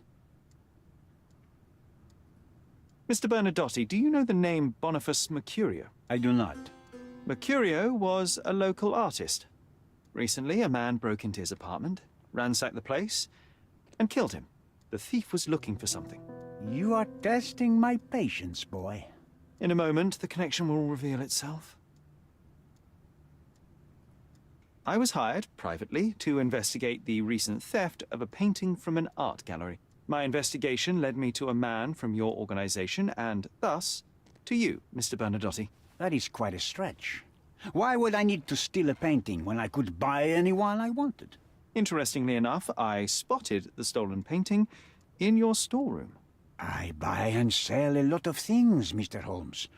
Unfortunately, if this is true, it is not the first time I have been sold stolen merchandise. I presume you were hired by the owner of the gallery. Tell them to contact me, and we'll sort out the situation. So, this painting is why you broke into my office. As I said, your man was found dead in the refugee camp. He was there to kidnap a woman, but the other refugees intervened to try and save her. The ensuing scuffle resulted in the man's accidental suicide. He sported the same tattoo as your men in this building. In fact, it also bears a resemblance to the one on your neck. Care to explain what business your man had with this woman? You have no idea what you are talking about. I can assure you this was no kidnapping. The refugees in the camp are on edge. What happened there is a tragic accident, one I am not responsible for. For what reason was your man there if not to abduct her? Why would I answer? You are yet to justify your presence in the slightest. So many words, so little action. When you barged into my office, Mr. Holmes, I got the impression you wanted to talk business. Now I see you had come just to talk. Tell me exactly what you want, or get out. It was necessary groundwork for what comes next. I have enough evidence to conclude that the gallery thief, the artist's killer, and the dead man in the camp are all the same person. Your time is almost up, Mr. Holmes. Before you draw your gun, there is one final detail I am yet to mention. The young woman your man was tasked to collect from the refugee camp had been defiled at a perverse masquerade party. That violation was captured in a photograph by Boniface Mercurio and used as a reference for his painting. The photo shows the attacker's face. Finally. That's why you're here, Mr. Holmes. You have the photograph. It is what your man was after when he broke into Mercurio's apartment, and it is what you're after too, isn't it, Mr. Bernadotte? You have the photograph with you. How much do you want for it? I am not naive enough to carry it with me, but I am yet to decide what I shall do with it. I know the man in the photo is a British envoy. What interest do you have in his downfall? I must admit, I am rather impressed by how comprehensively you have pursued this matter. And so, you deserve the honest answer. My business dealings are often arduous in their bureaucracy. A man in his position, willing to look the other way, could ease my work significantly. In return, I will make sure no one looks his way either. A favor for a favor. Also known as blackmail, the modus operandi of any true professional. It was not originally my idea. Mercurio set things in motion, extorting the envoy for the most trivial of ends. Money. In response, the envoy hired my man to retrieve the painting and the photograph, eliminating Mercurio's leverage. I only learned the whole story after the artist was killed in his home. And rather than extricate yourself, instead you took over Mercurio's venture. It fell into my lap. As a businessman, I simply seized the opportunity. Now, how much do you want for the image?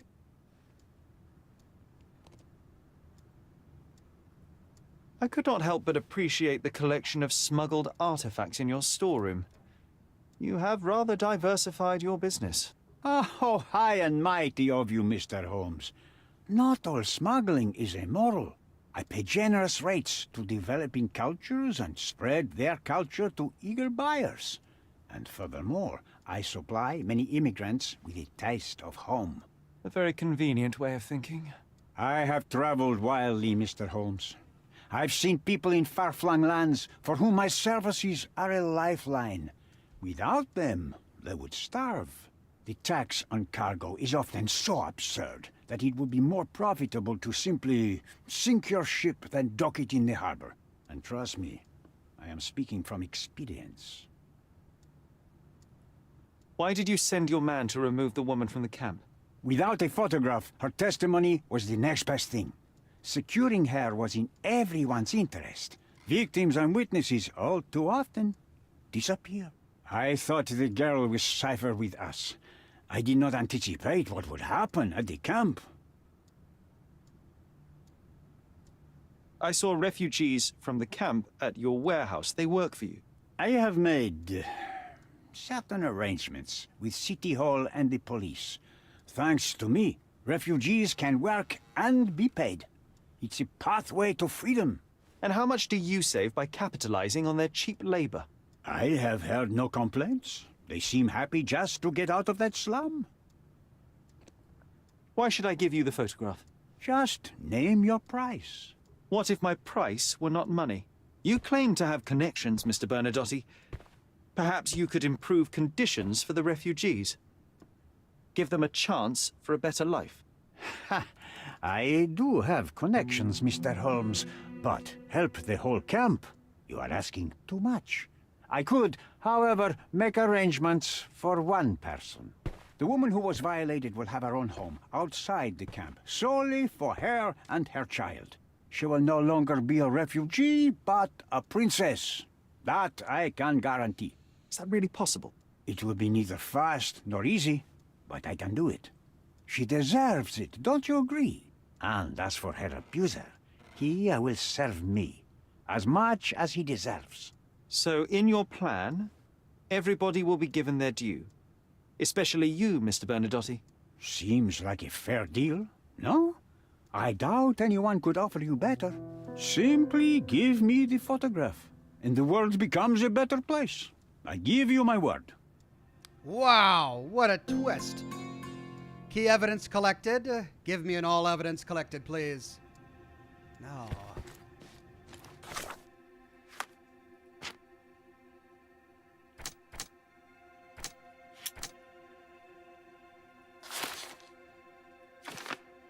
Bernadotte wants to gather proof of the envoy's crimes in order to blackmail him.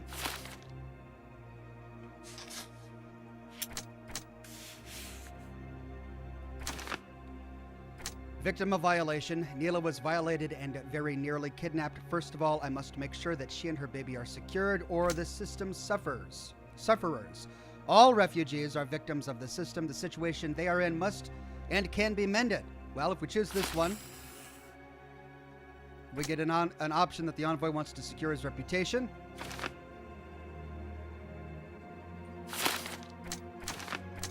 If we choose this one,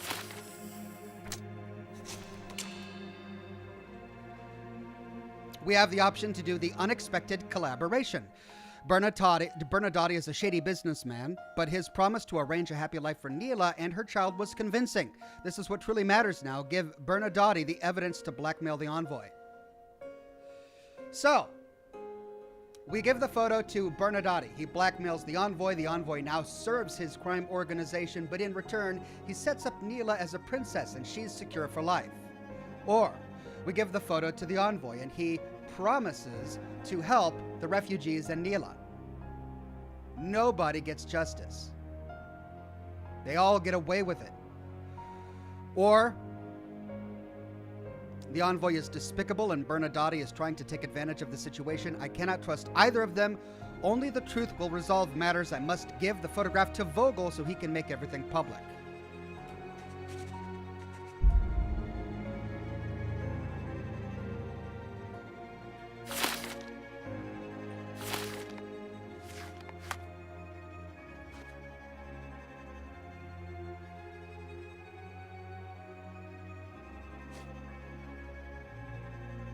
I think that's it.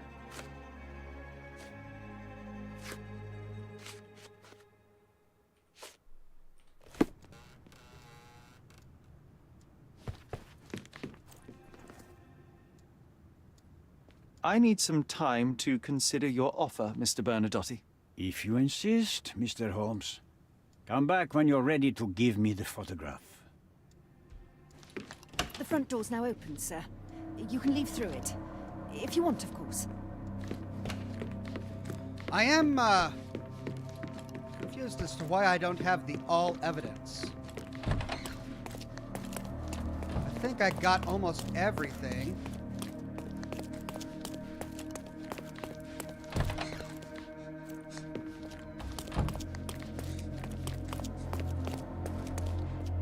Do I take the photo? I can't take the photo. That just leads back to the warehouse.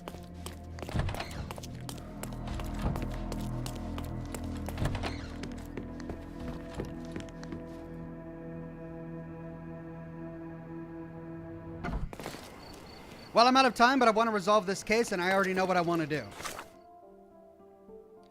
I don't want to let either of them get away with what they were trying to do. Blackmail is despicable. He was doing it for his own selfish gain. He wasn't really doing it to help any of the refugees. He was doing it so that he could have cheaper taxes.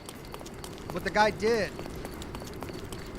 to poor Neela, he says he did it under duress because he was drugged at the party and it was against his will.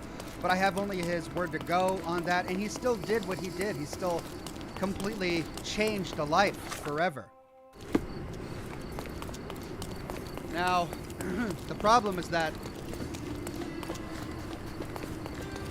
say I do this, and I expose it, and they both pay for their crimes, what happens to Neela? She's got to raise this child by herself without any means. So there really is a sort of a dark outcome to the truth. The refugees don't get any help, and Neela does not get any help. But I'm going to say that I think this is probably the most Mr. moral Holmes, choice. you returned. Have you uncovered anything new about the theft?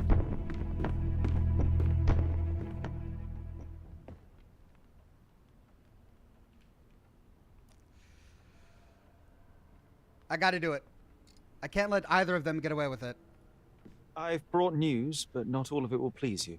Fill me in, Mr. Holmes. I won't shoot the messenger. I located the thief, but found him rather cold. He was tight-lipped about the painting, too. Huh, he's dead. How very droll, Mr. Holmes. Warren presumes you were not responsible. It was an accident at the refugee camp. He impaled himself on his own knife. Life is nothing if not cruel and capricious. I tracked down Boniface Mercurio. I presume he wasn't delighted about the situation. He was not having a good day on account of his murder. Killed in his own flat by the same person that stole his painting. Oh, sweet Mercurio, perishing in the pursuit of his art. How apt. I will miss his exceptional sense of humor. What about the stolen painting? Have you located it? I found the painting, but I could not retrieve it. Well then, where is it? In Bernadotti's office. Bernadotti? That shady businessman? Why would he steal it from me? I'm afraid you'll have to ask him yourself. I take it you found something more then.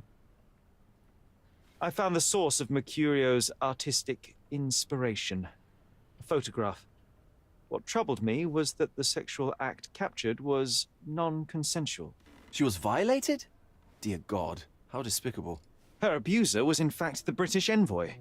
Mercurio took a picture of him committing the atrocity and then used it as artistic inspiration. I had no idea a mere break-in would eventually expose such barbarity. Mr. Vogel, I want you to make everything public, including the photograph. I'm sure you have a connection at the Cordona Chronicle. Ah, Mr. Holmes. Loyal to your own truth till the end. Yes, I'm acquainted with the staff of the Chronicle. The story is sensational, and will surely draw attention to the gallery. But you must be aware that exposing the scandal will further hurt the victim. Does that not bother you? No matter what one does, the truth tends to come out, as well it should. I won't be the one to stand in its way.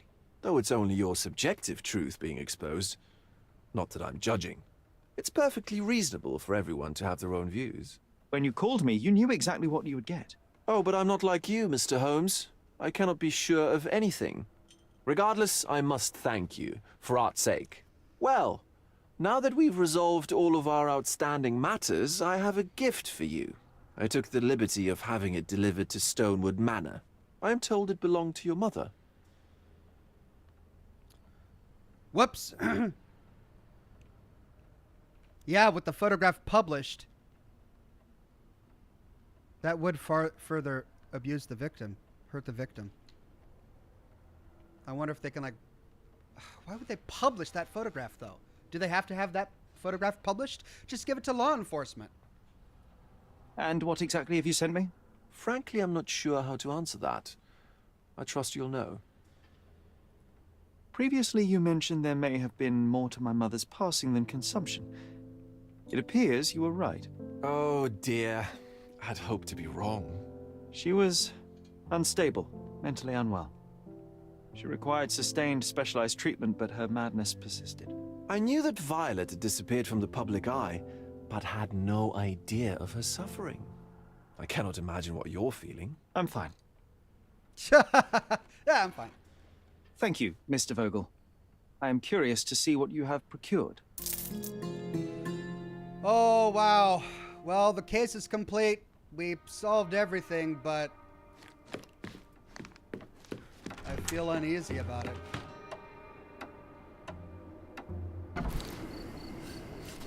Did we do the right thing, chat? I don't know.